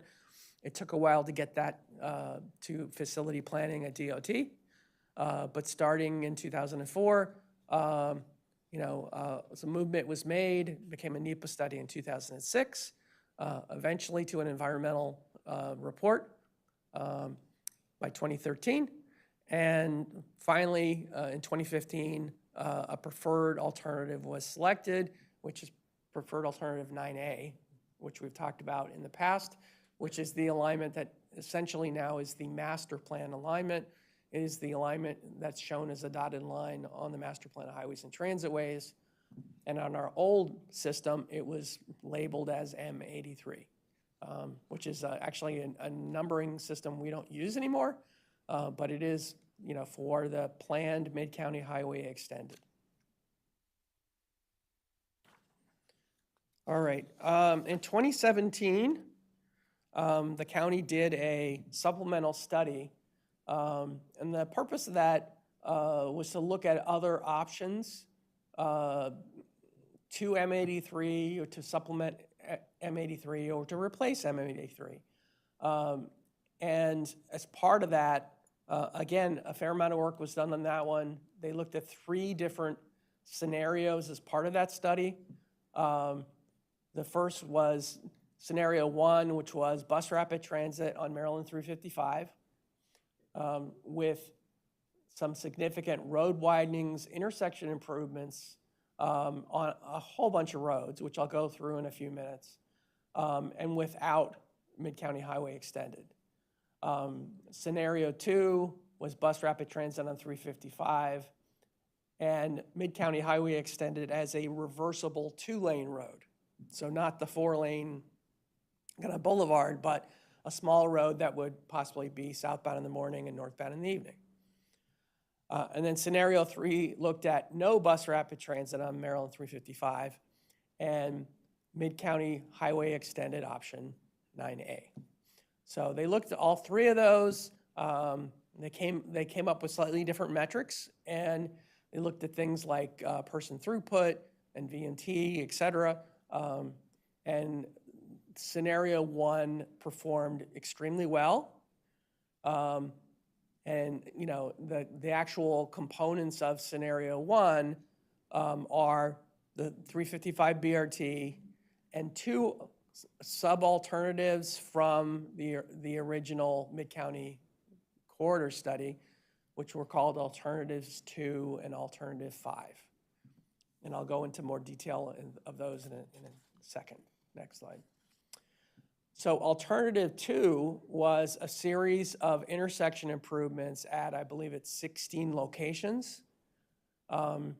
This is almost a CIP in itself. So on 355 from Shakespeare Boulevard down to Shady Grove Road, I think in the study, the actual exact improvements weren't necessarily specified, but my understanding is they would be in capacity increasing to get adequate level of service at all these intersections. So it couldn't involve adding a lane, adding turn lanes, et cetera. Then it included intersections on Mid-County Highway from Montgomery Village Avenue all the way down to Shady Grove Road. And then there were some connecting roads on Watkins Mill and Snow for School. So that was a lot of a lot of improvements that are part of scenario one that was considered the best performing scenario. Next slide. Alternative 5, which was also part of scenario 1, was a series of corridor improvements along Ridge Road, 355, Montgomery Village Avenue, and Mid-County Highway. And those improvements range from widening, adding number of through lanes. So from Ridge, from Brink to Snowden Farm, it was widening from 5 to 6 lanes and provide sidewalks and shared use paths. 355 from Middlebrook to Ridge Road, widened from a 4-lane road. Can you show on your cursor Oh, sure. what those are as you go along, please? No? Oh. Okay. All right, so Ridge Road, right here. And the improvements in green were alternative 5. Is there any way, maybe we can zoom, is there a way we can zoom in? Just a quick overview. So in orange is the Maryland 355 BRT project. Right. The green are the roadway widenings that are intended to create sort of the replacement for Mid-County Highway. As you see, it starts at Ridge Road and it goes down to Montgomery Village and ultimately to Goshen Road. That's the replacement for Mid-County Highway. All of the blue dots are the 16 intersection improvements, and then in blue along Goshen Road is some of the spot improvements on Goshen. But yes, we can go through each of them individually if you'd like. Yeah, I think what's important to impress is that when scenario 1 was evaluated to replace Mid-County Highway, it's not a cheap solution. I mean, if you look at the length of roads that would have to be improved, the number of intersections that would have to be improved, and that's in addition to the 355 BRT, it's a sizable investment. Could you show M83 on this one, on this graph? M83 is not. Yes, it's not. It's not because it would not be proposed as part of this alternative. Yeah, but could you show it with your cursor? Sure. Where the location would be? So the location.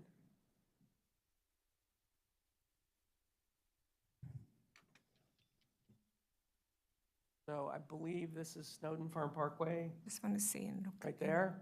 So it comes down something like this. See that? Yeah. Yeah. That's the main northern segment. Just wanted to see the relation with these other streets, Yeah. expansions. I mean, I think what you can definitely see is that spatially, the road makes sense. Yeah, the road makes sense. That's You exactly look at what I was. where the parallel facilities, there aren't many. So, that part I think you can't argue. I think this study was trying to look at ways to make use of our existing infrastructure and come up with improvements that potentially cost less and potentially were less impactful. Yeah, it just that, I guess that East-West Highway is something extended, Mid-County Extended was something that is parallel to 355 North-South. And that's what is needed. And to help that, it had to some kind of system to provide a north to south, movement. Okay, All right, please continue. Yeah, thank you. So in the staff report, we talk about planned projects in the area. It's important to know what's been planned because that's the toolbox of what are potential solutions. either in addition to M83 or in place of M83. So these are all the different projects that are, sort of in the works. And the ones in bold are projects that were recommended in scenario 1. And I'm not sure that this includes the it shows the HOV extension. So I assume that is the managed lanes. Yeah, so that is included. So there's an awful lot of improvements, and some of them very critical to master plans. Some of them are currently not master planned as well. So there's a lot of, this is a great place to start working from if you're trying to, figure out what can we do to solve congestion in Up County. So it would have been good, and maybe you can look at it later, but overlay this on what was, like, what is DOT today? What is the plan for, what are you planning for today to create the M83, what was planned before? What's on the table today, and how does it compare with these alternatives that were originally, you had, that was done in the 2017 study? So we can say, yes, you could say, yes, we're planning to do that, right? Or no, we're not planning to do that, but we're planning to do this. And how does that impact, the transportation needs? Is it the same as you're relieving, is the same amount as you thought before? Or what is the difference? That would be good for us to know, okay? Mr. Chair. Yeah. I mean, you don't have to do it now, but you keep going, but at the end of the day, that's we what. could do that very shortly. Okay. I just want to go through a couple more slides, just to sort of Okay. list the whole range of projects. Okay, perfect. So next slide. We actually have more road projects. And continue. And keep going. Transit projects, some pretty significant ones, including the 355 BRT Central and Northern segments. And we also have a lot of the corridor connectors that were master planned as part of the corridor forward functional master plan. And the red line extension. So those are all potential solutions for Up County. Next slide. We also have master planned interchanges, one of which is complete, and 3 of which are master planned, and 1 is being evaluated now as part of the Clarksburg Gateway sector plan. And then we have a bicycle project as well. So that I just wanted to. That is in your packet. It's a pretty large list, and I would say, like, if you took all those projects and you put them, you did a cost for them, it's probably bigger than the CIP that the DOT has for their projects today. It's a very big effort. Well, I really appreciate that you have said that what is the status. When you say master plan, and I guess that DOT is here, I'm sitting here, we're discussing to take a master plan roadway out, and then we say that we're going to replace the solution with something that, again, is in the master plan. So I think that it is important that we talk about things that are actually going to happen, that to relieve the traffic since 2017, that decision was made by DOT. So what is the solution? That's what I'd like to hear. Okay. Is this a good point to start? I just want I think this is a good point to pause, and so I'll introduce our colleagues from MCDOT. We have Haley Peckett, and Haley, I'm gonna mess up your position. Okay. Hi, Haley Peckett, Deputy Director for Policy and Planning, MCDOT. Andrew Bossi, Senior Engineer, MCDOT. Great. So it may take several pieces to get the full answer, but what originally I had asked there was a recommended solution in 2017, I guess in alternate or and then BRT plus a lot of intersection improvements, right? And then there were some options on that. What is the plan today? And what is planned, like not only what is studied, what is funded, what is not funded, what is the time frame for all of these things? Because the big picture was that, there are some traffic issues, especially up north. I mean, and one other question is that, have you objectively studied those? I know, people could say there's a lot of traffic, people, it feels a lot, but have you said, well, is it exceeding certain thresholds to, yes, is there really something there? Is just, and then that area is still growing, so have you thought about, what is it today? What is it going to be in the future? Will these things help relieve that to an acceptable level? And we just wanted to, as we make our deliberations and thoughts about M83, we wanted to know what have you studied? What do you feel? What is planned? What's likely to happen in whatever time frame, so we can have a better understanding of what's going on there. Okay. So this is Haley. I can start, and then I'll let Andrew jump in with more specifics. So as everyone knows, having 355 in this area will be much more high quality, high frequency transit than what's been seen before, and that's really aligned with the plans that we've adopted since 2017, Thrive, and the Climate Action Plan to really push more of our mode shift to transit.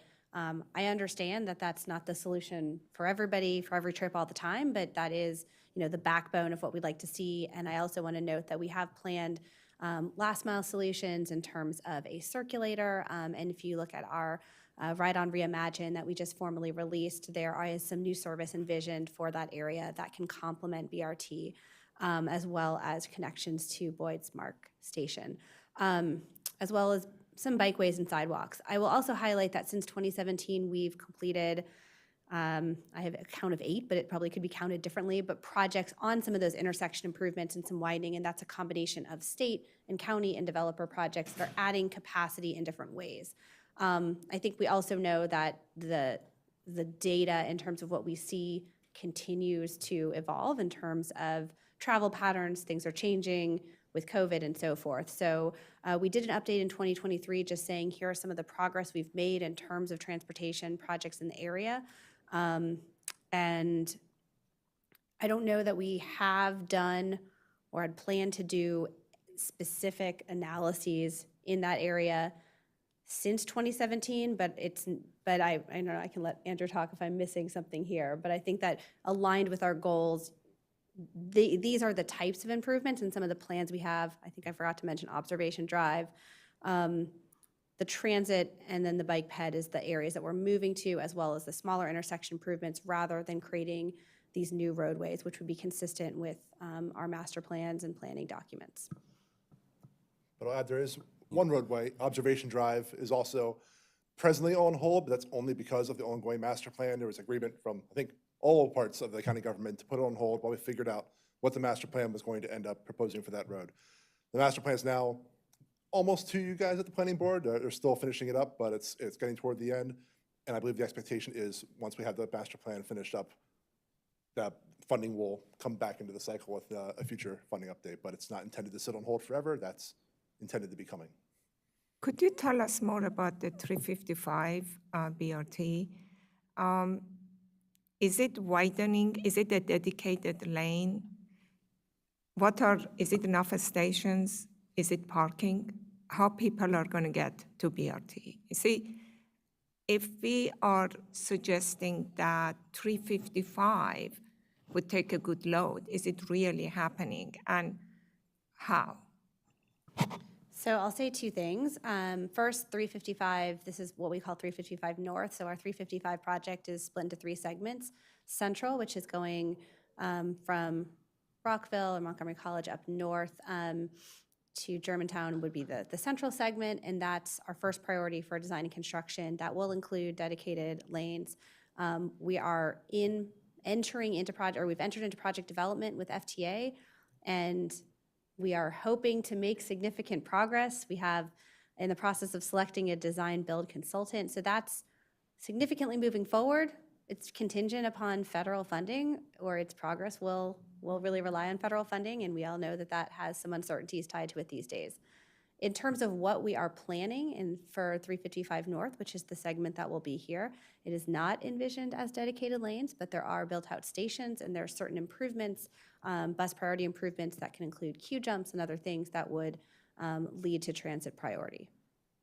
Can I just say one, well, I guess I'm maybe not clear. I like to see in that plan, they said in order to meet whatever objective, if you go back to your first, where you said option one plus, option one included, I don't know, BRT plus added lanes plus, and it included intersection improvements at 16 intersections. I'm just trying to see how do what you plan today is consistent or not, in terms of moving the traffic through, I don't know, excuse me, I don't know. Can we bring the slides back up? Yeah.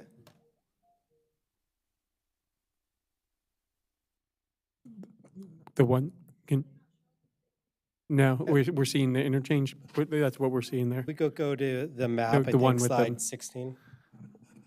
That one, yeah. I don't know, am I making sense, or I'm trying to, you're saying that this is what we're doing today, we plan to do, and this is what they thought would be the solution. How does it compare in terms of getting traffic, alleviating what they thought was the need for this area? Is it or what you're planning today the same? Because, or more or less? I'm just trying to get a feel for what, is it apples to apples or not? I may not be saying it. I think I understand. If, looking at this map, again, these were the recommendations, scenario one that MCDOT evaluated in 2017 that performed quite well. I think we can go through some of that data if you need it, but the analysis does show that scenario one works quite well. Things that are moving forward are and MCDOT staff can certainly help me out here, but the BRT, which is shown in orange, is moving forward. I think we heard that some of the intersection improvements have already moved forward. Right. And one of the interchanges at Watkins Mill has been constructed. There is, I understand, funding in the proposed budget now for spot improvements on Goshen Road, which is the thick blue line. That's for design, but I think In the design. construction might be out year. Okay. And are there other things that are in the hopper that are So moving is the forward? BRT from Germantown to Clarksburg on 355? I'm still confused, I'm sorry. Is it happening or is not? Is it master planned? Is it dedicated? I'm trying to figure out that, because at this point, to me, it looks like that the BRT is one of the main replacement for extended. So what is the plan for it? there to is Clarksburg? Yes. So in the CIP, there is funding. It will not cover the full design and construction of 355 South and North, which are combined together in one. I don't have it in front of me, but I think it's one item in the CIP. So for a dedicated lane widening of 355 all the way, because There's north not is widening. just 2 lane. So I do not know how we can have a dedicated, so it's not dedicated, it's just a BRT, bus rapid. What about the stations and parking? If you expect people to come to use BRT, where do they park? So do you want to answer that? Correct me if I'm wrong. At this point, I don't believe that we're designing any built construction or built parking facilities with those stations, but the planning effort underway right now for the Clarksburg portion is going to consider whether we might do leased parking. Because we know that this is a wide travel shed area around these stations. Not everyone's going to be able to walk and bike there. So it's definitely going to be something that has to be looked at as part of this planning effort. So nothing yet. Yeah, and I will note that the the central section, which is from essentially Rockville up to Germantown. We're anticipating reviewing those for mandatory referral sometime this year. So Yeah, that is. I understand that, Yeah. but I'm concerned all the way to Clarksburg, because right now we're Sophia, talking. can we It's not go that there won't be to, parking, it's just there's already a lot of parking out there. And that's, so we don't have to build more when there's a lot of parking already there that we might be able to use from the existing businesses and so forth in the area. could we go That's to another deal. slide 20 just for a moment? I want to just take another moment to look at this slide. And there's a series of four slides. We went over this previously, but in each of these four slides, the project is listed, the extents, and then the status. If it's bolded, those projects were included in the scenario one. All of the projects in the four slides that we have here and that are included in your staff report are in our master plan.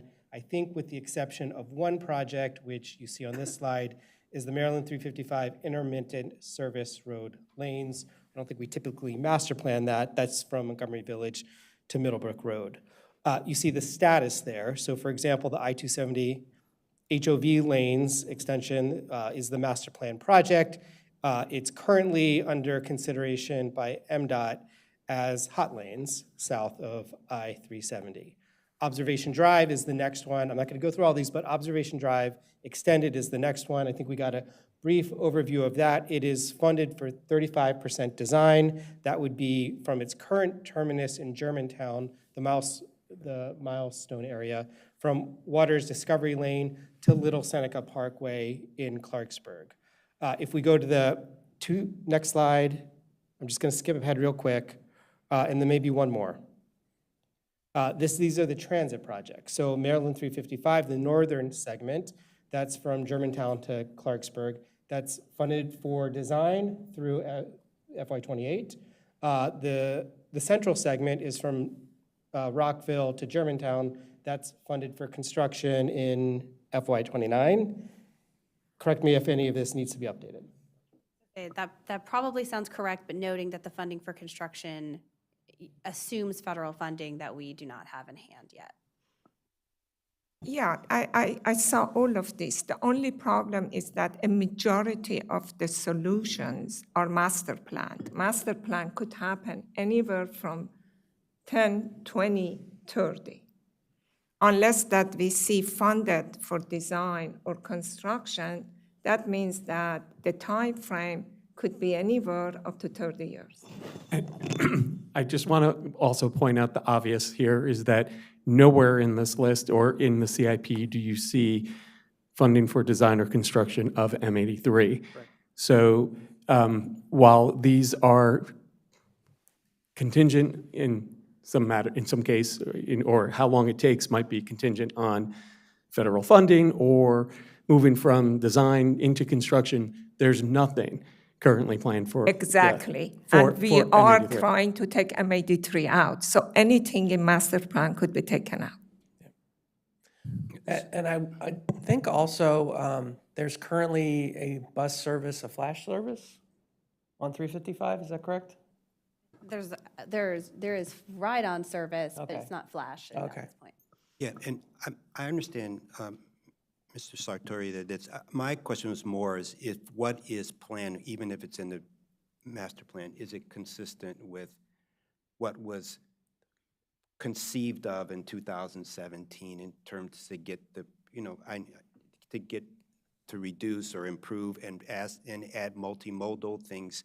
And that was all my question, in terms of capacity, right? And giving other people options, whenever it happens, but and also, is there an idea of when it could happen? But it's mostly, is it a better solution what we have now? If it was the 355 plus these intersection improvements, what you're planning currently now consistent with what was in the 2017 plan? That was my question in terms of traffic, moving traffic, relieving congestion. That was my question. Okay. So I think the response is that the focus is first on 355 and some of the transit improvements. There's some additional shared use path, sidewalk, and intersection improvements that either have happened, or I think that I would note from the projects that have happened since 2017, most of them have been funded by developers. So as development is happening, if they're in a master plan, it's much easier to get those projects built and funded by the developers when the growth is happening. So that will continue to happen. I think you can see from the CIP what we have availability to design, to fund for design. That's starting to move forward as well. You can see where those projects are. And Observation Drive is the next one in terms of a road project on the list that should be entering that queue. And then you also had the state on the line. Well, let's see, do we have David Schley online? I am here. All right, great. Thank you, David. Yeah, David, this is, thank you for attending. What about, as you heard, there are a lot, there are definitely what do you call it, traffic congestion at Clarksburg and north of Clarksburg just on 270. Are there some things that plan on 270 that you can talk about that would help that congestion that backs up there from time to time, or that's planned or funded? Can you talk about your thoughts on 270? I would say that, the two projects that we do have funded in this area are both on 270, and you're probably familiar with them. The first one is what we call our Innovative Congestion Management Project. Those are the ramp metering, the lights. I believe they're active on the southbound side and should be active on the northbound side this summer. And then obviously the other one is the managed lanes, which is the planning for the northern segment is currently on hold until I guess there's a little bit of funding. The majority of the funding for that planning portion comes in 2028. So beyond that, I don't believe the state has anything specific. Our district does sometimes do smaller spot improvements, and they may have smaller projects that I'm not aware of. Yep. But what was the first one about lights? What did you talk about that this summer? What did you talk about there? So it's called our Innovative Congestion Management. It is traffic lights that meter movements onto the ramps for 270. I forget exactly which intersections that they are at, but they should be active on the southbound side, and there's one more that needs to be constructed on the northbound side before those ramp metering go active this summer.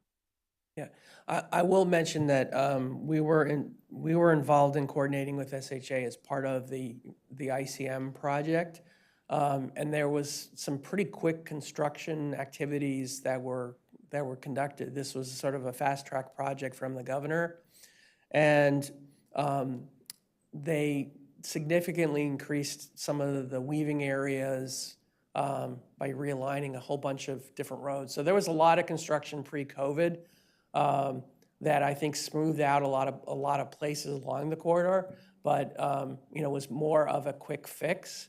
And the ramp meters, we're still waiting for those to, as David said, we're interested to see how they will work when they get turned on this summer. So it's for ramps coming down on the 270? Is that what it is? For entering the highway, the signals will meter the flow of traffic onto 270 to make sure that it's not just a continuous queue. Okay. And David, just longer term, is there anything just planned from Frederick down to, like Clarksburg, is there anything there to,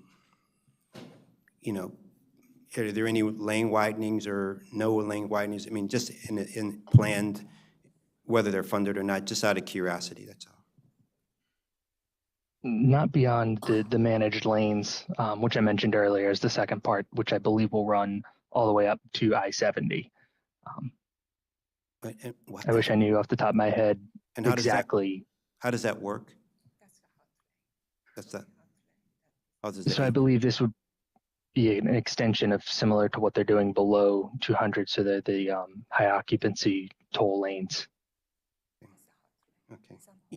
Yeah, so in previous work, during when Governor Hogan was governor, they were proposing a first phase, which was to do the managed lanes on the Beltway and then on 270 up to 370, and then to stop. They had a longer-term plan to extend those managed lanes all the way up to Frederick, which from our technical viewpoint was a necessity because of the bottleneck that, the neck down to 2 lanes in each direction, just at around the county line, and then down to the river crossing, just slows traffic to, almost a standstill, and affects how people commute to the Washington DC area. Time of day, have to leave earlier, they take different roads, they're on 355, they're on a lot of country roads, trying to figure ways to bypass. So it is definitely a regional problem that needs to be solved. And it's not just that first phase that's important, it's building the whole thing. Thank you. Thank you. I'm good for my questions for now. I just wanted to first just understand what is planned to, how is 355 different from what was originally planned? And then are there any things to ease congestion in the northern portion? Because we heard from a lot of the community in the northern portion and just wanted to just understand, have you heard from them? Are you planning anything differently, or do you think these things will relieve, help to relieve some of the issues that they're having up north?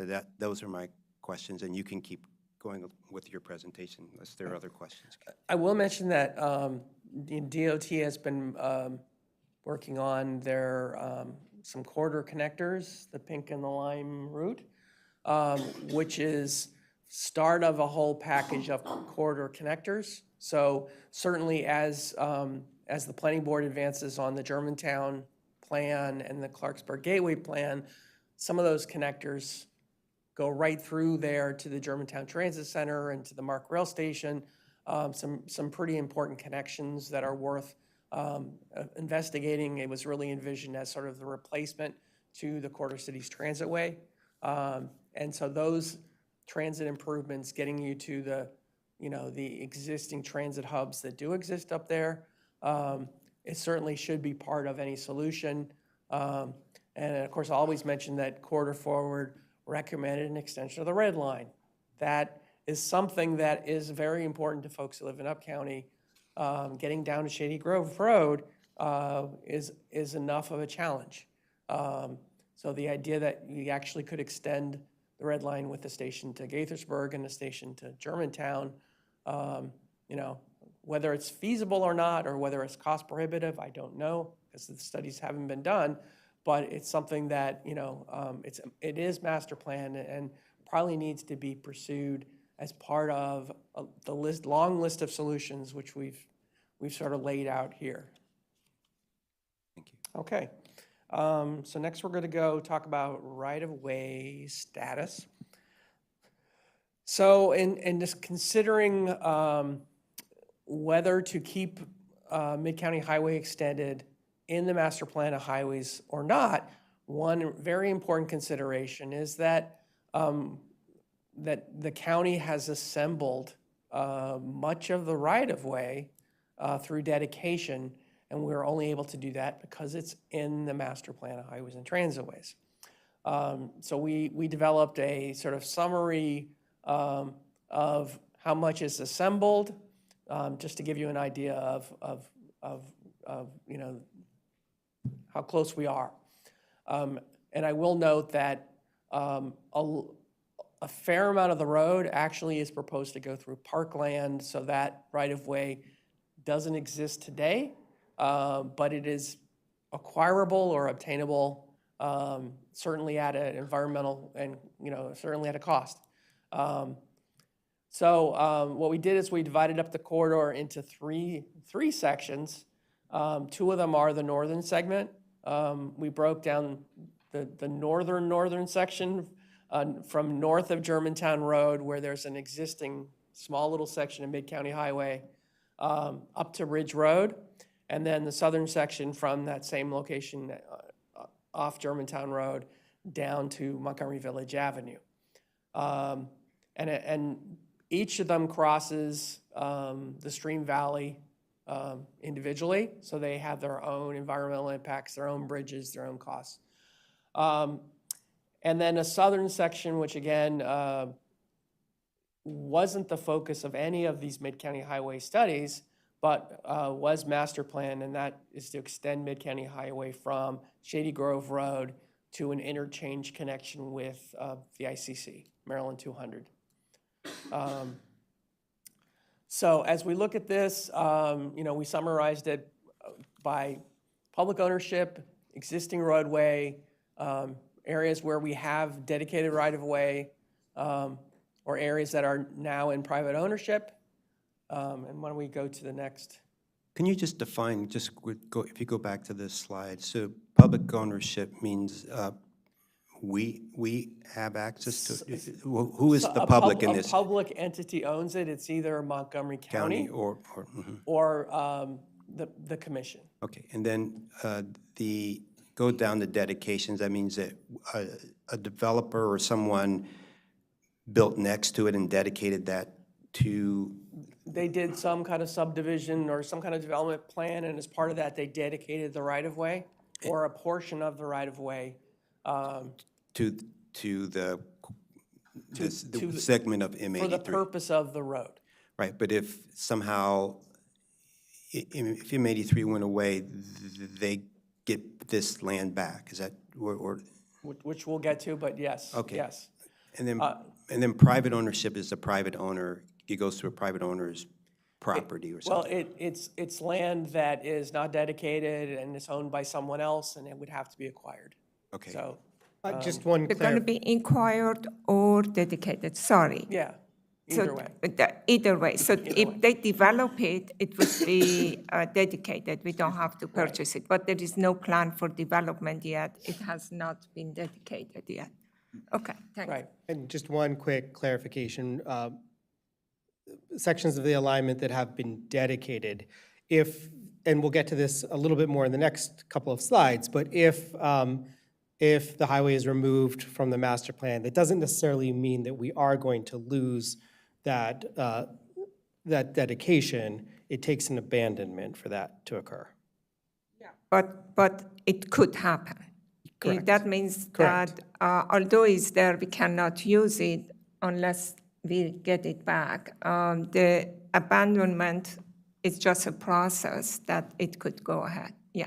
Right. All right, next slide. So just a summary of this, looking north at Germantown Road, 75% of the alignment is preserved. 29% of that is dedication, which is subject to potential abandonment if the highway is removed. The southern part of the northern section, 84% of the alignment is preserved, and 53% of that is dedication, again, which is subject to potential abandonment. And the southern section, 100% of the alignment is preserved. So that alignment is in place, and it is right now all, I believe, it's all right-of-way. It's right of way. I think it's partially owned by the state, partially owned by the county. Yeah. All right, next slide. All right, so that certainly is an issue, and as David mentioned, it is, if M83 is removed, it is subject to abandonment, which any property owner could request it, or the council could request it, the planning board could make actions on it. If they request it, we are obliged to give it. There is no reason. We cannot not give it to them. Right. We will talk a little bit about master plan facilities. For instance, we have a master plan bikeway. So that master plan bikeway is independent of M83 itself. So there is a master plan bike facility that's proposed along this corridor, but a bike facility doesn't require 120 to 150 feet of right-of-way. It can fit in 30 to 40 feet, depending on the grades. So, all right, so now we're going to talk about really some of the frequently asked questions, because I think it really sort of goes to what are some of the concerns that people have.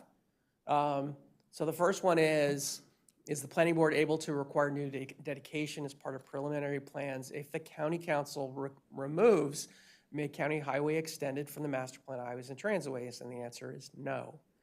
You know, and this was sort of saying like, well, if you know, this is like a step beyond your action. You know, if you advance it to the council to say remove it, the council approves that, then, you know, getting dedication for a road that doesn't exist, that won't continue. What happens if the existing what happens to the existing right-of-way if the county council removes Mid-County Highway Extended from the master plan of highways and transitways? Nothing happens to the right-of-way unless the council or the planning board approves an abandonment of the right-of-way. Some of the right-of-way actually predates the need for M83 and it already exists. And like as an example, the section, the southern section between Shady Grove Road and Redland Road is actually owned by Montgomery County DOT, I believe. So it could just be a road, not a highway, as an example. Or it could just be a trail. It could be all sorts of things. And then how do applicants request abandonments? They can do that, you know, through the county council or right away, you know, if it's not, it can be reviewed by the planning board. Next slide. So what happens to the master plan bikeway if the county council removes Mid-County Highway Extended? And the quick answer is nothing. The bikeway was planned in the bicycle master plan in 2018. And while it presumed a right-of-way where the bike facility could fit, it's an independent recommendation. So it would just mean that recommendation would then exist without a dedicated right-of-way. It would have a proposed alignment, and when people, you know, when developers came in to develop their property, the board, could require a dedication of enough of a right-of-way to provide a bike facility. But it wouldn't be the full M83, it would be a bike facility. And then if the county council removes Mid-County Highway Extended from the master plan of highways and transitways, could a trail be constructed instead of a linear bikeway? And certainly, you know, what we say here is, and I believe we have some parks representatives here today, which they could speak to this, but we said absent the planned highway and bikeway, Montgomery Parks could consider extending the existing natural surface Seneca Greenway Trail north of Watkins Mill Road through Great Seneca Stream Valley Unit Park 1 and 2 and North Germantown Greenway Stream Valley Park connecting to Seneca Crossing Local Park. We did include an attachment showing that alignment in the staff report. We could pull that up just to take a look at it. And Matt, do you want to come on up? While Matt is coming here, you know, we are thinking about the bike path or trail would be built by a developer. But if we have the right-of-way, county could put it as a, you know, a CIP and build it. Yeah, I mean. So it's good to keep the right-of-way, at least for one thing, for the bikes, because it allows county to do it as a CIP, but if it is on a developer land, then county wouldn't be able to do it. Okay, go for it, Matt. For the record, Matt Harper, Natural Resources Manager for the Parks Department. We were asked to take a look at a conceptual trail alignment through this general right-of-way alignment that was master plan for M83, and this is sort of a preliminary option that could be considered should, you know, the highway and or the bikeway be removed from consideration. So this is obviously an environmentally sensitive area. There's a significant amount of forest interior habitat, 2 different best biodiversity areas, and very sensitive stream aquatic resources, extensive floodplain wetlands and steep slopes, pretty magnificent area.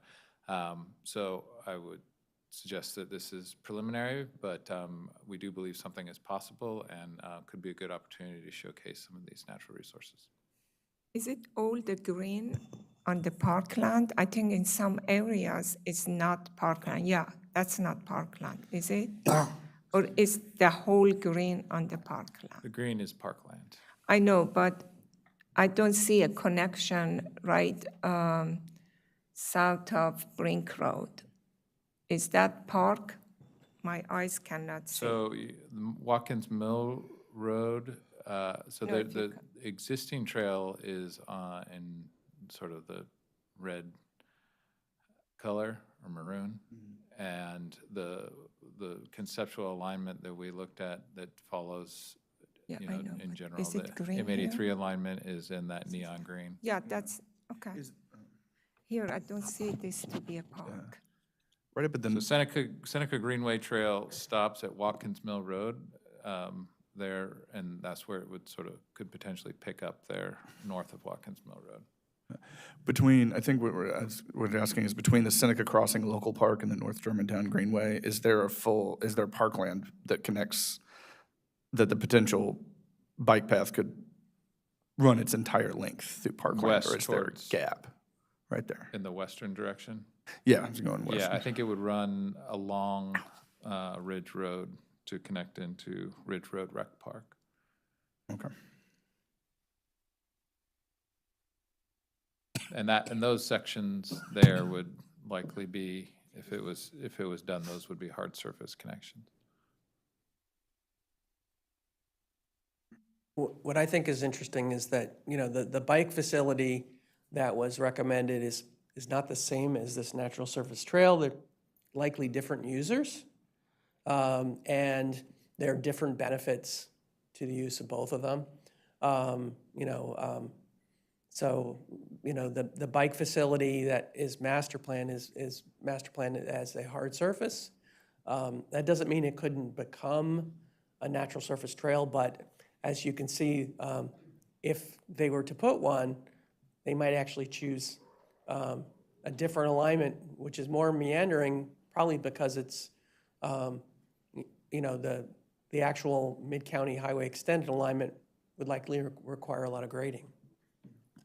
Yeah, there are different uses. You know, the one in the park natural is recreational. The one in master plan of the bikeways could be as transportation link. So there are two different purposes. And just to put this all in context, we're coming back to, you all, when we met in October, had asked for a few things. One was us to look at a potential alignment for a park trail. Another thing that we'll get to is what is the utility of the bikeway? What is the utility of the southern segment of the highway? We're going to show that in a moment. You don't have to take any action. We're not asking for an action on the bikeway or the trail at this time, but we're just coming back to you with the information that you had requested. Okay.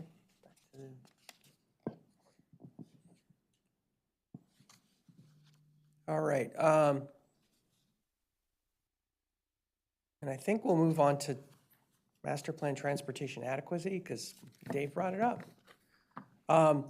So a couple things that we looked at as part of doing our due diligence was really trying to look at, you know, when we do a master plan, we have to do a transportation adequacy analysis.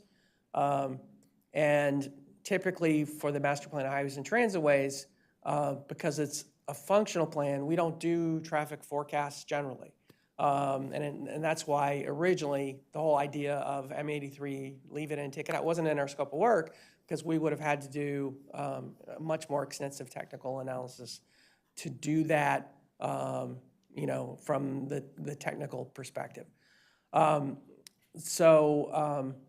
What we are able to do is use some of our, some of our newer transportation adequacy metrics and look at how does the elimination of certain facilities impact the auto and transit accessibility, auto and transit travel time, vehicle miles traveled, VMT per capita, non-auto driver mode share, which is the percentage of people who are non-auto driver trips. In other words, essentially HOV transit and non-motorized, and bicycle accessibility.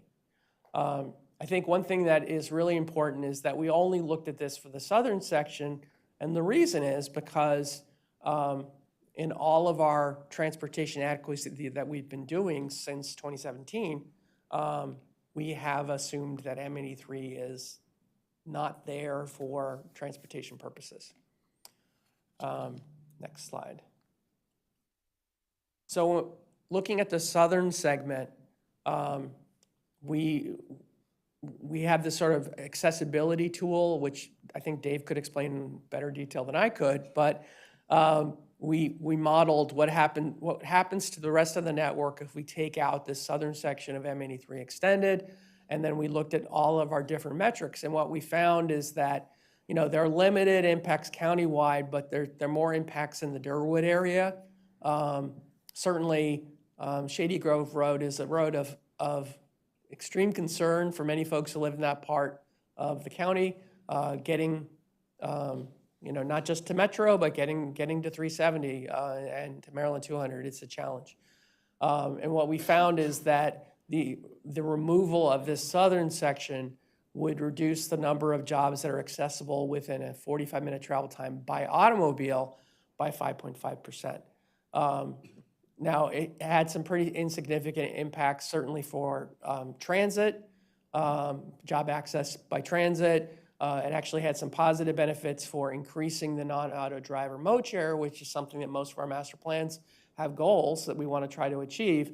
But I think also what's important to note is that Shady Grove Road is on the high-injury network. It's an area of a lot of safety concern. It's a place where we have a challenge implementing Vision Zero because it's a very busy, very wide thoroughfare. People tend to drive at very high speeds, and there are just a lot of crashes and safety concerns for folks who live in that area. So removing this facility would continue or increase the strain on that section of Shady Grove Road. You know, and that's sort of what our analysis shows. Next slide. Can I ask a quick question on the southern segment? Can you remind us whether the southern segment was intended to tie in directly to 200, to the ICC? It was. What's not really explained is how it would tie into the ICC. Theoretically, it has an interchange, and if you actually drive to that section, the ICC is on a curve, and there's almost no median between the two directions of travel. It's 3 lanes in each direction. It would be a construction challenge to put an interchange there. You would have to do a lot of reconstruction to do that. And then you would have to configure ramps that have to, you know, possibly loop ramps. And then you have the wildlife underpass a little further down the road. So that there's a limited space and sort of constrained geometry to actually make it happen. And so to me, I view that as a very expensive project. What do we think are from, I don't know if SHA is still on the phone, but what do we think the prospects are for, in the future, taking on that sort of capital project to include an interchange that's very complicated like that? Well, we can ask David to respond, but I will say that this project is not in WashCog's long-range plan. Yeah. It was never a project that I think was advanced by county government to be part of the long-range solution. So it's always been a master plan recommendation that just sort of has been hanging there, right, without too much analysis. And when, based on, we're talking about, right before this, we were talking about Shady Grove, some of the challenges on Shady Grove Road associated with people, just a high level of congestion with trying to reach either 270 in some cases or reaching 370 going on to the ICC in other cases.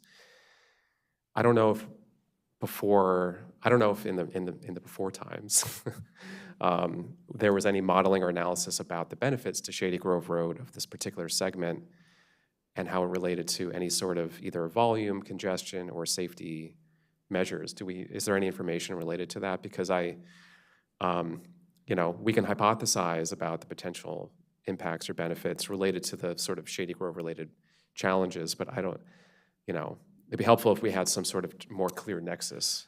So I wish we did. I will say that as part of the Vision Zero action plan, the Vision Zero coordinator in Montgomery County DOT, they try to deal with a high injury network specifically. And so Shady Grove might be one of those. I know that there was a safety walk that Councilmember Glass sponsored on Shady Grove Road. And we heard a lot of concerns from residents in that area about the high rate of speed and the lack of, some real safety concerns about, driving, let alone walking or biking along that corridor. I think that one thing to consider is that, there's definitely the need for additional study to really confirm how can the southern section be part of a solution to improve the safety of that and the flow of people through that area that really hasn't been studied much at all. It's really it's sorely lacking. It was not included in the Mid-County Corridor study at all. Okay, yeah, gotcha. That's helpful. From MCDOT's standpoint, like focusing back on Shady Grove for a second, I'm not as familiar with the CIP for, I'm not as familiar with the CIP for these kinds of projects in general on the transportation side, but is there anything in there that relates to this particular section of Shady Grove and safety improvements or deconflicting projects that deconflict different modes or different movements? Anything in the CIP, like in the near term, that speaks to this? I don't have the list of projects off the top of my head. My guess is that this is related to some of our ongoing safety projects and level of effort projects. I'm familiar with the safety walk and some of the intersection improvements that they looked at there. So I know they're targeting specific areas, but I don't think it's a large CIP project, but I have to get back to you on that. Okay, thanks. Yep. Okay, yeah, that's all I have for now. Thanks. Okay. The other analysis that we conducted is we looked at low-stress bicycle connectivity. One of the great things about our bicycle master plan is not only did it give a plan for building, but it also gave some tools for assessing the accessibility of our communities. And so, we were able to look at, for this, we were able to look at, well, what would happen if you removed the northern segment of Mid-County Highway as a bikeway? And certainly, while you could do a trail as a bikeway, we found that it would result in a negligible impact on low-stress bicycle accessibility, both in nearby policy areas and countywide. There wasn't one area that would be impacted the most, and that's the Montgomery Village and Air Park areas. And that showed a slightly lower demand for trips made by bicycle because there's not a facility to get them there. I think the loss of this facility, if it was never built, I think Dave, I might be paraphrasing it. Our bicycle network would still be fine. It would be nice to have this, but it's not. It's a nice one to have. It's not one we really, really need. All right, next. Can I ask you a question? So you did this master plan transportation adequacy test for removing the southern section. But you said you're not going to do it for the northern part because from 2017, just any design, any master plan did not consider M83. However, this M83 was in the master plan since 1966.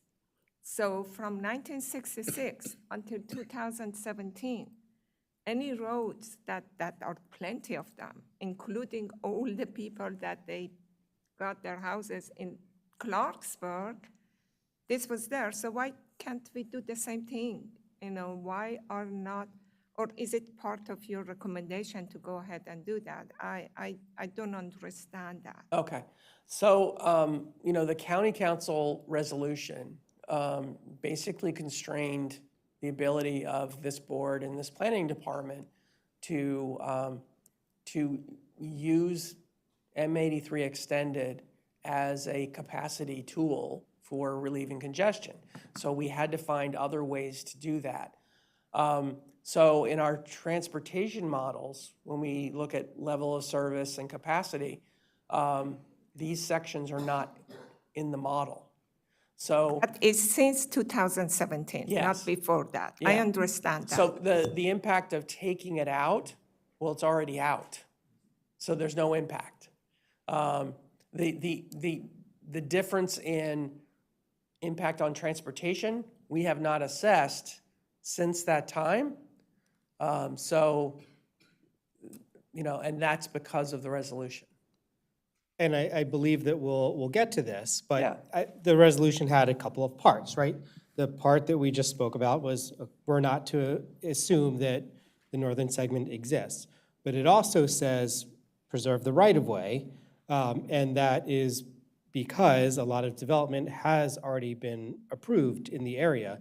And so the council at the time, 2017, wanted to retain the ability someday to consider, if they needed it, that they had the right-of-way. The only thing that I'm concerned is that, and I know that you have recommended to do some analysis, a lot of development has happened and a lot of issues exist and a lot of things has changed since 2017. So any decision that we make, and I do not know why, I understand the logic, but it doesn't make sense, frankly, to me that if you want to remove a master plan, you need to see the impact or the issues. Let's forget about the impact. There are a lot of traffic issues toward Clarksburg. They don't have connections, okay? We are removing a master plan. So what is the assessment of the traffic? Someone has to assess the traffic and connections. It doesn't have to be a roadway. It could be anything, an alternative. There are issues, and these are the solutions. So we have to identify the issues, and nobody has identified the issues.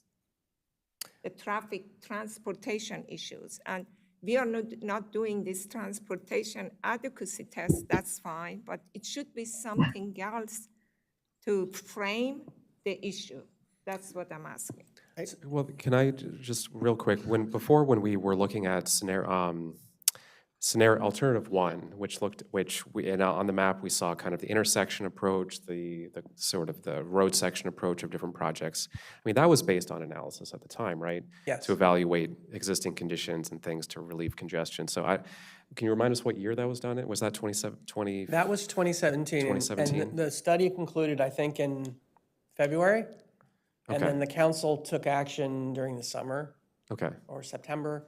And my understanding was that it was some kind of limited study. It was not a full scale. Yeah. Yeah, this, compared to the 2015 study, this was, I think this is the summary of the supplemental report. It's very small. The actual corridor study was volumes and volumes, and lots of different steps and processes and public meetings, et cetera. This was detailed, but it was I would say at a lower level of detail. But I would say in 2017, the MCDOT did conduct a study with, while it wasn't the same level of analysis, it is robust analysis and found, and again, we can go through the results of this report if you'd like us to, But in our assessment and in MCDOT's assessment, that it performed well, that it addresses a lot of the transportation challenges in the corridor. But I think it's also important to note that the 2015 work is 10 years old. The 2017 work is 8 years old. In a transportation analysis perspective, that's a lifetime. So the results, you know, they were part of a decision-making process, and they quantified impacts and developed costs, et cetera. In terms of actually using them to make decisions today, it's difficult, which is why as we get towards our recommendations, you'll see that we are advocating for a very comprehensive study to look at specific issues, to look at the current priorities that we now hold, to look at things like impact of the southern section on Shady Grove Road and on road safety. It would be a very complex study, and it would have a very different focus than a study that's just to build, that's, I say just, but a road justification study. It would be more of a problem-solving study, and its scope would be the entire Mid-County corridor. So why don't we, excuse me, why don't we go through your recommendations, which would include that, and then we can have a further discussion about this. So before I get to that, if it's all right, we included a decision matrix and a discussion on that in the staff report, and we have 5 slides where we've broken out the 5 different options that we've identified, and you're certainly, you know, as the board, you're welcome to choose whatever option or even modify options, but so I'll try to go through them quickly. Option 1 is sort of the do nothing. Yeah, Commissioner Bartley, you have your hand up, please.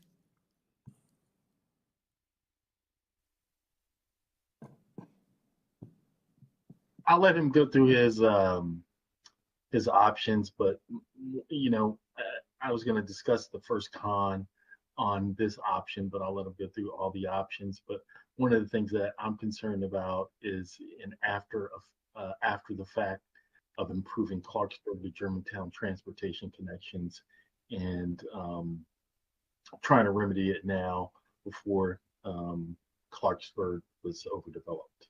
But it may be better to discuss that later. Thanks. Okay, thank you.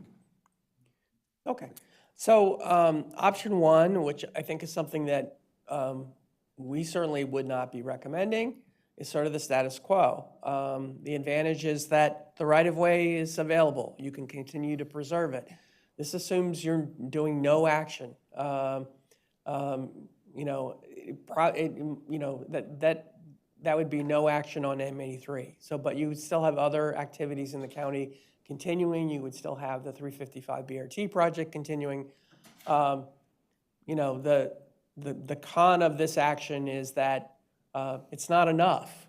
It's pretty clear that that more solutions, and there's lots of needs. A lot of needs were identified in the previous work. So let's figure a way and a plan to move forward. So this option really is not sufficient to deal with that. It's also not consistent with 2 very important county policies, the Climate Action Plan and Thrive Montgomery 2050. And the last bullet, you know, this is really sort of our conjecture. The planned bikeway along Mid-County Highway, we doubt that it will advance independent of the road itself. And it very well could if it was desired, and but we have a lot, you know, our bicycle master plan priority network is, the list is very long, and I doubt this is in the first 2 levels of priority. Next slide. Option 2 would be to remove the southern section of Mid-County Highway extended only. And certainly, you know, some of the pros, the interchange could be extremely expensive. We're still not quite sure how it would work, who it would serve, and you know, where they're going to. But it would enable the county to continue to preserve the right-of-way in the northern section. And you know, certainly in the cons, by removing this, traffic on Shady Grove Road may get worse. It is a pretty major road in our high injury network, so certainly there's a concern to try to advance solutions to help improve that. And the planned bikeway along Mid-County Highway, again, we feel like it's unlikely to advance with this option as well. Option 3. Option 3 is to remove the northern section of Mid-County Highway only. Pros of this option is, one, it's consistent with our county policies. It avoids major impacts through some very critical, environmentally sensitive areas, and including avoiding parkland impacts.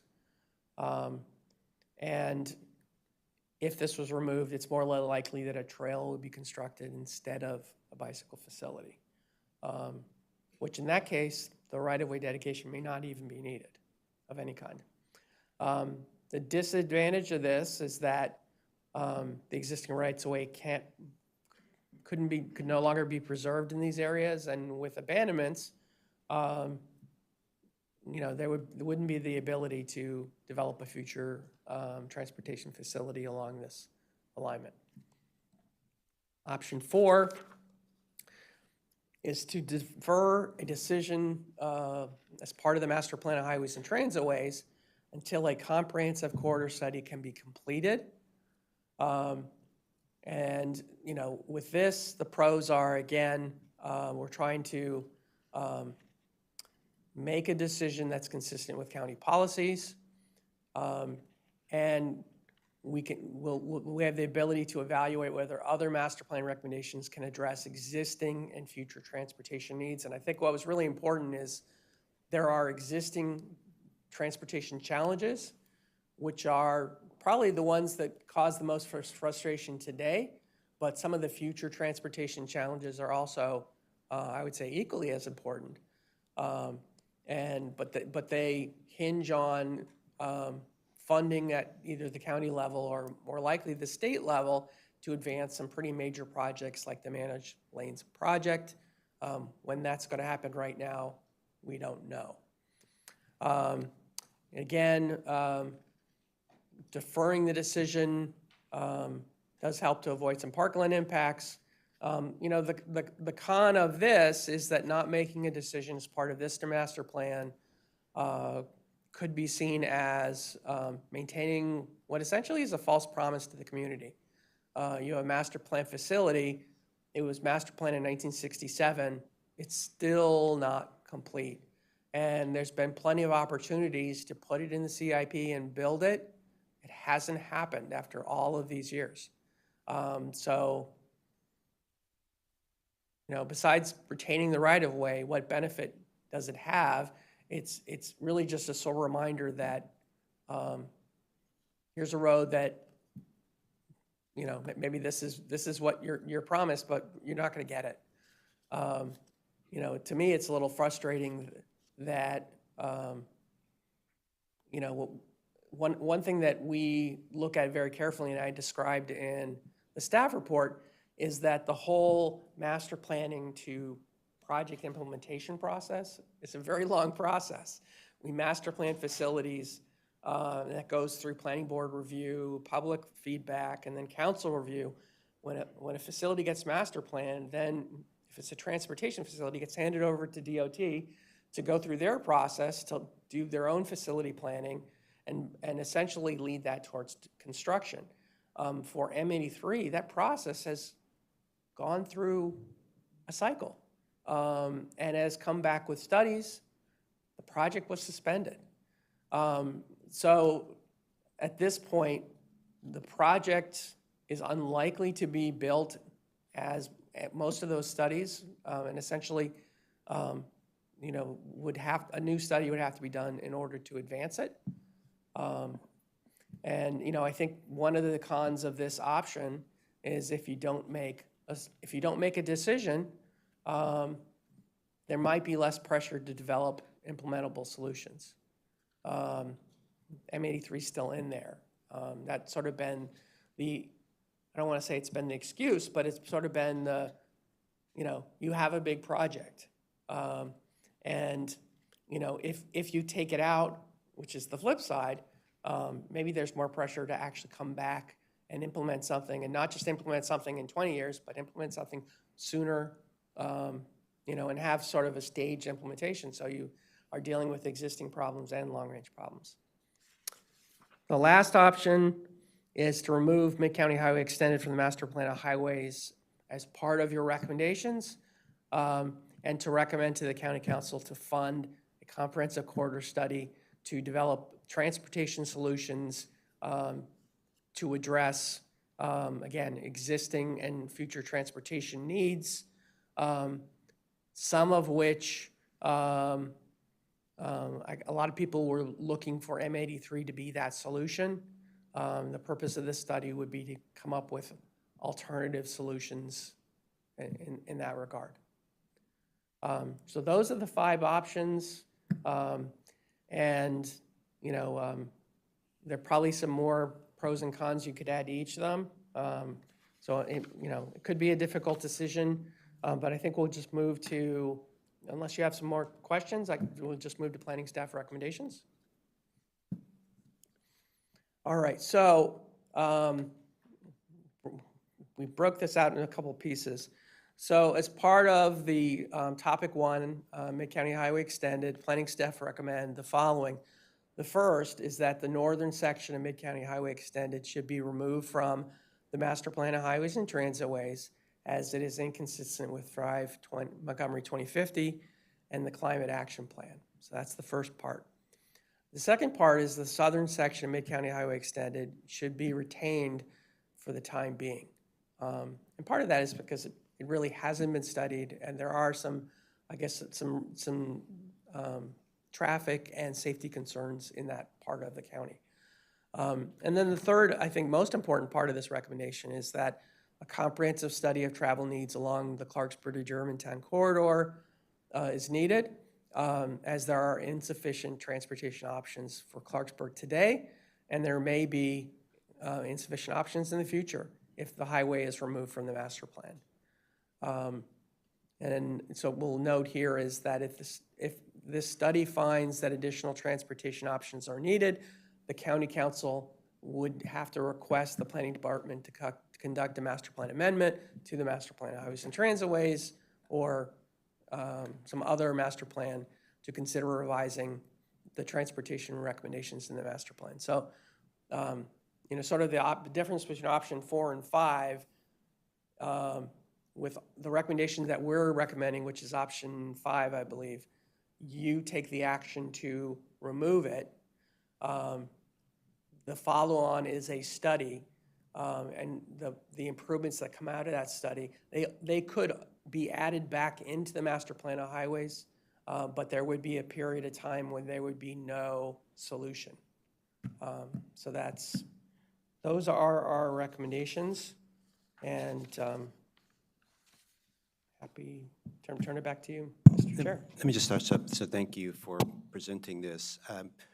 I'd like to get the board members' comments on this, and also if you need any additional information or think some information's missing, to also discuss what you would need in order to make a more informed decision. So I'll start with either one of you, okay?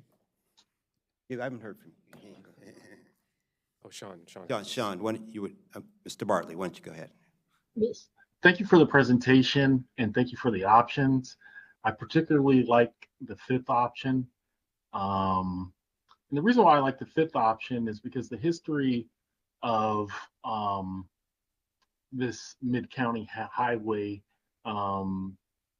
dates for decades, and the consistent thing to have been done is not to develop it. And all of a sudden there's this impetus placed upon this board to get the mid-county highway implemented and done. But for consistency's sake, I think it's been well thought out and well reasoned why it hasn't been developed. And I am not inclined to buck the trend of past well-informed elected officials, governors, the county council, the county executive, and putting through this mid-county highway. I was very moved by the public testimony that was given. I was particularly moved by the people who moved adjacent to this proposed highway and who moved there specifically enjoyed the wildlife and serenity of the forest that now occupies that area.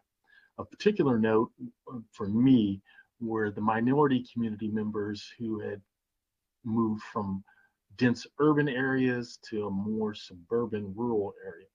They gave testimony about the wildlife that they experienced and the views that they experienced. We know that if this highway is put in, that the forest will be forever lost, and that the ability for people to connect with wildlife will proximate to their neighborhood, their homes, would be forever lost. I think for consistency's sake and keeping in alignment with prior government entities and officials, I'm against the development of the Mid-County Highway, and I think that the Mid-County Highway should be removed from the master plans of highways. Thanks. Thank you so much, Commissioner Linden. Yeah, I really, I appreciate those comments from Commissioner Bartley. I feel similarly, and I also have a couple other points and comments I want to make as well about this recommendation from staff, which I wholeheartedly agree with. And I think that it's time for us to remove this and make other plans that are more consistent with Thrive, as staff mentions here, the Climate Action Plan, our modern day priorities. But options that are also consistent with actually resolving what is a legitimate congestion and transportation problem up county, particularly in the Clarksburg area. It's impossible to deny that there are challenges for folks who live up there getting where they need to go, especially if they have long commutes, especially if they have families and kids and the logistics associated with everyday needs. I feel that very acutely now, and I live in a very dense part of downtown Silver Spring, and I can only imagine how hard kind of the daily challenges are for people who live in Clarksburg. But we know from years and years and years now of research that putting in a highway in this case, in other cases it's expanding lanes of existing highways, but in this case it's a new highway. We know that this will not solve the problem. And I know that's probably difficult to hear for a lot of people who live up there because they see this as a relief valve and maybe many of them put their hopes in this to solve the problem one day. But we know that it won't. At least it won't in the long run. But we also know that there are real solutions that can help. And those solutions are things that MCDOT has talked about with bus rapid transit, which is not a 100% solution for everyone, for every trip, as MCDOT also mentioned, but a significant part of the solution if it's implemented in a high-quality way. And I want to come back to that conversation a little bit too about BRT on 355 and kind of our broader approach to BRT in general, because I think there are ways to do it well that can solve problems, and there are ways that sort of preserve a bit of the status quo. But other forms of connections, other treatments to intersections to improve to spot improvements to improve flow where needed. There are a myriad of approaches that I think we can take, and that's why I also strongly support the second half of this recommendation, which is the comprehensive study. And the only thing I would add to that second part of the recommendation is I think it should be prioritized with, when we send this, if and when we send this we will send it, but if we send it with this recommendation, I think we should include the note that this comprehensive study needs to be prioritized as soon as possible in whatever the next budget cycle is, or if we can accommodate it with existing funds or a combination of funds from different departments. I think we need to push forward now. And the other piece that I would just add to that is I think the study, the same way that we're saying that M83 is not consistent and therefore one of the many reasons why, not consistent with Thrive, not consistent with Climate Action Plan and other things, one of the many reasons why we should take it out. With this study, I think we should also add that we should look at transportation options that are consistent with Thrive 2050, are consistent with the Climate Action Plan, but also are consistent with, you know, emerging emerging research, but research has also been here for a long time about the types of transportation solutions that actually solve problems for people who live in areas like Clarksburg. So it should be a focused study, I think, on those pieces and with those principles in mind. And then whatever comes out of that, then I think we as a board and you know, MCDOT and council, you know, those projects, whatever ideas, policies, projects come out of that process, I then think that that should be prioritized as soon as possible in a CIP. Because although, you know, I and many others feel strongly that this highway needs to come out, I also feel strongly that people in Clarksburg need answers, and they need relief, and they need it as soon as possible. And it's just unacceptable that we're not able to give it to them. So I'm hopeful that those solutions come in the form of very climate-friendly, environmentally friendly modes and options, but we need to really push forward on it soon. So yeah, that's, and thanks to staff for your willingness as well to kind of reopen this process. And I don't know if I'm personally glad that we're here, and I think that this will finally kickstart actual solutions to a legitimate problem. So thanks. I wanted to just add a quick note, is that as part of the opening up of the study to look at M83, one of the things that the planning board was really gracious and good at doing was recognizing that the need for a local hearing in the area was I think a value added to the project. You know, if this was just a functional plan for the whole county, it wouldn't have been needed. But the fact that we zeroed in on one section of the county, and then when you were willing to go there and listen to them, and it wasn't perfect because we're not used to having this as a traveling roadshow, but everyone worked really hard, and I thought it went well, and I think people were pretty appreciative. You know, I know the county council does that quite a bit. You know, it might be something you want to think about in the future. I know there's a lot of logistics to take care of, but it was very much appreciated. And I think from the comments that I've heard so far, a lot of thoughtful consideration of the concerns of people who live in that area, which is what this process is supposed to come up with. So anyway, thank you.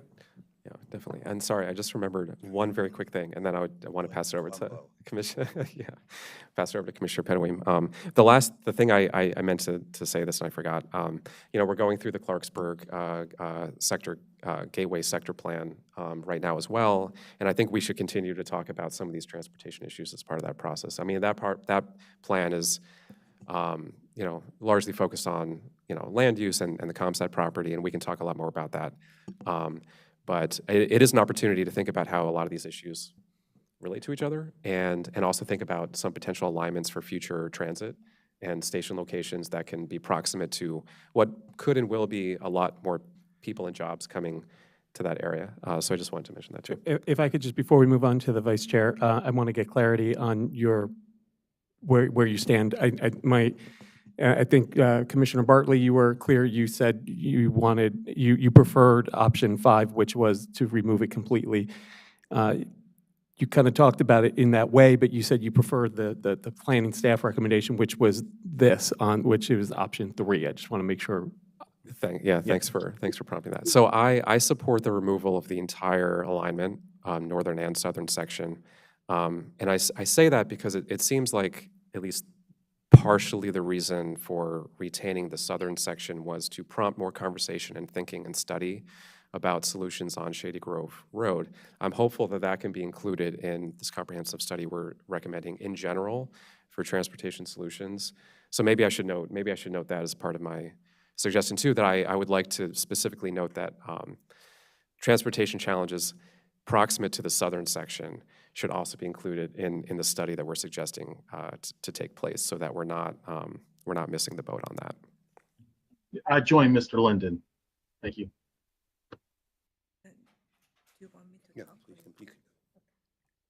I, I do not know which option I am right now. Maybe it's option 4, but I definitely support a comprehensive study. And I agree with Commissioner Linden that includes both the northern and southern section of M83. But I really believe that it's an opportunity lost if we lose the right-of-way. I'm talking about the dedicated right-of-way. I'm not talking about the areas that are in sensitive, environmentally sensitive areas. We don't know what this study is going to result. We don't know what kind of roadway system or street grid we need. It may well be in the areas that it has been already dedicated, okay? I'm not talking about a 4-lane highway system. I'm talking about maybe a 2-way street grid system of streets, a grid. We are right now, when I say grid, GRID, grid system, in the areas that is already being developed, that it could use some portion of this existing dedicated right-of-way, including providing bike paths and sidewalks in those areas. It's going to be completely an opportunity lost without doing our analysis, without realizing that what are our solutions, we lose this dedicated right-of-way. It just doesn't make sense to me. And by the way, we are removing something that we have promised to the people of Clarksburg. M83 was promised from 1966 until 2017. A lot of development and transportation systems were built based on that promise. From 2017, that we did not use the model, including M83, a lot of development has happened, a lot of things has changed. We don't know what the issues and problems are and what the solutions are. And this comprehensive study that you're going to do, it's gonna come up with that. So I would make it conditional, removal of M83 conditional. We cannot remove it until this study is done, until the solutions are decided, until we know for sure that any of those dedicated right-of-ways are not part of the solution. After that is decided, then yes. But before that, no. So I don't know what is this option that I'm suggesting. Is it a new option or is it option 4? I believe it's option 4. Okay, so if you believe that's option 4, so my vote is for option 4. Okay, thank you. Thank you. Option 4. So I really loved first of all, getting community input. It really also helped inform me of the problem. In the Clarksburg area does have problems, and they need to be solved, right? So I don't know if they were promised M83, but at least I'm sure they were hoping that there would be transportation solutions that would work for them. So whether they were promising, I think that's what they're signaling. That so I also feel that we should not be building a highway through those environmental areas, right? And we should be focusing on other solutions. I also feel that I'm sure they're tired because I-355 and the bus rapid transit. It's just it's not happening fast enough, right? They don't see it happening fast enough. So, but I do think the M83 should be taken out of the master plan. So, I like you. I feel that there needs to be this comprehensive study, but not just say it. It has to be we have to do it, and it has to be done expeditiously, and it has to be a really focused study. I don't know how we impress upon the council and the county exec that needs to be happened, because we need better solutions. And so I'm hoping that as we're doing our Clarksburg plan, or as we're doing our Germantown plan, we're looking for the, those transportation solutions, those connections, because when county council in the 2017 letter, when they supported not having to look at M83 as a solution, but they did say they looked at expanding capacity of I-270. That was one of their conditions of that. And another condition was the corridor. They supported the corridor city's transit way, right? And they also supported bus rapid transit on or near MD355, and improvements on MD355. So those were all of those, connections, where improvements as you go along. So those things need to happen for this to work. And that's why I said it would be nice maybe if then, we have another work session on this, you can come back and say, okay, these were the sections where they said that in that 2017 study where we needed to make those improvements. These are where we're planning to make improvements. Do they match up or not? That's all I was trying to ask, right? And are you currently doing what they said you're going to do? And if not, we need to do those things, to improve the traffic and the traffic congestion, and giving people some comfort level that those things are going to happen. So I am, at this point, I'm supporting taking the northern section out, and possibly the sections, but northern section out, doing a comprehensive study, and what else? And those are my recommendations to this. So I think there's some consensus around taking at least the northern section out, right? And doing this comprehensive study.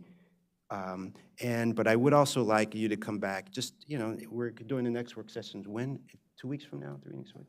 Just, or you can send it, but just, like, your thoughts on this, but, I'm not trying to pin you down, but you said what you're doing, but how does it compare, to what the 2017 study had recommended? Yeah, our next work session is March 6th, which would be topics 2 through 7. It might be another 2+ hours, but we certainly could come back trying to answer some of those questions. Right. But what you're hearing loud and clear is that I'm thinking that one is there are transportation issues here, right? And especially up north, we shouldn't ignore them. And we don't want to build through these environmental sensitive areas, whether the what do you call it, right of way and stuff. I don't know. How do we deal with that? I mean, We lose it. Well, the right of way. If we remove M83, we lose the right of way. We lose it, and the solution would not allow us to use at least the areas that are dedicated. It's right, the development is there, or some existing right-of-way. We don't have to go through the sensitive areas.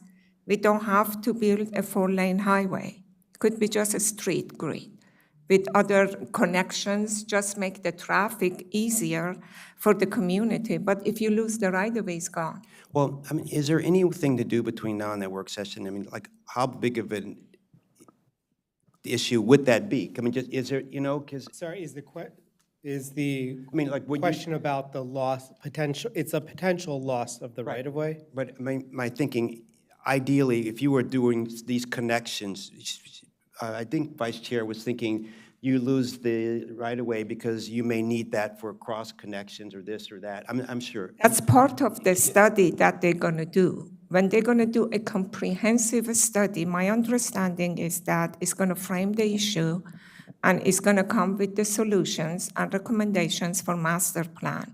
They're going to study and do the master plan, and they come up with different grids, different street systems to avoid, hopefully, the majority of the sensitive areas. Yep. And right now, the M83 is a 4-lane highway. Yep. And, they're just talking about maybe it's a street system. But aren't you working on some of that? I mean, like in Clarksburg and just in general, I mean, can you just get us a feel for, would that be a big, and like, Well, can you just like pencil? So some of these answers, I think we can try to give you, an idea of where they are, but I think some of these answers have to be part of the comprehensive study. Right.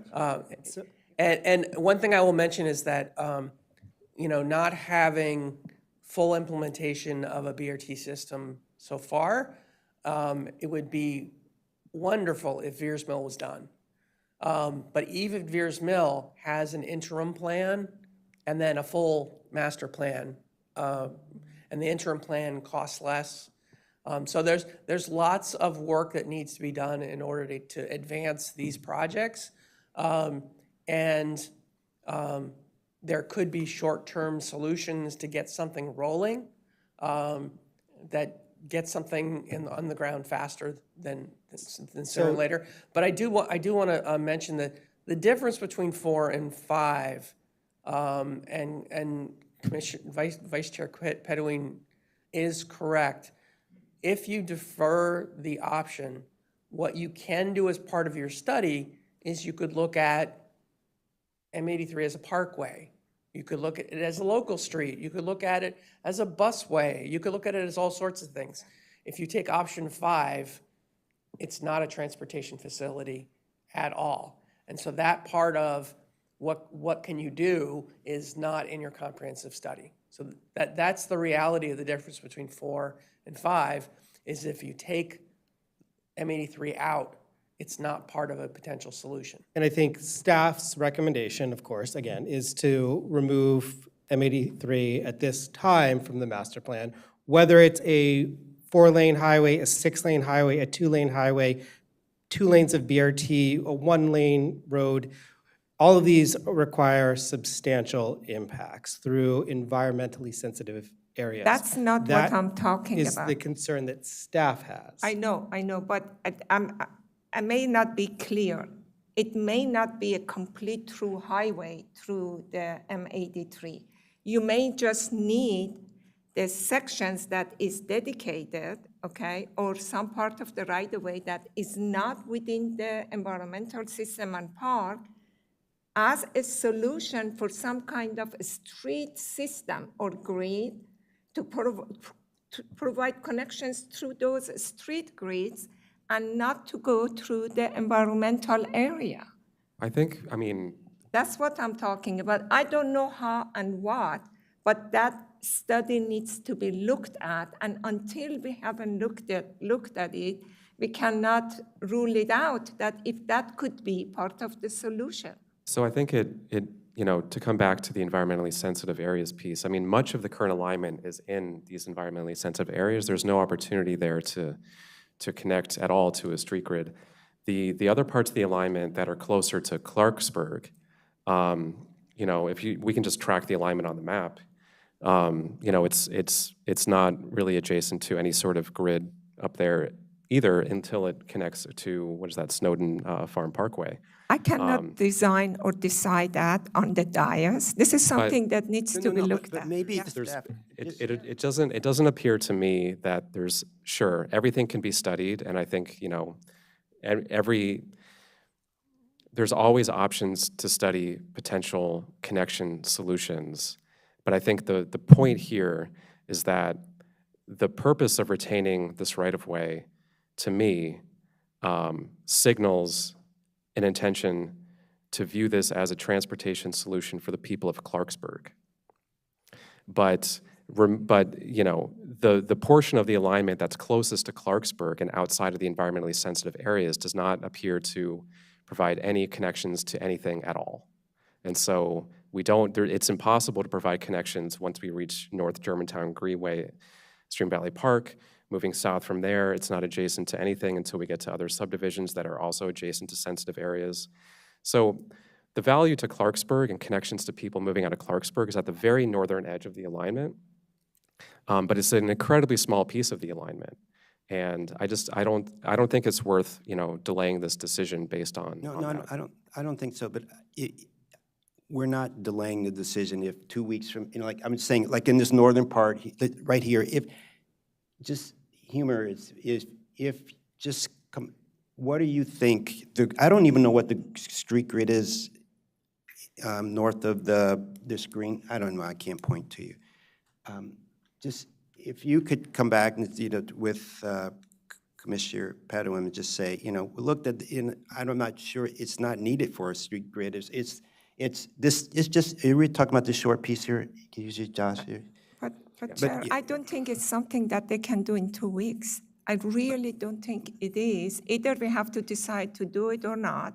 Well, then but it's, most of it, Commissioner Pedam is going, at least the same thing I'm looking at, it is going through most of all of this sensitive area here. I don't know what is in this area. This is not sensitive. Could we bring This up is not the sensitive. map of existing dedication? I think that's very helpful. This is not sensitive. One of the This points is not sensitive. that I think we'd like to make is that, yes, there's a lot of dedication in the Montgomery Village area, in the Germantown area, but we lack the dedication in the northern piece, the piece that connects to Clarksburg and Snowden Farm Parkway. Without that piece, we don't have much of a solution. Right. Can you bring up the interactive map if that link works? But this shows it. This shows it. Yeah. Yeah, those areas that shows dedications, I do not know what kind of a street system are there and what kind of opportunities could exist. I just don't know it. Can I say one thing that we at DOT can do in the next 2 weeks? We can share with you from 2017 what has been advanced and what's been considered, and then simply what isn't funded. And I will say, getting the central portion of BRT that has advanced significantly since 2017, we don't have we have a CIP timeline for it to be built that's contingent upon federal funding, but that is our big push for capacity enhancement in this area. In terms of doing the study, support whatever the planning board, but until we have BRT operational, the capacity isn't, and the data and the transportation patterns aren't going to show what we think the future conditions should be. I would say that staff has thought about alternatives. We've been thinking about this for 15 years. We can do it again over the next 2 weeks. But when I look at this map, and I know it's hard to see where Snowden Farm Parkway is, it's just off the map to the north. I don't know if we can move that down a little bit. But say, if we were to take that piece that is in dark blue right there, that goes through the, I believe that's a cemetery area, if that was to be retained, Snowden Farm Parkway could be extended to Brink Road. That doesn't give us much of a connection. People are currently using Brink Road, the two-lane road that I think we heard extensively from the public is not improved to the standards of a road that can carry a lot of traffic. If we start to continue, we start to hit the parkland. Seneca Crossing Local Park is south of Brink Road. It would continue through the North Germantown Greenway, Stream Valley Park, the Day Spring Creek that we heard a lot of testimony about. We start to get really substantial environmental impacts there. If we can't do any of that because we're trying to avoid the impacts from a connectivity perspective, we haven't really achieved anything. So I think, again, we can come back and look at other options. I feel pretty confident that this alignment does not offer them in a way that is consistent with Thrive and with the climate action plan. But again, we can look at those. Well, you're showing it us at a more detailed area now. I mean, Commissioner Padam just asked, and just showing it at a more detailed level helps with with her decision, and that was what we wanted to go through. So, I mean, And keep going down. I mean, like, yeah, mostly it's all against these environmentally sensitive areas, especially it's south of Germantown Road. That's backs up against, is that the park and the Stream Valley, whatever, one, and keep going south?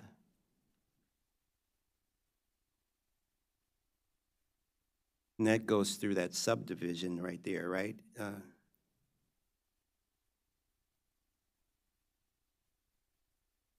I guess it's the dedicated plus what county, Montgomery County owns except, the parkland or sensitive areas. I don't know. I really don't want to do anything on the, on the dais. I don't think that that's the right thing to do. The whole thing it is that we say that keeping the right-of-way or keeping M83 is a false hope or false idea. It's against tribe. I don't know what is against tribe. Tribe says that give a lower priority to 4+ highways. If you're talking a 2-lane highway or whatever, that's not against tribe. So I will take that one back. We talk about, yes, climate action plan, I agree. If we again from 4-lane make it 2-lane, it's going to be less impact that we're going to have to the environment. The other thing is that I believe that the majority of the people in Clarksburg, they have no problem as long as they give them an alternative. And their will is that, okay, you want to remove M83, give us the alternative and then remove it. And I think that's a good logic in addition at the same time. We are not saying that we're going to build M83. We're going to say that we're going to keep that until we provide them with a viable alternative. Right now, we haven't given them viable alternative. That's the only thing we are saying. And the right-of-way would be there just in case that our studies wants to use some of those right-of-way or come with another alternative. But we are going for the conclusion before we know what is the solution. That's the whole point is that I'm talking about. Well, I think from my perspective, just to come back to this point, I don't think M83 will ever be a solution. So we're not talking about removing an existing road that's currently used. We're talking about removing something planned that has never been used by anyone, that won't provide much of a transportation solution, if any, to anyone, in favor of solutions that we do have planned, some of them at least, with BRT. Others can be identified through the study that we're proposing. I agree that we need to show progress to the people of Clarksburg as soon as possible, but M83 does not show progress. Even if it's left in the plan, the plan doesn't provide them with anything. So, I understand the intent, but my preference would still be to make a motion today to support. I think it was option 5. Yeah. So and move forward with that. You were saying 3. But well, the one that removes the northern and southern section with the study with some suggestions. So 5 is the remove highway extended and fund comprehensive corridor study. That's the one. Yeah. Okay. And I believe I think Commissioner Bartley, you are 5 too, correct? Yes. Okay.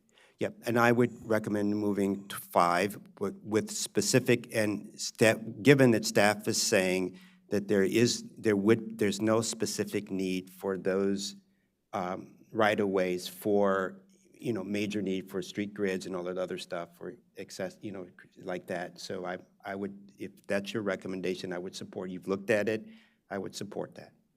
Just to be clear, I think our recommendation was option 3, which was for the time being to remove the northern segment, to do the comprehensive study, but to retain the southern segment for the time being.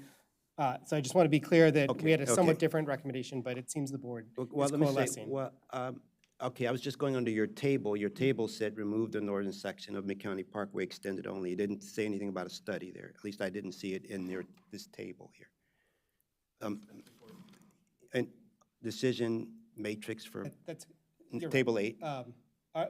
Staff's recommendation, again, was to remove the northern segment and conduct the comprehensive study. Okay, and the southern should be retained for the time being, and you said retain it for the time being. Why again? So the reasons to retain it for the time being, one is that it hasn't been studied. It is a line in the map. It could be a very useful line in the map, and before we take that one out, we should keep it in until we can determine whether it is in effect needed. I think some of the determinations that you can make about the northern section, which is the environmental impact and even the neighborhood connectivity, they're different issues than with the southern section. And I think the fact that Shady Grove Road is a serious safety problem and is a major county thoroughfare that implementation of complete streets is always going to be a challenge on that road because it's a very heavily traveled road, providing very proximate connections, especially to Metro and to 370 and 200. So that's the reason why that section we recommend that it be retained for the time being. Very possibly it could be removed at the end of the comprehensive study and say, well, now we don't need it. But I think we're not ready to make that recommendation. If you decide on option 5, then obviously you are ready to make that recommendation. Well, yeah, one of the things you said was when you did that your study said you would lose, 5% of the traffic, that would for employment. 5% accessibility to jobs. 5% accessibility to jobs. And right now I'm thinking, jobs is a big piece. And then also you said climate zero vision. So how would you think this would help zero vision to have that southern portion? I mean, how would that,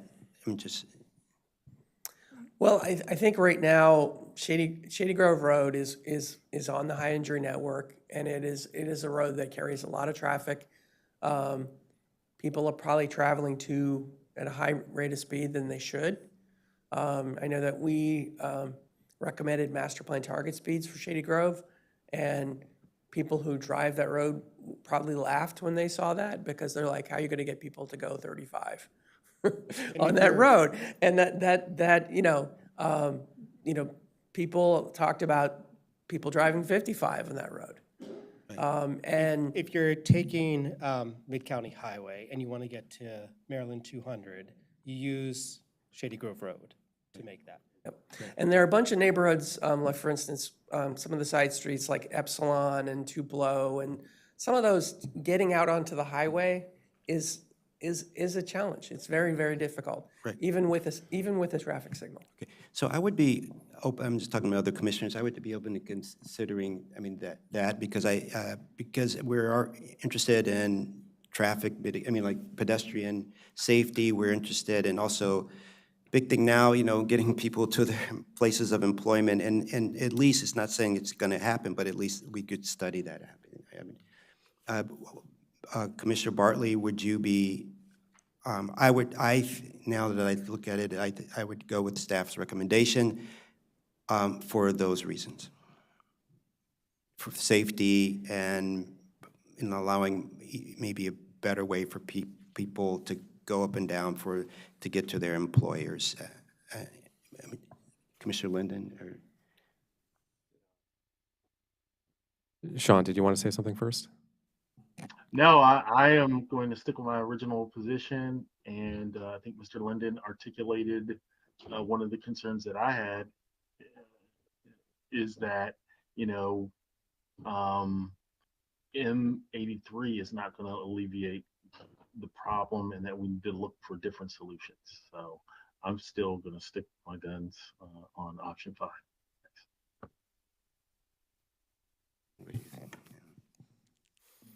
I guess we are not having a vote because I'm going to stick to number 4. So can I make one suggestion? So first of all, can I ask a legal question? So these votes are plurality, right? We have a quorum, so someone makes a motion, Oh, we have to at least, yeah. and there has to be at least a majority, but an abstention is not a no. So it has, in this case, there's 4 people. Does it have to be 3, or could it be like 2 with an abstention? Yeah, I'm just trying to understand kind of what the prospects are at this stage. Jim's abstaining.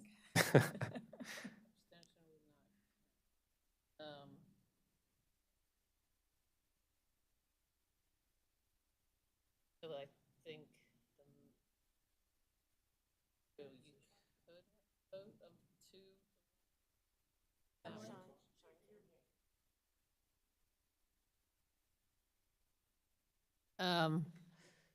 So you're asking if it's 2 to 1 to 1, essentially, would the motion pass? Yeah. And I think that it would, although I'm not certain. Honestly, I would have to look. I can give you, Books, but go ahead. here perhaps is an alternative approach. We could break the recommendation apart, right? It seems like there is a majority vote, correct me if I'm wrong, but there's a majority vote to recommend to the council to remove the northern portion of the highway today. There also appears to be a majority vote for the comprehensive study after the master plan is approved. The only question is about the southern extension, and perhaps in 3 weeks you could take that up. I'm okay with that approach. And if you could come back more about more clarity on why to keep this, like the southern end. I would think that would. Would it be helpful, we could bring up a map right now if you want to take a look at the southern extension, or we could come back. You come back, please. Good question. So is there a motion to, you said something?